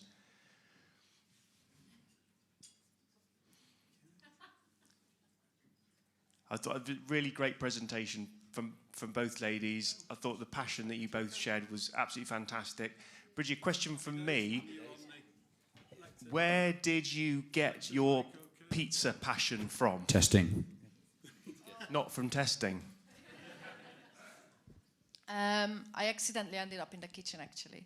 Bertie hired me as a manager at first, and one of the chefs called in sick, and I was like, oh, I can do this.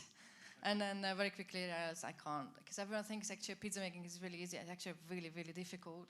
It takes for about a year for a pizza chef to properly be trained.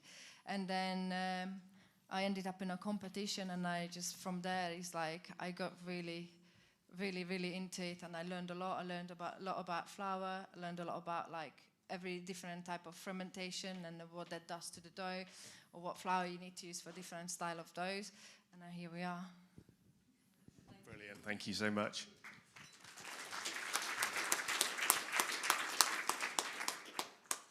George, thank you.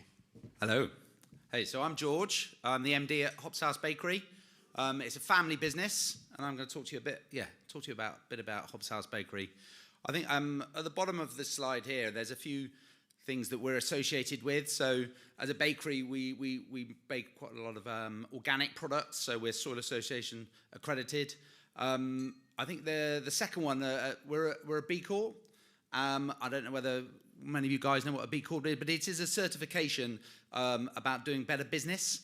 And I think as a family business, we've always had an emphasis on trying to run a good business, whether that is how we source or how we look after people. And that was being a B Corp has been a really good thing for us to actually say, we are quite a good business, and and actually give some certification around that, because it's sometimes quite hard to articulate that quickly. We're a SALSA approved company, and we were really proud last year to win the King's Award for Sustainability. So I got the honour to go to Windsor Castle and meet the King last year, which was a great honour. And yeah, there's no one thing that we do, and I think the same with all you guys and all the businesses. There's not one thing you do, but you know, we've put solar panels, we've got electric vans, the way we treat people, the way we source, and actually that was enough all put together to actually win a King's Award, which again is a really good accolade for us in our business, and helps us win custom, and also helps us win employees, and it helps us talk about our business.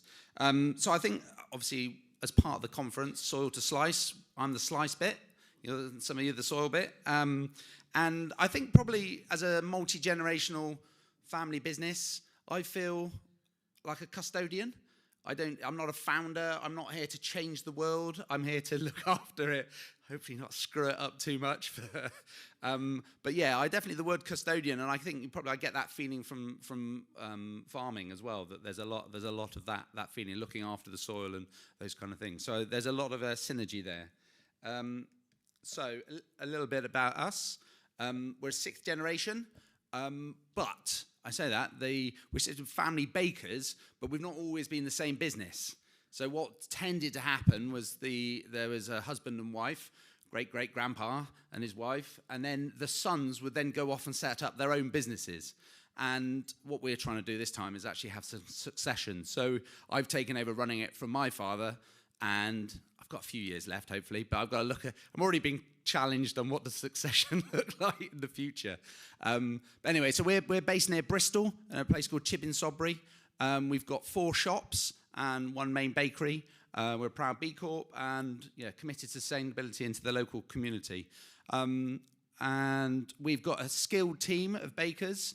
I think probably about 10 years ago, we worked out there wasn't loads of bakers out there, and actually what we had to do was train our own.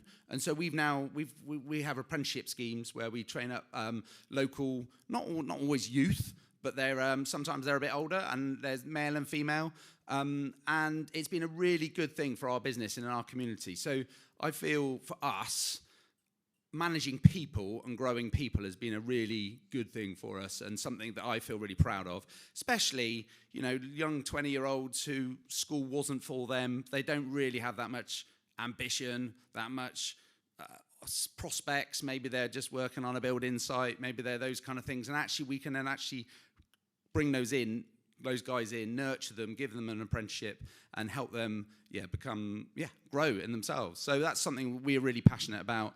We make we kind of have handmade bread for everyone as a mission, and so we make spelt sourdoughs, we make rise, we make organics, but then we also do tinned loaves and floury baps and pastries and burger baps. So we do everything that a bakery you would expect. But I think we have championed the sort of more artisan type of bakery or loaves for quite a long time and been at the forefront of some of those. Obviously, we've seen over the last years the plethora of little bakeries that have popped up doing, making 20, 30, 100 loaves and serving their customers. And actually what we feel is just the more people eating better bread, the better. And actually that hasn't impacted us and our growth too much. We have our shops are about 15% of our turnover. Just to give a reference to size, we're about 10 million turnover, just under. We have 180 staff, so we're 24 hours a day in the bakery, 6 days a week. Where we've grown is to hospitality, and that's where we feel we can make a difference. And people are demanding in hospitality a better quality product. They're used to having pretty crap bread that they buy, and actually we are fitting into that through wholesalers mainly. Sometimes we deliver. So we deliver into our immediate area. We've got 10 vans delivering fresh bread out every day, or Monday to Saturday, and we supply people who resell our products, but also to hospitality as well. And that's where we're seeing our growth. And that is the opportunity for us as we see about 10% growth each year, roughly, a bit up and down. And that's a really good number for us because it means we continue to employ people, we continue to train people up. It's not, there's opportunities in the business. We moved about 3 years ago now into a slightly bigger, so we're about 30,000 square feet in our bakery, and that's given us the capacity to continue to grow. Is there anything else on that? So one of the key things we just started developing probably about 15 years ago is frozen products. So actually it's fully baked but frozen, and actually that goes through wholesalers mainly to hospitality. And actually it's a lot more sustainable to deliver bigger volumes straight into somebody's freezer than us delivering every day 3 loaves. And then actually they get them out, the chefs get it out and use it as they need it, and there's a lot less wastage. So we've pushed that, and actually that's been an area that we've continued to grow. So that's my family. So my brother, my sister-in-law, my uncle, my dad.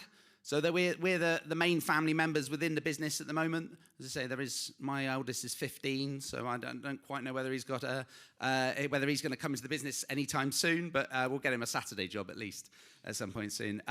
So we've spent quite a lot of time. Well, having taken over from my dad, I've spent quite a bit of time on the business, working on the business, looking at our strategy. What are we doing it for? And we've come up with a purpose. So I don't know how many people have a purpose for their business. So nourishing people and communities for generations to come.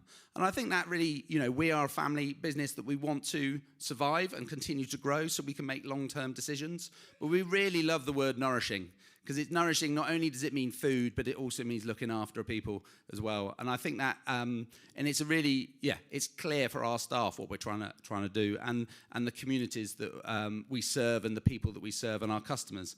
And you can see there from our values, looking at quality, sustainability, and community, those ring true in lots of the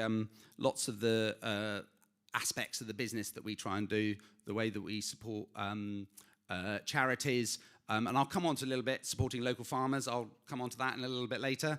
We spend a lot of time looking at our sourcing. But I guess at the end of the day, as the MD, I've got to make financial decisions, and there is a balance to how much I pay people, how much I spend on sourcing, how much we spend on investing in the business, and it's a balance. So I think I quite like the journey that we're on that, because I'm in it for the long haul. It's a long-term decision, so sometimes things don't come so quickly and as quickly as we would like, but actually we can look at how do we grow and how we make a change in to our customers and our communities.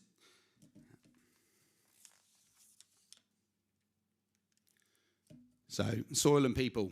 Bread is about people. We can see there the healthy soil, healthy grain, exceptional bread, thriving people and communities. And I think that's come through in a lot of the talks today. And I think we don't really talk about it too much from a nutritional perspective, but it was really interesting to hear the talks earlier about what claims could you make in the future about whether this is better or not. And so that's where we fall back on some things like B Corp or the King's Award on sustainability, and we talk about our products, whether they're organic or not, or whether they're wholemeal or those kind of things. But we tend to stay away from when we're making claims about nutritional value and those kind of things, because I think you can be shot down quite quickly, and we try not to bullshit if we can help it. So importantly, the farmers, you care for the soil, we care for our people. So yeah, we're really passionate about that. And together we obviously nourish our customers and communities. And so as a strategy and how we looked at it, we've set two sort of long-term, we call it our double vision. So the first one is by 2032, sourcing 100% of our flour from healthy soils. So that is something we set a couple of years ago. And for us at this moment in time, and we know these things, it can change. And obviously, as you come to these conferences and you hear different ideas and what people experience, but currently our thought process is healthy soils mean either organic or regenerative, and those are the two ways we source those healthy soils. And I'll come on to it a bit later. There is a slide which says how much we're using at the moment, but obviously we want to get to that 100% by 2032. And then we've also set one around our people as well. So I don't quite know what nationally accredited employer of the choice. Maybe that's Investors in People, maybe it's Times Top 100, something like that. But basically, we want to empower our people, make sure we're training them, make sure that we're keeping people, stopping the churn out of the business, because it costs to get new people. We want people to come and work for us more. And we do that. And so, yeah, with 180, and I can anticipate that's going to continue to grow. And as we have mechanized a little bit more of our operations, but it's mainly to take out the really strenuous tasks like digging dough out of 130 kilos of dough out of a bowl. Actually, we now have a bowl lifter, which doesn't take anything from the artisan perspective. It just takes the wear and tear on somebody's body out. So just a bit of farming and baking. I thought there's a few similarities there. So the farmers, healthy soil takes time. And in the bakery, strong culture takes time. Yeah, and we feel as a family business has been multi-generational, and having, the Hobbs House Bakery has been going since the late 80s. So we've built, and we've got quite a few members of staff who've been with us for 35 years. So it's building that culture, but it takes time. You can't endlessly extract out of soil. There's been lots of discussion about that, and we can't have endless demand. So we can't double in size overnight. We can't take those, look to get a massive contract for whatever. So we have to manage that through and try and plan our way through. Diversity creates resilience. We've heard that. Diverse teams create resilience, and I think I'm really proud that we have done a lot with our teams recently. Actually, we've initiative which started a year ago. We've started employing prisoners. So we have people on day release from a local open prison. And actually, I've been really proud. So we've got 4 guys at the moment. They're in they've done something pretty bad because they've all been in prison for over 10 years. But we don't tend to talk about it too much. But actually, they are wanting to get back into society. They'll be released within the next year. And actually, I've been really proud of our staff of accepting that and accepting people as they are. And if they want to work and they want to be members of society, people have accepted it. And from the other side of it is they get paid normally, but 60% of their wage goes to victims' charities. So our staff kind of see that they're doing a good bit, and then also they get to keep the rest of it. And when they leave, they can get housing. They've got some pot of money they can do. So that's been a really positive thing. So yeah, diversity in teams. That's one aspect we've done. Small daily actions matter. We know that. Same in farming. Long-term thinking matters as well. So the same.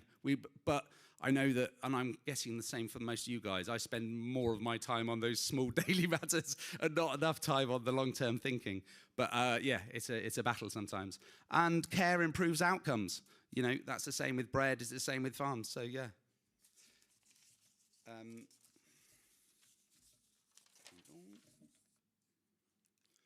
So quality at scale. We feel passionate about scale. We want to, there's lots of little bakeries doing really good things, but actually what we want to try and do is change in a bigger scale, and that's why we want to continue to grow. So our mission is baking exceptional bread at scale, and then you can see there, we believe in quality and scale coexists. Purpose-led growth is good. Loaves handmade by skilled bakers, that is core to what we do, and we're not going to go away from that. Not all our bread is long fermentation, but all our sourdoughs are, and that's something we're going to continue to do.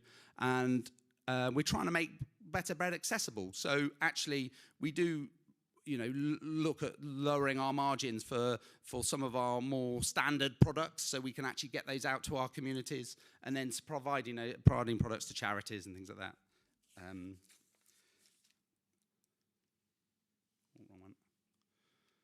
Knowing our farmer. So we've always known our miller. So actually, the farm that I live on was owned by my grandfather. He decided as a baker, he was fed up with buying flour, and that was his biggest cost. So he decided to buy a farm and a mill. And that worked for a period of time, and I still live there, but the land has been sold. And we sold the mill to John Lister at Shipton Mill, which is about 16 miles from us. And so for many years, we've been happy with that. We've got a local miller. That's great. That's where our product comes from. And as we certified in 2019 as a B Corp, they challenged us to try and understand who our farmer is, and that's been quite a big issue for us, because actually a lot of our flour is a commodity, comes from grain from all over the place. So and again, we've historically buy our flour on spec, but not by origin. So where we look and we buy quite a lot of organic flour, our understanding is the majority of that comes from Eastern Europe, because actually they've got better growing conditions. Now, what does that mean from a carbon perspective?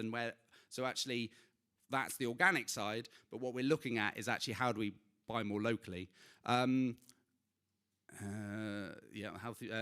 from transactional supply chain to relational food systems. I think that's that comes through in this conference. Actually trying to understand more. So we're doing that. We're looking at our and I've got a case study in a second. Yes. So just looking at our numbers at the moment. So we are currently, we're not actually doing we're 27% of our products that we make at the moment is or are made with either organic or regenerative flour. So we've got quite a long way to go, and actually we've got to make some economic decisions about that as we go forward. But we've also we bought quite a lot of equipment recently, and so we've got to pay some of that off as well. So it is that balance, but that is the general direction we're going for. We want to be either organic or regenerative on all of our products.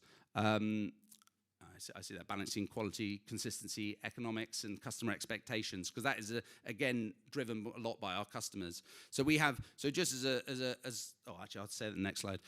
We've obviously we met with you, Jake, probably about 2 years ago. I don't know, it might even longer than that. And then since then we've obviously supported you in your event last year. And since that we put it into our role that you had for lunch. We also made our hot cross buns. We made 77,000 hot cross buns this year.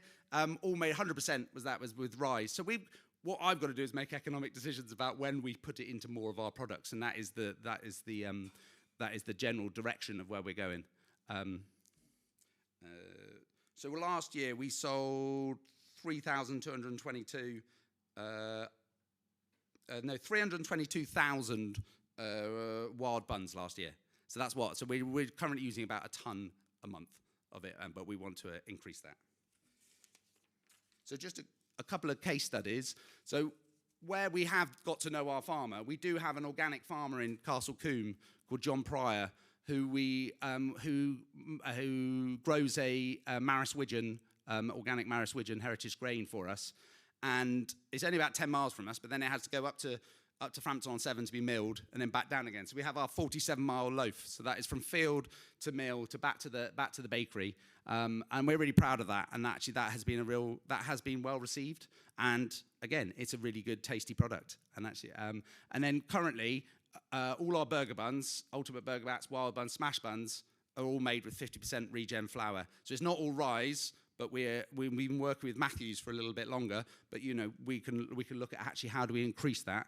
And we're planning on making about 8 million plus rolls next year. So that is where we feel we can make those differences, and supplying lots of award-winning suppliers. And actually we're finding that there's more interest in that type of product from quite a lot of big customers. So it's very exciting. So just as a last thank you, we're responsible for great bread, but to help build food systems that nourish people properly, support those producing our food system, and leave things better for the next generation. That's what we want to try and do. And if by 2032 we genuinely say we know the farmer behind our flour, our teams feel valued and empowered, and our bread is helping support healthier soils and stronger communities, it's definitely a journey we're worth going on. So thank you very much.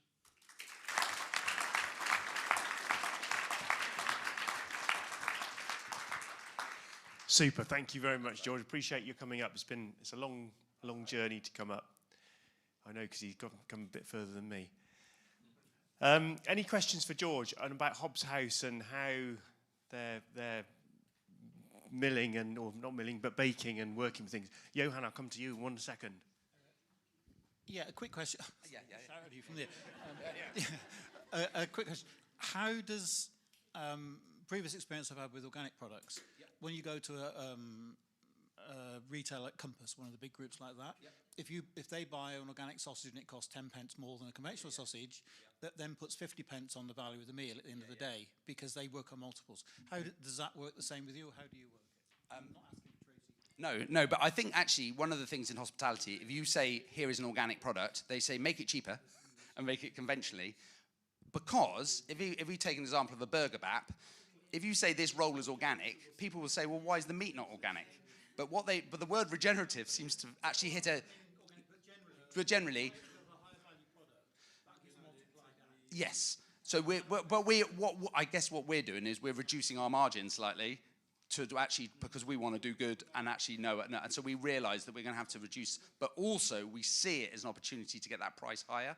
And that's where, working with some of these bigger customers, there is a real tight margin, or the price that they will pay is quite hard sometimes. But that's why it's difficult to get high value products in.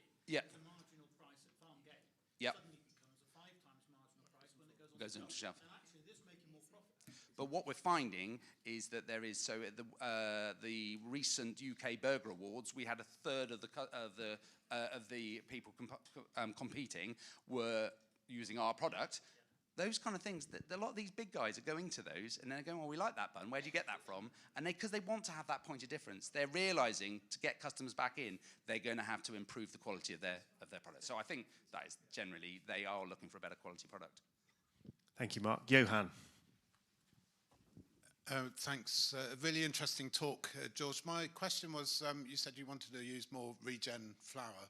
What's stopping you doing that? What's the sort of the block? Is it economics, continuity of supply, quality? What is it? I don't think, we haven't seen anything particularly with regards to the quality. So I think as in, from what we've gone from conventional to the regen, actually we need to make sure that our burger baps are really consistent, because that's what our customers are wanting. So it's economic, essentially. That is where we've got to. And the main reason we've gone 50% is because our mixers have two bags of flour in. So you either go 100% or 50%, and we've just spent, again, same in farming, equipment costs a lot. We've just spent $250,000 on a new piece of equipment. We need to pay that back, and we've got to look at actually that margin. So ultimately, as we come close to that 32, we need to keep moving that up each time. So we've moved up probably like 5% in the last year. We'll want to move maybe 5 to 10% next year and can continue that journey. So it is economic, essentially. Brilliant. I think we just chuck another couple of bags in, don't we?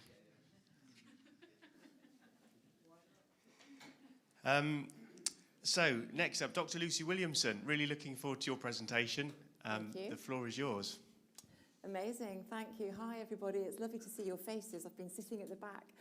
So now I can really see the room, which is fantastic. So I am a registered nutritionist, same as Ali. But my background, I think Ali said she had a bit of an unusual route for her career path, and mine is too in a way, because my background is as a vet. So back in 1991, when I qualified as a vet, and I was working up in the north of Scotland as a farm vet, and it was pretty daunting because there weren't too many female vets then actually, but you seem a whole lot friendlier bunch. But for various reasons I switched into human health, and I did that about 12 years ago now via a Master's in Nutrition at King's College in London, and that really fired my passion about the gut microbiome, gut health, and I didn't know anything about it before then, but it really helped me to put together all sorts of pieces. I'd always been really interested in food. I always felt there was a very natural approach to health. So I'm going to share with you today the connections that we're beginning to understand between what goes on in the soil, all this fantastic healthy soil we've been talking about and hearing about, and how we're starting to understand that that impacts our actual gut microbiome through the food that you're producing. And it's very much, as you know, an area of emerging science. But I'm lucky enough to kind of work right at that intersection. So the ladders there sort of show, you know, I'm trying with all the work I do, which is very public facing actually, is constantly trying to make this connection between healthier soils and our own health, because as we all know, we have this fairly urgent climate and health crises, and they're both intricately connected through our food. So yeah, while I think while we're sort of trying to work out together how we do all this change for our food system, there are many people in the room and many, many more working on all sorts of brilliant initiatives. There is a real urgency, and I enjoy working in the area where I'm sort of creating a bit of a public pool. And I think your story, the story of agroecology, regenerative farming systems, is a really, truly wonderful story. And we need to get the public on board and really excite with this story, which is why, in the end, I, with the help of Jeremy from 5M Books, I've written my book, Soil to Gut.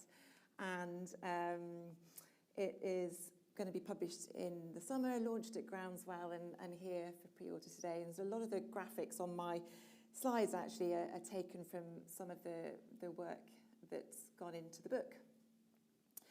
And great to be chatting after George, because Bread really sort of tells this story really well. So first of all, when we're thinking about those nature-friendly farming systems, resilience is a word I just love. I think actually people can really relate to that when you talk in health about we want to really improve your health by building your resilience. It actually really, really works. And I just made a note of Ali's words that resilience is that capacity to endure, and actually that's what regenerative farming systems are really built on. They're really built around resilience. So a few years ago now, really, I began to kind of become really interested in these connections between what's going on in the soil and what's going in our gut. And there are actually some uncanny similarities, but it's all around building resilience. So we know that all that biology in the soil, the key thing it's doing is unlocking those nutrients for roots to uptake into our food. And in our gut microbes are basically doing a very similar role there, unlocking some nutrients that we can't otherwise absorb ourselves. But crucially, our gut microbes, about 100 trillion we all have inside us right now, probably really looking forward to a cup of tea and some food to nourish them. And they produce for us thousands of compounds. So it's like carrying your own mini pharmacy inside you all the time. And those compounds are working with our biology, with our natural systems, to really impact our health. And all the issues with our health that you see around the edge there on the right-hand side, you probably all know somebody that is challenged by one of these conditions, but we have really robust science now that connects the gut microbiome with all of these conditions. And similarly with the microbes in the soil, where you're constantly restoring your soil through very natural processes, then we're building that same resilience into the system, and it's this really sort of reciprocal system where the microbes are really working with the living system that they're providing. So in effect, a plant's gut microbiome is in the soil around its roots, just as ours is inside us. So there's this kind of inner and outer ecosystem going on. So yeah, basically, all the work I do as a nutritionist is all sort of focused around microbes, because they have this incredible ability to protect living systems. And it's a real hidden story that people, you know, we can't see it. We can't see the microbes in our environment, but they're really, really important, and yet we're sterilising them. So it feels like a really, really important system to share, or story to share. So I know that Hannah, after the break, is going to be touching much more on nutrient density, so I'm not going to cover that quite so much. But I just wanted to highlight, you know, this morning we were hearing about, so what are the levels of nutrients that we need in order to sustain our health? And some of the key ones that we know we're low at the moment as a result of a survey that happens every year in the UK across almost every single life stage, we know that very few of us get enough fibre in our diets. My figure is 4%. Ali's was a little bit higher, but it's certainly a very, very low figure. Iron is a real concern, because in that age group between about 11 to 18 years, in females in particular, so when they're going through puberty, it's almost 50% of girls of that age have an iron intake below the lowest recommended level. So because we know that the nutrient density of our food has decreased over time, obviously we want the food that we are eating to be rich in that nutrient. So there's all sorts of reasons that iron is low, a lot of it probably due to actual food choices in the first place, but we at least want our food to be a really good source of iron. And actually, grains are should be a fabulous source of some of these minerals. Okay, so I'm going to skip on past that. So when we're kind of communicating around this whole complex subject of the nutrition in the soil, right through to our own nutrition, and how the food that grows from regenerative systems impacts that, it's really, really difficult when you're speaking to the public, really engaged people. It's a really difficult thing to sum up. And I have found, and it's come up already, that taste is an absolutely brilliant one to go with, because it pretty much resonates with everybody. And I think, you know, for farmers, in kind of helping getting your story out there, I think understanding that how popular this is, that when we start actually talking about taste, it can be really useful, because there are many, many factors that impact the taste of food that work with our gut microbiome. So if we just think about what happens to the grain when it's really refined, and of course more likely to be going into those highly processed foods, you're taking out a lot of the goodness, you're taking away the protein, you're taking away the beautiful sort of antioxidant oils right in the germ, which, you know, there's problems there with shelf life when they're left in, but it's possible to get around that. But we're left with this very starchy endosperm, so really kind of high energy, high calorie, low nutrient foods. And the problem is that our appetite, which is also a really, really complex system, is really designed to work with the actual genuine nutrients that are in food. but it's also designed to work with the texture of food. And our taste buds, so we have about sort of 10,000 taste buds in our mouth, but literally right the way through our gut as well. And our gut microbes actually dictate an awful lot of what our taste buds are telling us. So if we can access and enjoy really wholesome food, then we are starting to, that's the food that our biology recognises, and our biology really wants to work well for us if we would just kind of give it a chance and we had this wholesome food more accessible to everybody. So, so one of the ways that our gut microbiome impacts our appetite is through taste. Texture, even saliva, when you start thinking about food, saliva builds up in your mouth. That's the first process of digestion. There are microbes in our saliva as well, which are really helping us to digest our food. Nutrient density is just so vital, because if we start getting taste from additives in food that aren't the actual real nutrients of the food, and maybe we start to add in there that there might be some pesticide residues in there as well, then it really confuses our natural appetite mechanism. It confuses that whole biology process, and we become much less able to actually make good food choices. And of course, you know, we're in an environment which is very busy, surrounded by lots of sort of false flavours sometimes in shops and supermarkets, and it just creates far too much noise for our actual biology, our brains, to help us to actually make these good choices.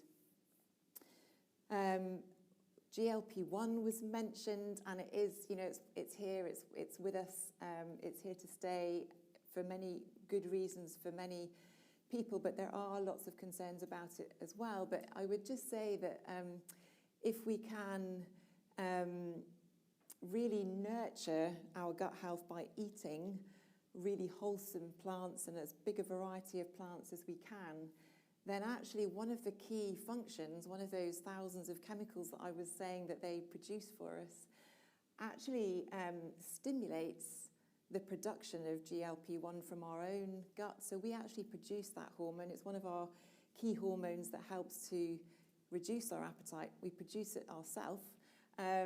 So nurturing our gut microbiome is another way that we can actually improve that hormone. So it's just really interesting that all these natural mechanisms are going on, if only we could all access the food to drive our gut health. So I'm gonna just move on, but I'm gonna mention some of these words as we go. But I think, so one of the key things that we can all do to really help gut health is diversity. So there's a lot of words within this approach to health which really mirror what's going on in a regenerative farming system. So we want to build diversity in our gut microbiome, and of course within grains, when we're thinking about plants, there's this huge, there should be a big diversity of grains that we're drawing on. So the more varied those grains that we can get into a loaf of bread, for example, the much better it is for our gut health. And then we've got all the sort of heritage grains, which, you know, some wonderful work being done with seed banks at the moment, or there has been for years actually. But the heritage grains tend to be slightly more nutrient dense as well, so really important that we're preserving them. And then that process of fermentation in a loaf of sourdough really helps to release all the nutrients from those grains further, and again just develops this incredible natural flavour and taste which really works with our health. So I really think bread is a fabulous tool that we can use to really try and tell the story of the nutrient density from regenerative food, how it impacts our health, that really supports farmers as well. So I just wanted to touch on inflammation because it's a biological process that's at the root of just about everything that goes wrong with our health. You can pretty much anything in medicine, whether it's a cut, whether it's an infection, whether it's a more chronic disease, at the root of that is this process of inflammation. And I'm not going to go on too much, but I just want to mention it because it is part of something that's really important for our health. So our gut microbiome actually really regulates our immune system. And inflammation, although it's a really important process to, for example, heal a wound, or if we get stung by a bee and it goes all red on the end of our finger, then it becomes very inflamed, and that stops any toxins coming into our system. So it's a really important process.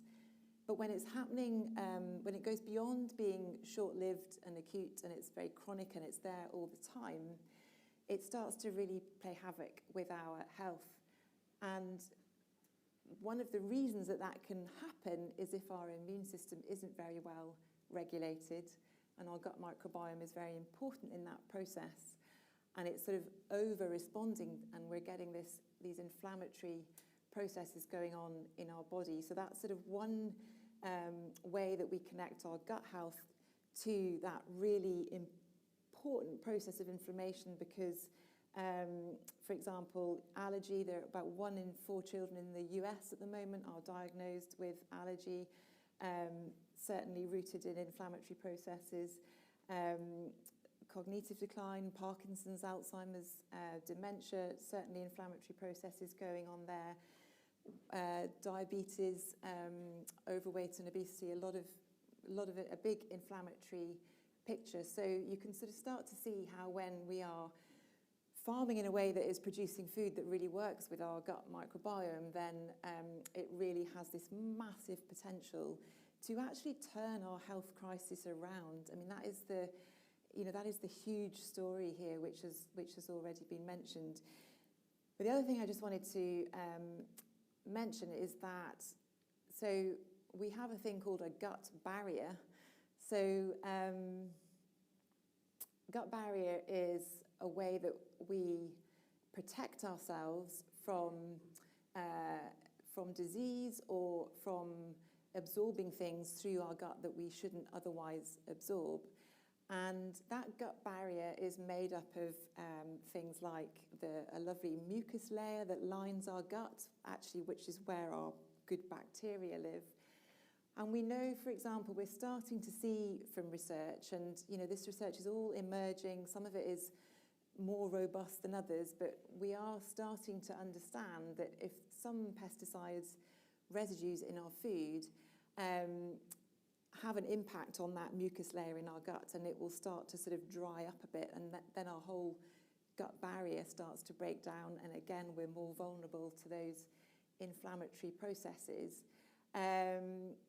But one of the things that we are also seeing, which is fantastic news, and I actually had a bit more time yesterday and went over my slides again, but it was really a bit too late to be annoying and ask them to switch them over. But if you're interested in any of this research, come and see me, because I can easily give it to you. But we know, for example, with a fairly big bit of research that was done in 2014, actually, that organic wheat is higher in those antioxidants, really, really vital components of food. So, like the really sort of colourful fruit and veg, but also in more richly coloured grains, or the more colourful pulses and beans.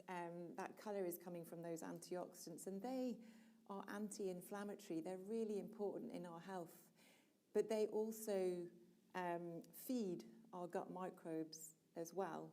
And this is one of the stories I love about regenerative farming, because it just makes total sense. So when you're not using pesticides, the plants have to build up their own resistance to disease, and they do that by, in partnership, a very sort of reciprocal relationship with their gut microbes, their microbes around their roots in the soil. They manage to make more of their own antioxidants because they are their own defense. So it makes sense then in these more nature-based farming systems that the food is richer in antioxidants. And it's very repeatable science now that we're seeing. We're seeing in different crops, and especially in some grains, in wheat. And that's really, really vital because they are really vital in our health.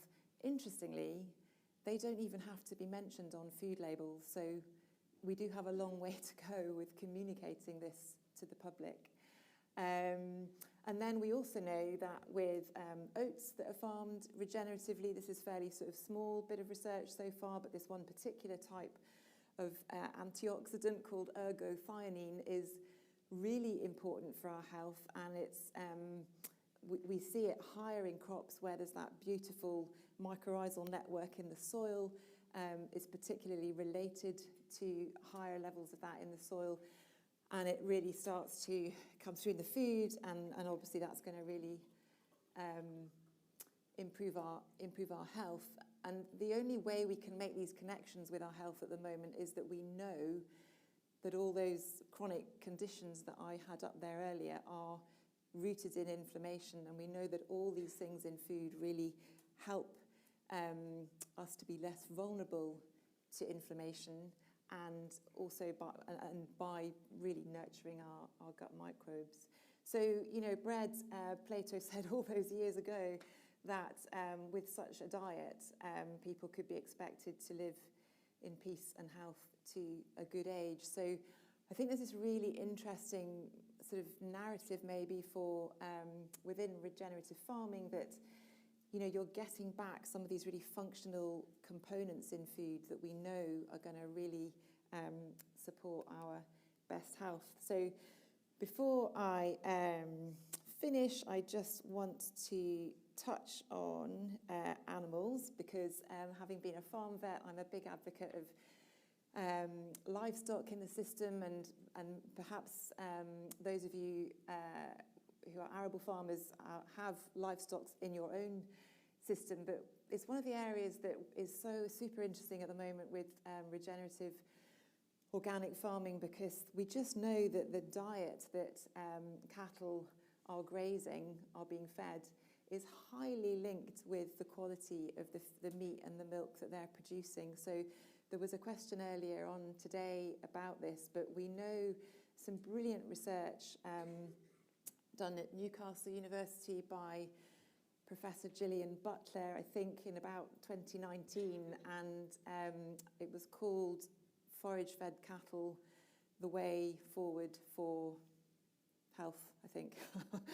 And basically what she looked at was the different types of fats across different types of farming systems. So it went from conservation grade cattle, and it was all sort of good really, conservation, regenerative, organic, but even within that bracket, how did the fats in the meat change? And what she found was that in some cases the unsaturated oil omega-3, which actually we know in the UK that we don't get nearly enough of in our diet, but it's vital for heart health and brain health during pregnancy, really important. It's been found to be up to 300 times higher in beef in regenerative farming systems. And again, that's very repeatable science, not always that amount, but it's certainly, the fats are highly linked, the fats in the food are highly linked with what the cattle are grazing. And, you know, there's seasonality comes into there, there's the sward mix of the pasture comes into that. But actually the wonderful thing is because of the microbiomes of the cattle being fed the forage-based diet that they are naturally meant to eat, it then encourages their own gut microbiome to be producing more of that very healthy omega-3. So yeah, lots more really that we could talk about there. But just sort of lastly, really, it's just sort of, sometimes I think it's, you know, it's hard speaking to farmers because it's sort of, well, how does this, so what can you do? You know, how can we as health professionals support you? How can we all work together? And so just a few thoughts from a food conversation that we held at Wood Oaks Farm, where they had the National Agroforestry Show last year, which is my local farm. So the Food, Farming and Countryside Commission doing these national food conversations, they've been doing them about 3 years now, I think. And what came out of our conversation, we had about 60 people, was that people feel like they've lost their food identity in the UK, which I think is really, really interesting. And I think there's some really, there's some work going on now, I know, around when we're thinking about how do we make local food systems work, then maybe we can start to think about bringing in place-based ingredients across the country. So in Yorkshire, you know, it might be a particular cold-pressed rapeseed oil that's used as an ingredient, whereas in a different part of the country, it would be different cold-pressed rapeseed oil that would be used. That's just one example. People feel like they don't want to be blamed as consumers. They want to feel like they are citizens and they are making choices. And again, another driver really for writing my book was to help people just feel a little bit more knowledgeable about all of this, to empower people to actually request this food. How do I actually find this food? And that was another thing that came out of these food conversations. If you go onto the FFCC website, people really, really want to know how they can source this food. So yeah, I think there's a really sort of positive story there of how we bridge that gap in what the kind of food that you're growing from your farming systems and how we actually help the public to understand it. And I'm going to fly past this. I designed this with a colleague about 4 or 5 years ago, and already it shows the story of what you're doing and how soil and animals and nature and humans are all interconnected, and we're all really one. The language on here is very much trying to bring out the theme of regenerative farming systems and how that's the same when we think about our health through that same landscape.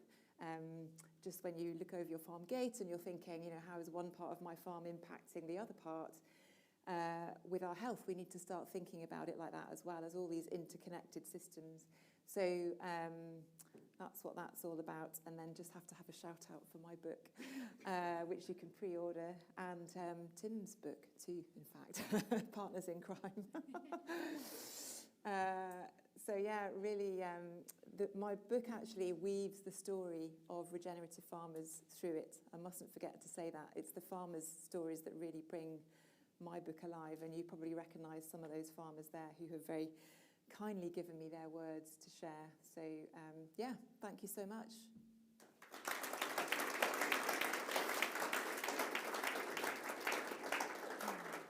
Fantastic, thank you, Lucy.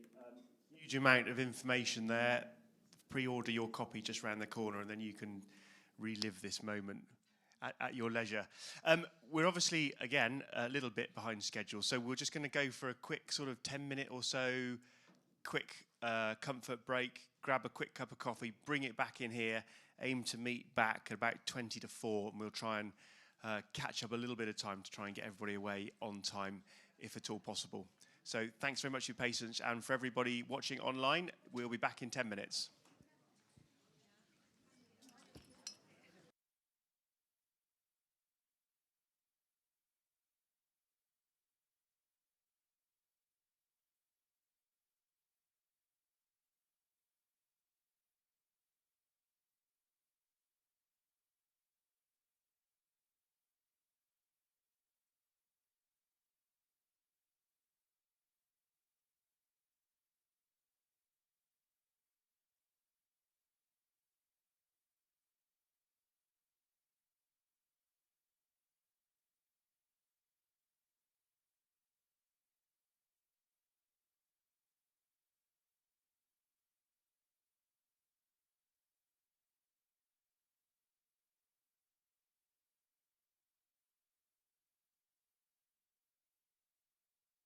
Yeah.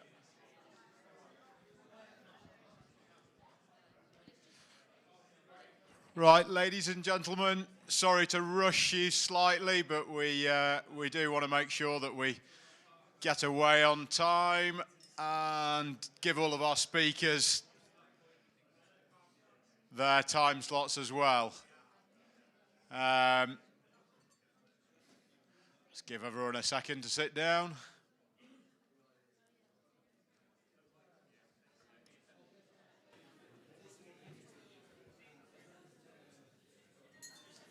Right, I think we'll crack on.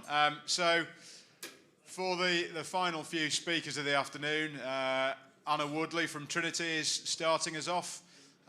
We very briefly earlier alluded to the software that we use to quantify everything that we do with the Green Farm Collective. We've worked with Trinity for a few years now and nailed our colour to that mast and firmly believe that they are the most accurate software out there. Could we please grab a seat when we can? Thank you very much. Anna, without further ado, I will hand over to you. Thank you very much. I need to lower this down to short person height. There we go. Testing, 1, 2, 3. Right. Are we all awake still? How are we doing? I had a 3 o'clock in the morning alarm this morning, so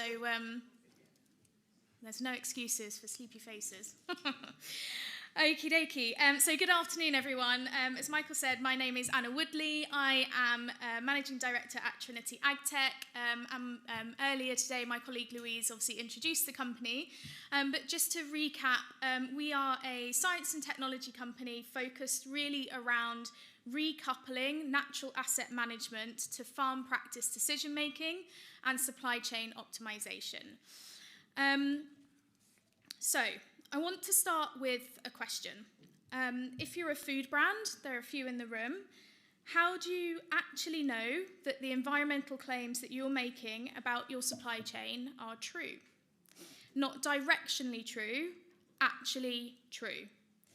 And if you're a farmer, how do you know that the work you're doing on your soils is being recognised by anyone further up the chain, not in principle, but in evidence?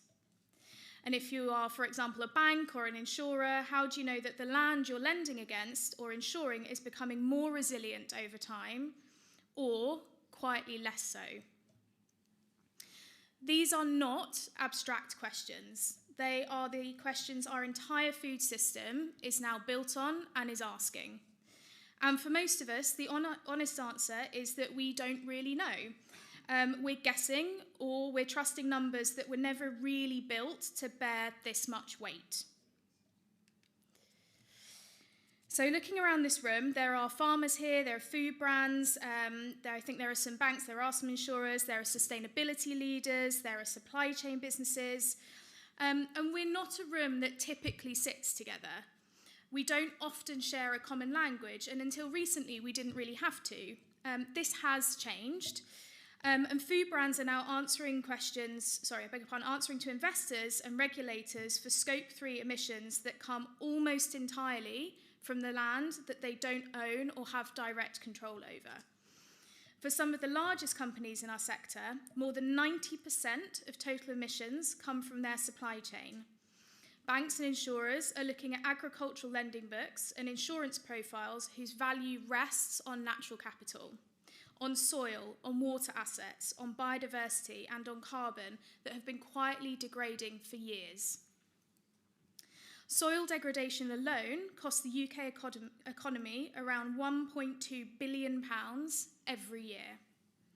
Over 2 million hectares in England and Wales are now at risk of erosion, and we've heard quite a lot about the impact and importance of soil erosion management today already. So we are all indeed connected now as a supply chain, but we are in fact connected through a system that none of us on our own can fully see.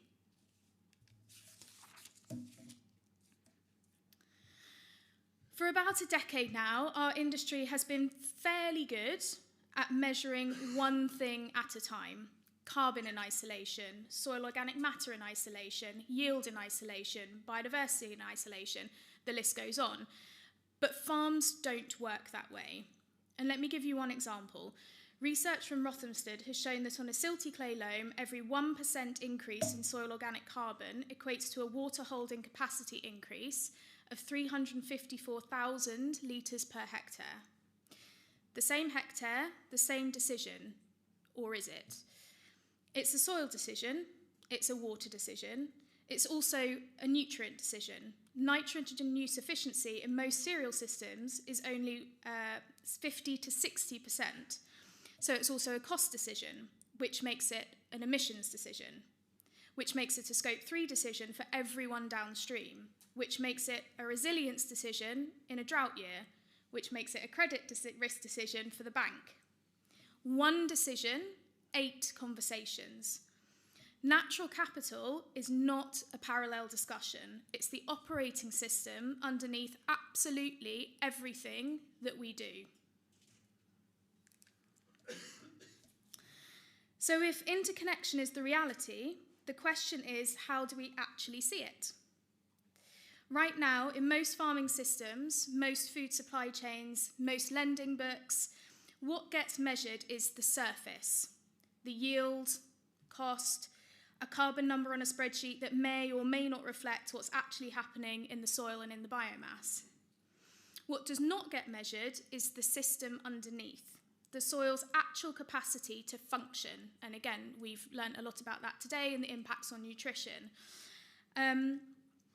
How water moves through it, where nitrogen is being lost, what the resilience profile of that farm looks like in a year that's perhaps 2 degrees warmer or 30% wetter than on average. That gap between what gets measured and what actually drives outcomes is where most of the value in the food system is either being created or quietly destroyed. The industry has been making bold claims about closing that gap for years. Most of them have not held up. The science underneath it has often been too thin to carry the weight of scrutiny, and estimates have been dressed up as evidence. We built Sandy precisely because the existing tools were not good enough. They were not solving this problem. At Trinity, we're letting a farmer see their whole system as the connected system that it actually is. All built on IPCC 2019 Tier 2 and Tier 3 methods. For those that care, that's quite important. The same standards used in national greenhouse gas inventories and reviewed by a scientific board of more than 45 globally leading academics, including from places like Reading, Edinburgh, Imperial, Cranfield, amongst others. Let me show you what that looks like in practice. So, as Michael said, we've been working with the Green Farm Collective for several years. The Green Farm Collective worked with us to run a scenario analysis on a real conventional arable system, looking to move to a regen system on Hawkstone Farm, which is Michael's farm, his new farm, I should add. He doesn't tend to go for conventional systems, in case that's not a spoiler alert for everyone. So we took its actual data, its actual rotation, its actual fields, and we created as close as you can get to in agricultural systems to a digital twin. And I say as close as we can get to because it's almost impossible to get a pure digital twin when we're dealing with biological systems and climate systems. But we're pretty damn close. And then we modelled different futures against it. In the first, the farm changes one thing, full tillage to minimum tillage. I hasten to add, changing one practice does not a regenerative system make. So we need to be really clear on what we're talking about when we're talking about transition, when we're talking about regenerative farming.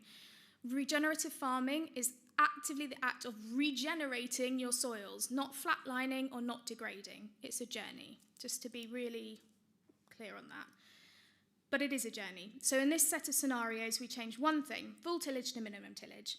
That alone gives a 39% increase in soil carbon sequestration in year 1 and a 35% reduction in emissions intensity. So whilst a regenerative system it does not make, it's still a pretty good thing. In the second scenario, the farm adopts a coordinated set of changes. Direct drilling, cover crops on every arable field, synthetic fertiliser reduced by 20%, infield fuel use cut by 45%, i.e. a series of practices that lean towards a regenerative set of principles. Now, I just want to point out here that when we ran this scenario, we purposefully kept it pretty conservative because I didn't want to get, really want it to be accessible, right? So I kept the things pretty accessible to most farms who maybe want to experiment in transition. We could really get, ultra snazzy with it if we wanted to. The result with this fairly conservative set of changes is a 168% reduction in carbon footprint. And that farm has gone from net emitter to significantly beyond net zero at minus nearly 350 tonnes of CO2 equivalents. So if I just jump back, that's with Mint Hill. You can see the bottom. Oh, have we got like a do-free here? Oh, there we go, little red boopy. We can see here that's still a plus number. This farm in the conventional system, and we're just looking at carbon at this point. Obviously, we cover end-to-end natural capital. But we're still net emitting. With those few changes, we're now at a minus number. It's significant. So what this system is showing us is a complete system shift where multiple practices are having a compound impact across key emissions areas, which is vital, particularly in the conversation around decarbonising at source. And obviously carbon is just one element of all of the hot topics that we're talking about within the industry. So the benefits therefore continue. So we also see significant potential improvement across biodiversity scores and indicators, moving from a 3.2 score to a potential of 5. And we also saw significant improvements across water metrics, including, for example, a 42% reduction in nitrate leaching, and in the soil, a 76% increase in available soil organic N. Crucially, with correct deployment, there's also no predicted yield loss. And I forget whose talk it was earlier, but we saw the charts with it was Verities, wasn't it? With the different things. This whole myth about regen means yield loss, if done properly, is a myth, and I'll let the GFC guys are the experts on that, but it is not true.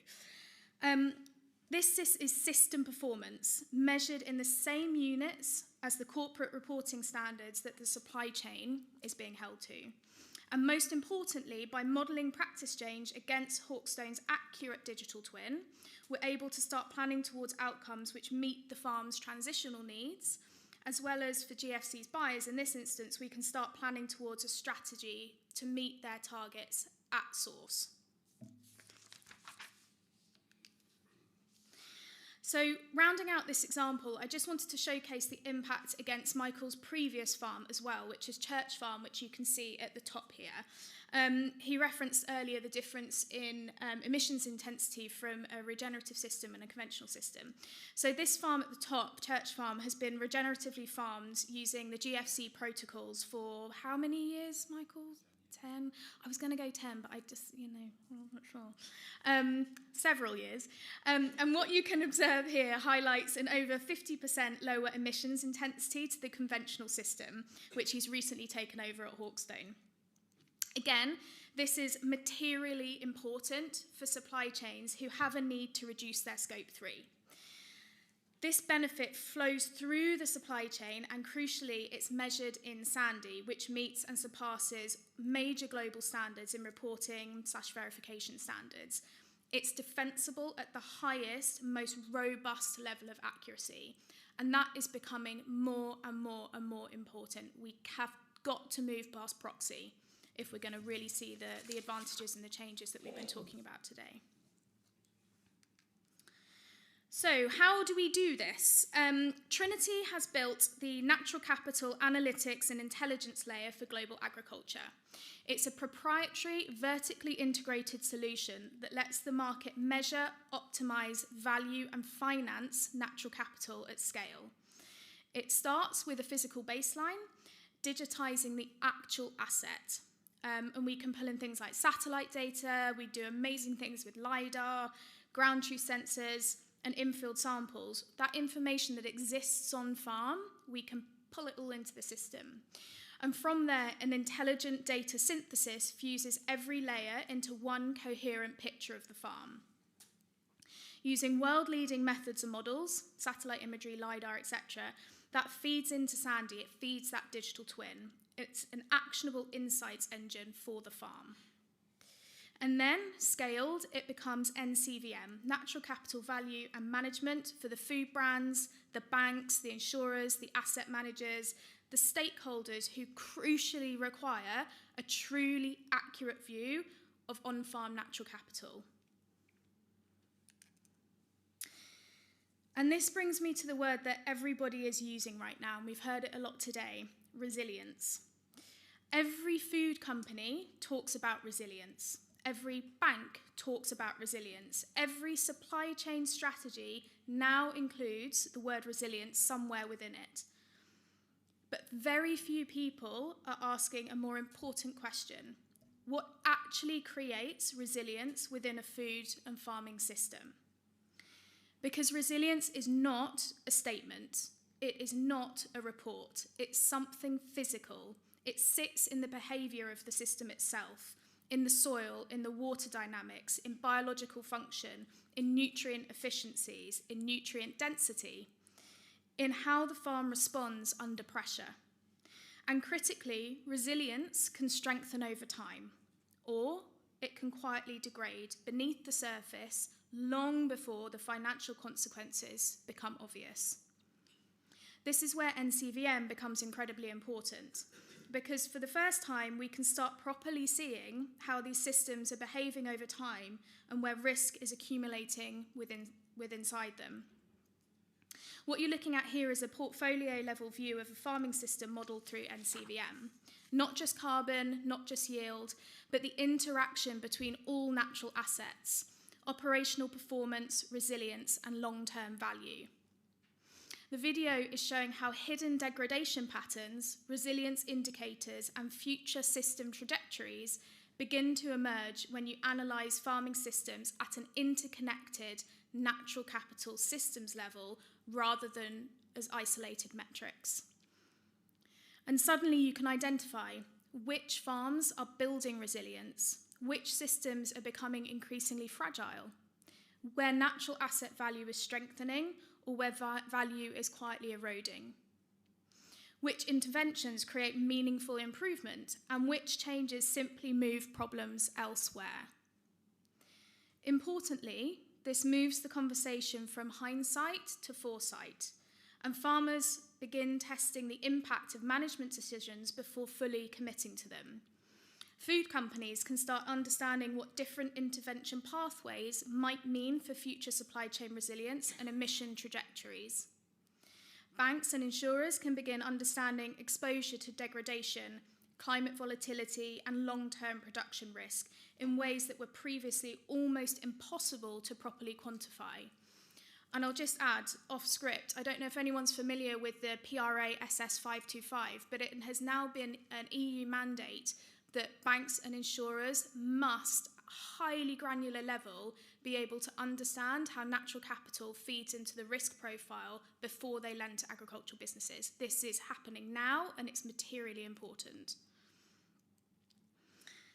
So this matters because resilience is not static. A farming system is either regenerating over time or degrading over time. The problem historically is that we've lacked the tools to see those trajectories clearly enough.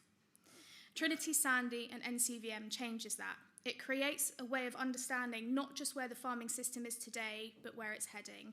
And once you can see that clearly, decision-making changes completely, from field through to the slice. So, I'd like to finish with this. Everything that I've talked about today, the farm level intelligence, the supply chain visibility, the resilience planning, comes back to one idea: better decisions. Not better reporting, better decisions, made by people who can finally see the system clearly. So the question I want to leave you with is not whether you believe in natural capital, it's whether you can see your part of the food system clearly enough to make the next decision well enough, and whether the people that you depend on up and down the supply chain can see theirs, because that is what is actually being asked of all of us today. Thank you very much.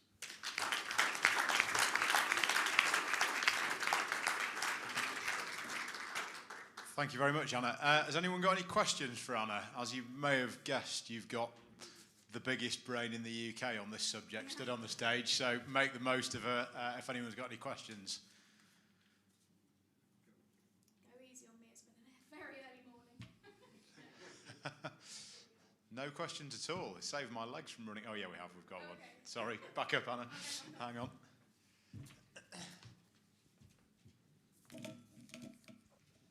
Hi Anna, I think you answered this already, but just to double check, with the modelling that you've done, you are assuming a like-for-like yield in all scenarios, and it's literally looking at the reduction in carbon emissions to achieve those yields. Not necessarily. So the system, so in the scenario that we put on the table there does look at like-for-like yield. So it's basically looking at comparing practice changes in a given year. So the weather and environmental kind of elements within that use case basically took the carbon copy, if you like, of that year, and then changed, if I were to have farmed in a different way, what would the outcomes have been? Now, we can put yield adjustments in. So within that scenario, what we can easily do is say, assume a yield deficit or assume a yield increase. But we can also, we have built within the system yield prediction modelling as well, so it can also auto do some of those changes. So it's quite sophisticated. We can play with all sorts of different bits and bobs if we want to. The Hawkstone v Church Farm was with actual yield though, wasn't it? Yeah, it was. Yeah. Yeah. Which is why we look at emissions intensity, because then you're looking at it through a consistent lens rather than, you can look at it through a few different lenses, but emissions intensity is the way to look at these things. Any more questions? Cool. You've got away lightly. I Anna. know. You must have covered every single base possible. Thank you very much. A round of applause for Anna.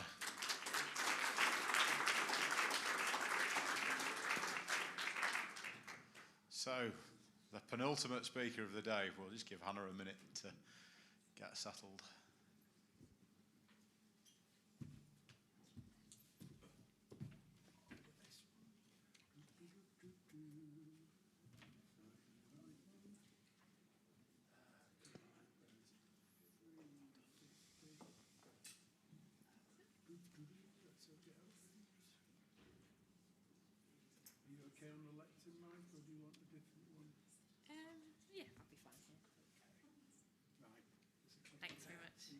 Afternoon, everyone. So, can farming improve the nutritional value of food? It's the big question. I keep hearing it. And in short, I think yes. And I'm going to give you a bit of info as to why I think that's the case. So a little bit of background. I'm lucky to work in two fields. I work partly as a hospital doctor, and then since 2018, I also work on a farm near Huddersfield. My husband and I are first-generation farmers, took on this piece of land really with little understanding of how food production works, and we've worked really hard to make lots of different decisions to try and focus on soil health, on natural capital, all the things that Anna was just explaining about. Now, for a long time, I've thought food is important for our health. I really think what we choose to put on our plates has a massive impact on our risk of disease. But until I started farming myself, I have to say I had no idea how food was really produced. And I think if you went out and asked a lot of people in healthcare, they would give you that answer. Our understanding of food production is minimal. It was only when I became a farmer and I started realizing, gosh, there's a lot of decisions in farming.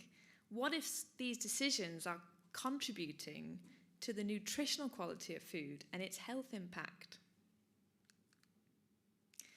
When I started thinking about nutrient density, I looked at it in terms of three categories of nutrients. So you've got the macronutrients, your proteins, fats, the big things. You've got the micronutrients, those really critical minerals and vitamins. And then you've got this group called phytochemicals, which describes tens of thousands of different chemicals that plants produce. And they're things like antioxidants, polyphenols. And it's really these micronutrients, these minerals and vitamins, and these phytochemicals that I see patients not consuming enough of. And I think when we talk about improving nutrient density, I really want to see us improving the micronutrient and the phytochemical concentration. I think we get enough protein, carbs, starches, all those things. So why would we be concerned about nutrient density?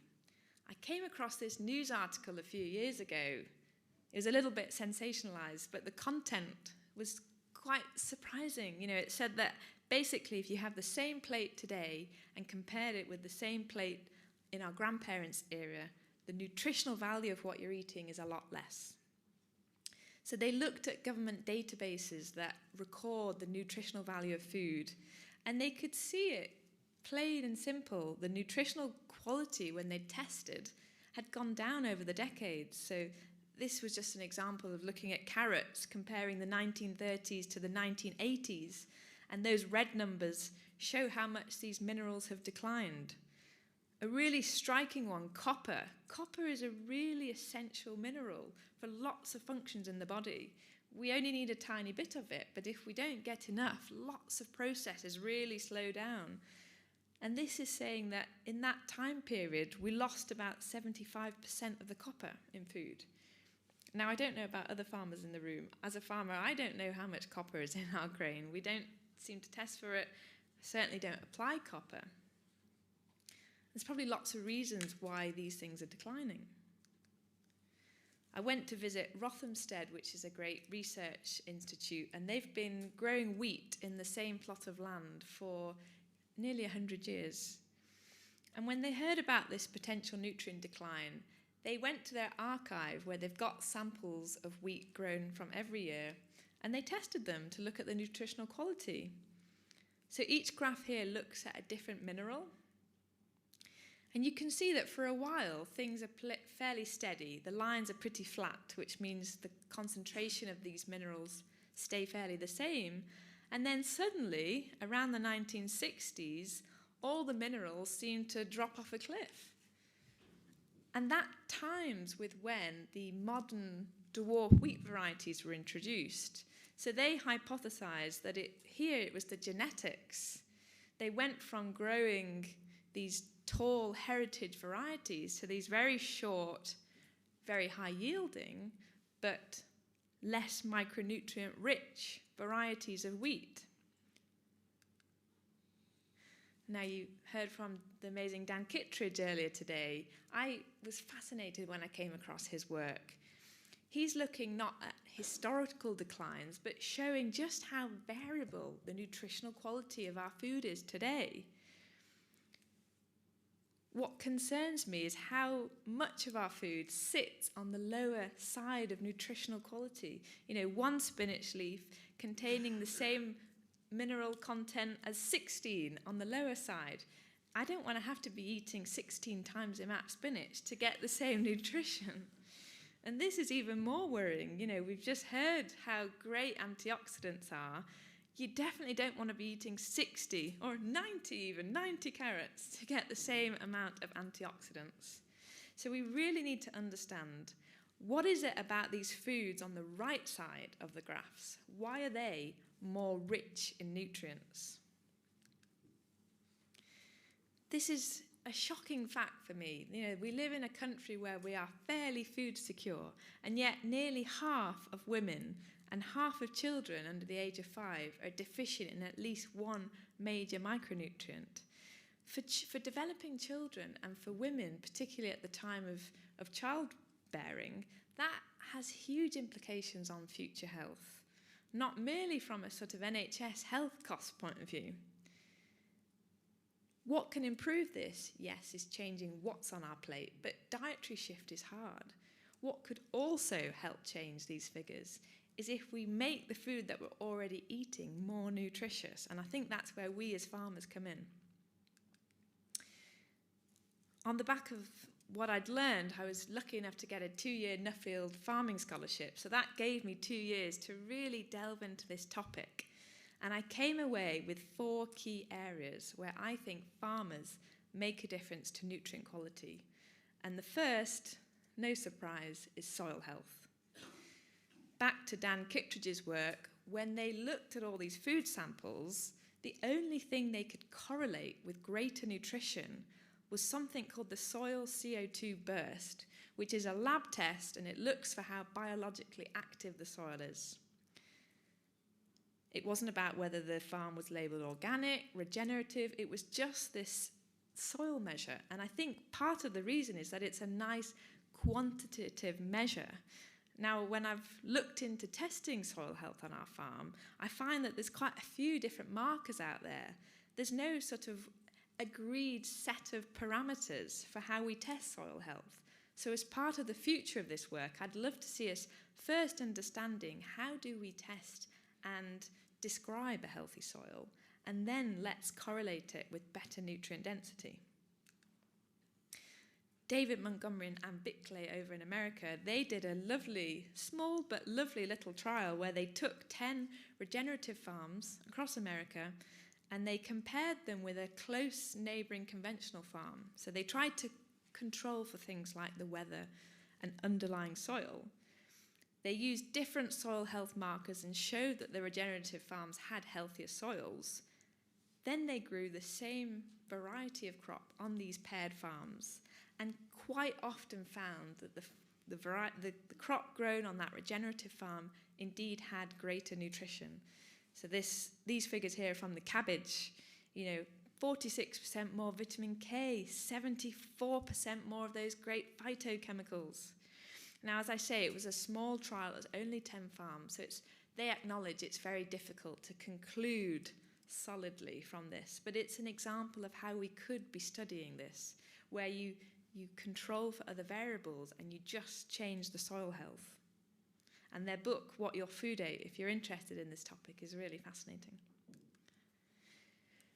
Lucy mentioned about ergothioneine, which was a fascinating molecule to learn about. It's basically something that fungi produce. So mushrooms, one of the only sort of fungal foods we eat, is really rich in ergothioneine. People that eat lots of ergothioneine have less heart attacks and lower risk of dementia, which is two things I'd like to avoid. Now, it's not just mushrooms that contain ergothioneine. If crops are grown in a fungally rich soil, they can take up this ergothioneine. So it can also be in your oats and your wheat. Now, we know that if you disturb the soils tend to be less fungally rich. So this trial saw that not only were the soils lower in fungi, but the crops were lower in this beneficial ergothioneine. That's looking at no-till and chisel disking, so minimum tillage, versus routine, regular, every-year ploughing. Okay, next topic, fertilisation. And I think there's two sides to this coin. Too much nitrogen can be a problem, particularly for those beneficial phytochemicals. So a few trials have looked at this, wheat, cabbage and basil, of all things. They showed that when plants had access to lots and lots of nitrogen, they switch off the genes for producing their defense chemicals, these phytochemicals, these polyphenols. So the food ends up less rich in these polyphenols. Now, there is a flip side because plants do need nitrogen to grow. So when plants were grown with no nitrogen, they also had low levels of these beneficial phytochemicals. So it's about appropriate nutrition. And interestingly, the fact that organic crops have been shown to have higher levels of phytochemicals could reflect that fact that organic crops tend to be grown in a slightly less nutritious environment. But on the other side of the coin, adding what's not there can also be beneficial. So if your soil is completely deficient in a mineral such as selenium, it's never going to get into your crop. Adding it could be appropriate. And Finland realised this. Their soils were very low in selenium, so they work with farmers. Selenium is now applied to crops as a routine practice, and within a number of years, they really improved the selenium content of their grains, and they eradicated selenium deficiency in their population. Now, selenium was proved really important during COVID because it's got an important role in the immune system, and people that didn't have enough selenium actually did worse when they were infected with COVID. Third topic is genetics, something maybe as farmers we don't have so much control over. I gave an example at the beginning of the differences between the more heritage varieties and the modern varieties of wheat affecting the nutrient density. There are studies out there where they've looked at 50 different varieties of broccoli, some older, some modern, and you'll get a whole spread of nutritional quality.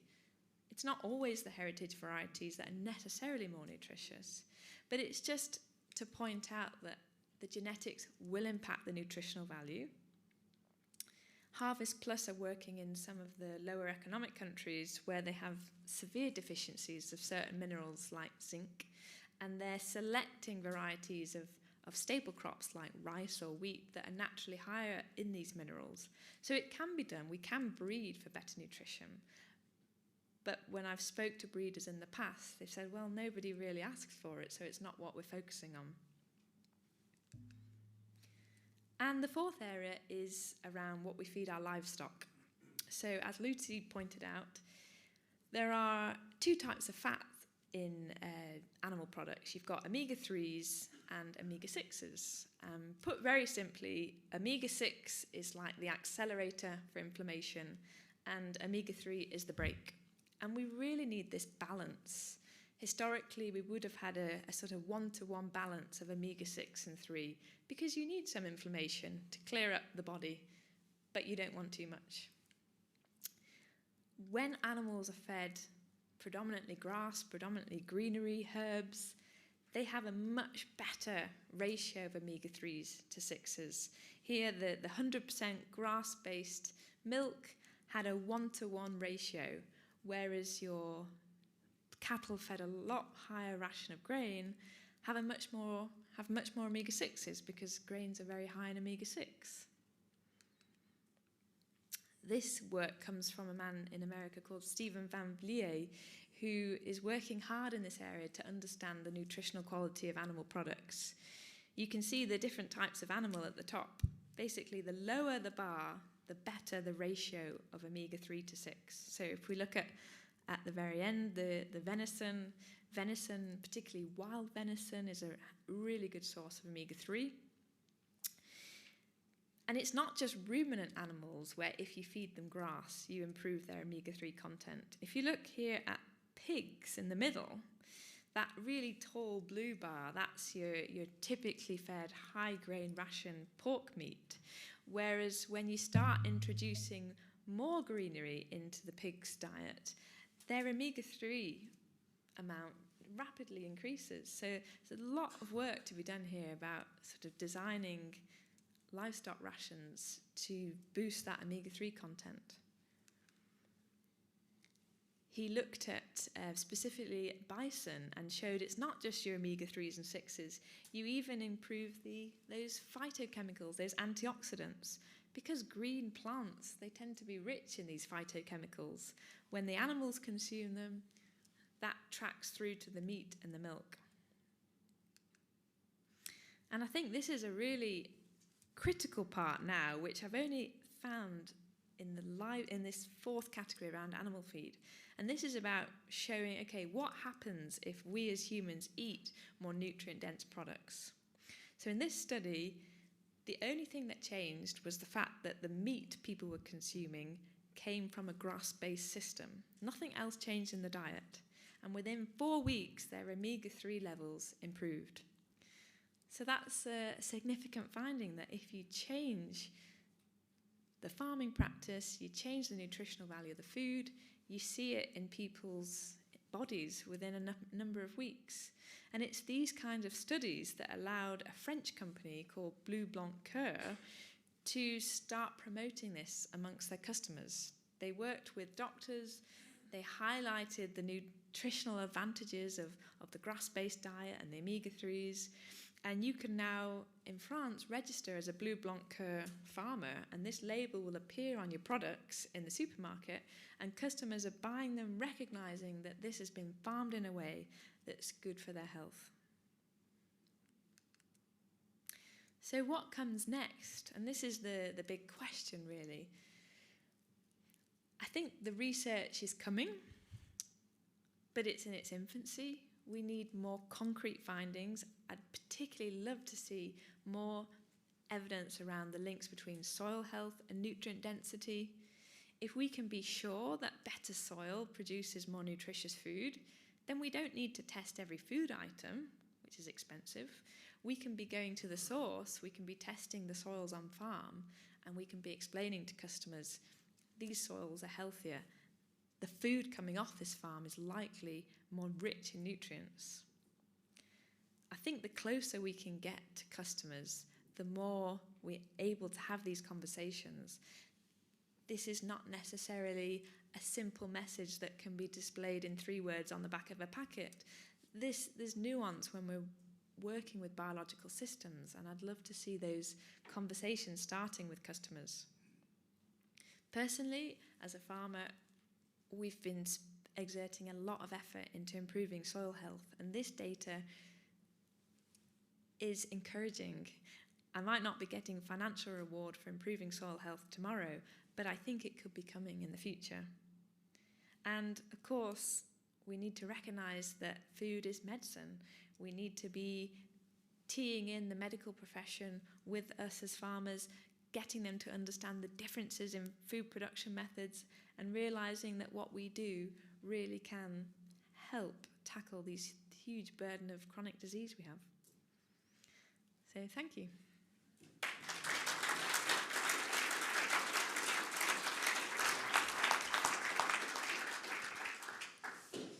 Yes, another fascinating talk. Thank you, Hannah. With my farmer hat on, it certainly spurs me on and reminds me that we're trying to do the right thing on the ground. So, yeah, if nothing else, it's great to hear that.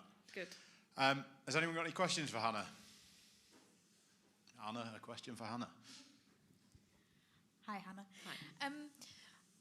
I'm going back quite a long time ago now, but at university, I did plant breeding and genetics at university, and I remember a study at the time looking at the nutrient availability in heritage plants to do with the digestibility of those. And you mentioned right at the beginning of your talk to do with the change of wheat varieties over time. And one of the things that we looked at was the impact with sort of people who are allergic to or intolerant of wheat products, and actually when you then gave them heritage varieties, that changed to do with the protein, makeup of the protein within there. Do you see that that's linked, the digestibility is linked to the nutrient availability, and therefore are heritage varieties which require a more bioavailable soil kind of maybe the way forward? We've moved away from them for modern farming systems, but actually with a regenerative system, could that work? Yeah, interesting question. I think where that study was looking at the micronutrients, I think that's maybe a bit separate to the digestibility. I think that comes perhaps down to the proteins. So I didn't really touch on the macronutrients, but yes, the macronutrients potentially have changed with breeding, and the protein structures in heritage wheat versus modern wheat are slightly different, so that might be impacting people's digestibility. I think there's other factors in that, you know, how we produce bread has changed, the length of time of proving. I did come across an interesting group where there's a particular anti-nutrient in the bran of grain, so that sort of prevents you absorbing some of the beneficial micronutrients. And they were breeding sort of modern varieties that had lower levels of this anti-nutrient. So it's not necessarily about always going back. You know, there are advantages to modern breeding practices. It's about what you ask the breeder to do. And so far, we're asking them to focus on yield and sort of pest and disease resistance, and we're not really tackling the nutrition side. So yeah, an interesting. I think there's probably some discussions that need to happen with the breeders.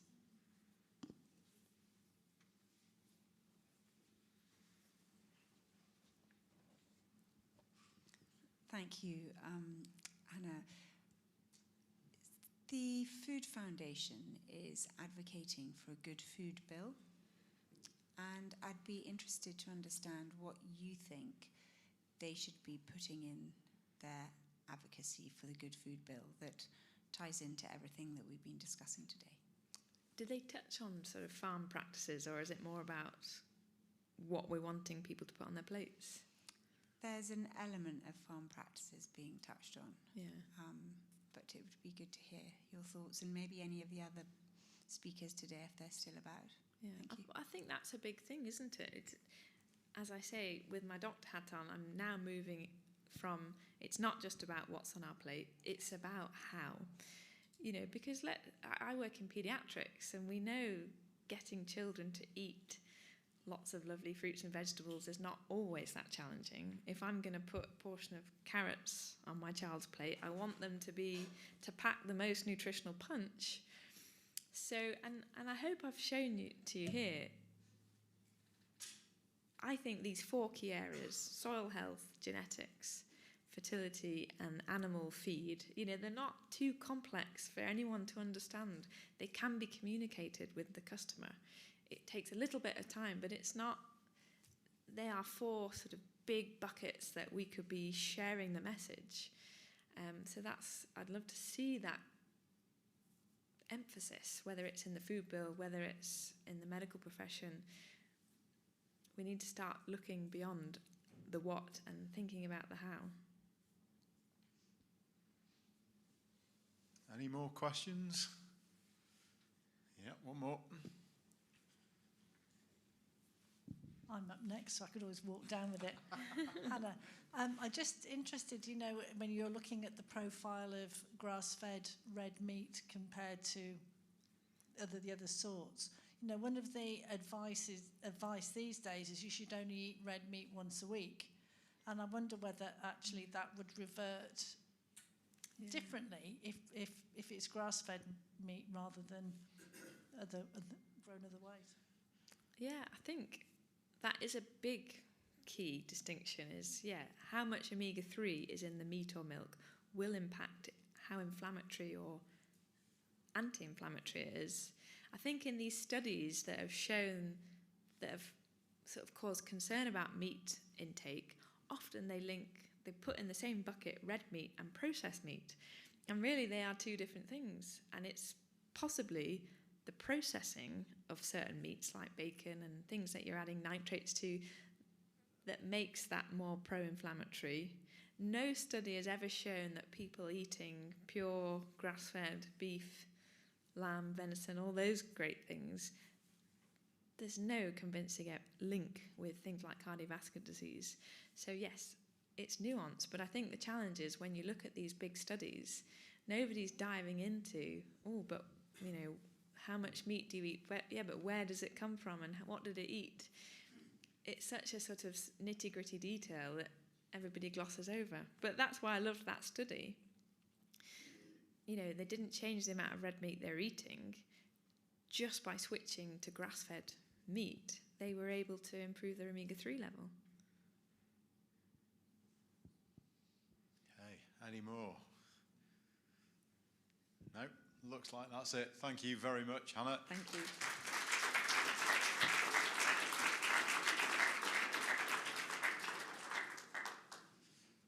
And I think we know who our final speaker is because she just asked the last question. So, Jan Thornton, welcome.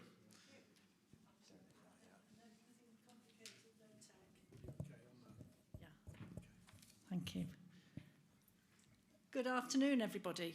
As you say, my name's Jan Thornton, and allegedly I'm an authority, according to Angus. I'm not quite sure an authority on what. I think I'm an authority on sitting on my backside on Zoom meetings a lot. But what I do is I wear a number of hats, which go right across from farm to fork. So I'm vice chair of something called the Fix Our Food Commission, which I'll come on to in a minute. I'm vice chair of the Yorkshire Food Farming and Rural Network. What else do I do?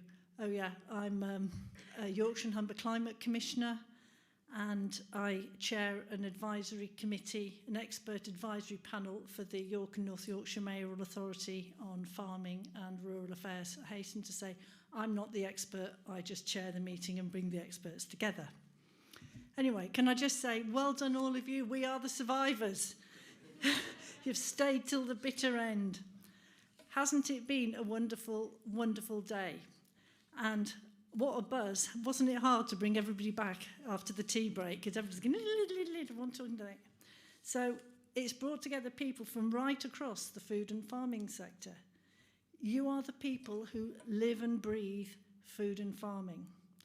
You understand that it isn't just about producing food, it's about sustaining life. Each of you plays a vital role in shaping the journey from soil to slice, and together we hold the power to transform not only our food system, but the health of our communities. If we take a moment to reflect on the past decade, it's been quite a ride. We've had the economic aftermath of Brexit and COVID. We're having to navigate the current geopolitical uncertainty and face the relentless challenge of a changing climate. Of all those challenges, the only one we could predict was climate change, and its impact on farming and food production is profound. The need to adapt and innovate is something every person in this room understands deeply. And today, the focus has been on something that connects every one of us: the link between agricultural production and human health. Because improving how we produce, process, and distribute food isn't just about yield or profit. It's about the quality of life for everyone who eats what we grow, make, and sell. So what have we learnt? The soil. Healthy soil is the foundation of healthy food. When we regenerate our soils, we're not just improving crop resilience, we're enhancing nutrient density and protecting ecosystems. That means the food on people's plates is richer, more nourishing, and better for long-term health. And then there's water. Clean, well-managed water systems reduce contamination and can potentially protect communities against flooding. And every time we cut back on chemical inputs, that can also safeguard public health. And by adopting water management practices, you're making livestock environments more resilient to climate challenges. Diversity. When we grow and source a wide range of crops, we're supporting dietary diversity and resilient supply chains. That helps tackle issues such as obesity, diabetes, and heart disease. It's not just about what's grown, it's about what's available, affordable, and accessible to families. But economic resilience matters too. This is a really challenging time for businesses right across the sector. But if we get to a point where farmers thrive, then our economies will thrive too. That stability translates into better access to healthcare, education, and nutritious food. One of the initiatives I'm proud to be involved with is the Fix Our Food programme, which has been led by the University of York and partners across the region. And just to say that just round there is a stand that Pippa has from about all the regenerative research that's been done from Leeds University. So do have a look before you go home if you get a chance. And it was created through some funding from UKRI, which is UK Research and Innovation. And it's part of a national programme which is transforming the UK food system. Because it was identified that, quite frankly, as Natalia said earlier, the system is broken. The programme comes to an end at the end of June, but there is a legacy project, which is the Fix Our Food Commission, of which I'm Vice Chair. Hannah is also a Commissioner, and so is Ali Morpeth, who was speaking earlier. So it's a bit incestuous here in Yorkshire. And anyway, the research that goes back to the University of York shows that transforming agriculture and food production isn't just an environmental necessity, it's a public health imperative. Every hectare managed sustainably, every business that shortens its supply chain, every researcher who shares evidence and innovation contributes to cleaner water, lower carbon emissions, and healthier diets. So, what does this mean for us? The people who are working the land, developing products, studying systems, and moving food from farm to fork. It means we're not just the producers or professionals, we're custodians of the public health. The choices that we make, how we manage the soil, the water, livestock, crops, logistics and markets, shape the well-being of millions. So, can I say is that the fact that you've turned up today shows that you are in that forefront of the really early innovators and adopters, because you're going to be moving things forward.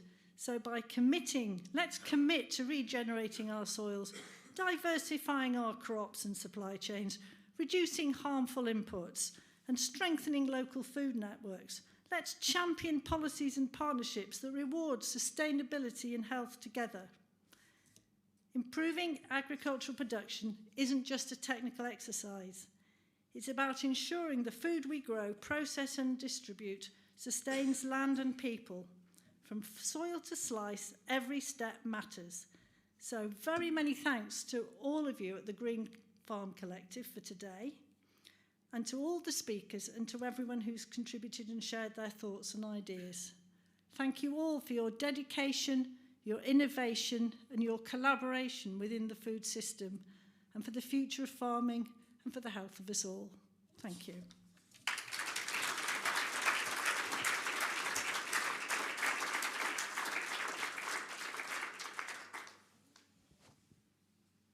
Is Hannah still here? She is. Hannah, there was a question that came in for you. You thought you were off the hook. I'm just going to read it out. It was from some of our online audience. Question for Hannah. We know in the gut in fact, I'm going to let you read it because it's got some big words in it that I can't read. That one there. We know in the gut microbiome that some bacteria, e.g. bifidobacterium, are more helpful than others, like sulfur-reducing microbes. Will we start curating which are the more beneficial microbes in our soil? Is it possible in such a complex system? Yeah, this is a great question, and one I've pointed out.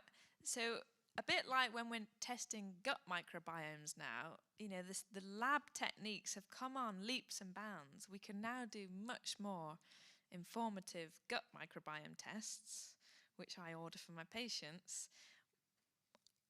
I think all these things are possible in soil, but as a farmer, there's not huge amounts of support and advice as to what to test for. You know, which microbes are we looking for? We need almost like a soil health microbiome panel, a bit like you get for your gut nowadays. So yes, the techniques are out there. There's something called shotgun PCR, something like that, where basically the lab can test for all microbes in the sample. It doesn't matter whether they have identified them, whether they have names for them, but they will give you an idea of the numbers and the populations and things like that. So I think we need to work with the soil scientists to get a picture, and I'm sure there's people in the room that know much more about soils than I do, and would help with identifying what markers do we want to be looking at. Exactly like the person has said in the question, it's not just about how many microbes, it's about which are the beneficial ones, what kind of spread do you want of different groups, and all of that. So yeah, it's great. Thank you, Hannah. Has anyone got any other burning questions before we close? No. The question of the day that's stuck in my brain, I think, is, as a farmer, would you eat what you produce? And that's a big question that all farmers should probably ask themselves. I personally would, and I'm proud to say that. So, yeah. Hopefully by doing conferences like this, we can spread the word further and accelerate this movement. But thank you very much to everyone for coming. Thank you very much to all our speakers. Yeah, it's been an amazing day. I think we're all propping our eyes open and brains are very, very full from it. So thank you very much all, and yeah, safe journey home.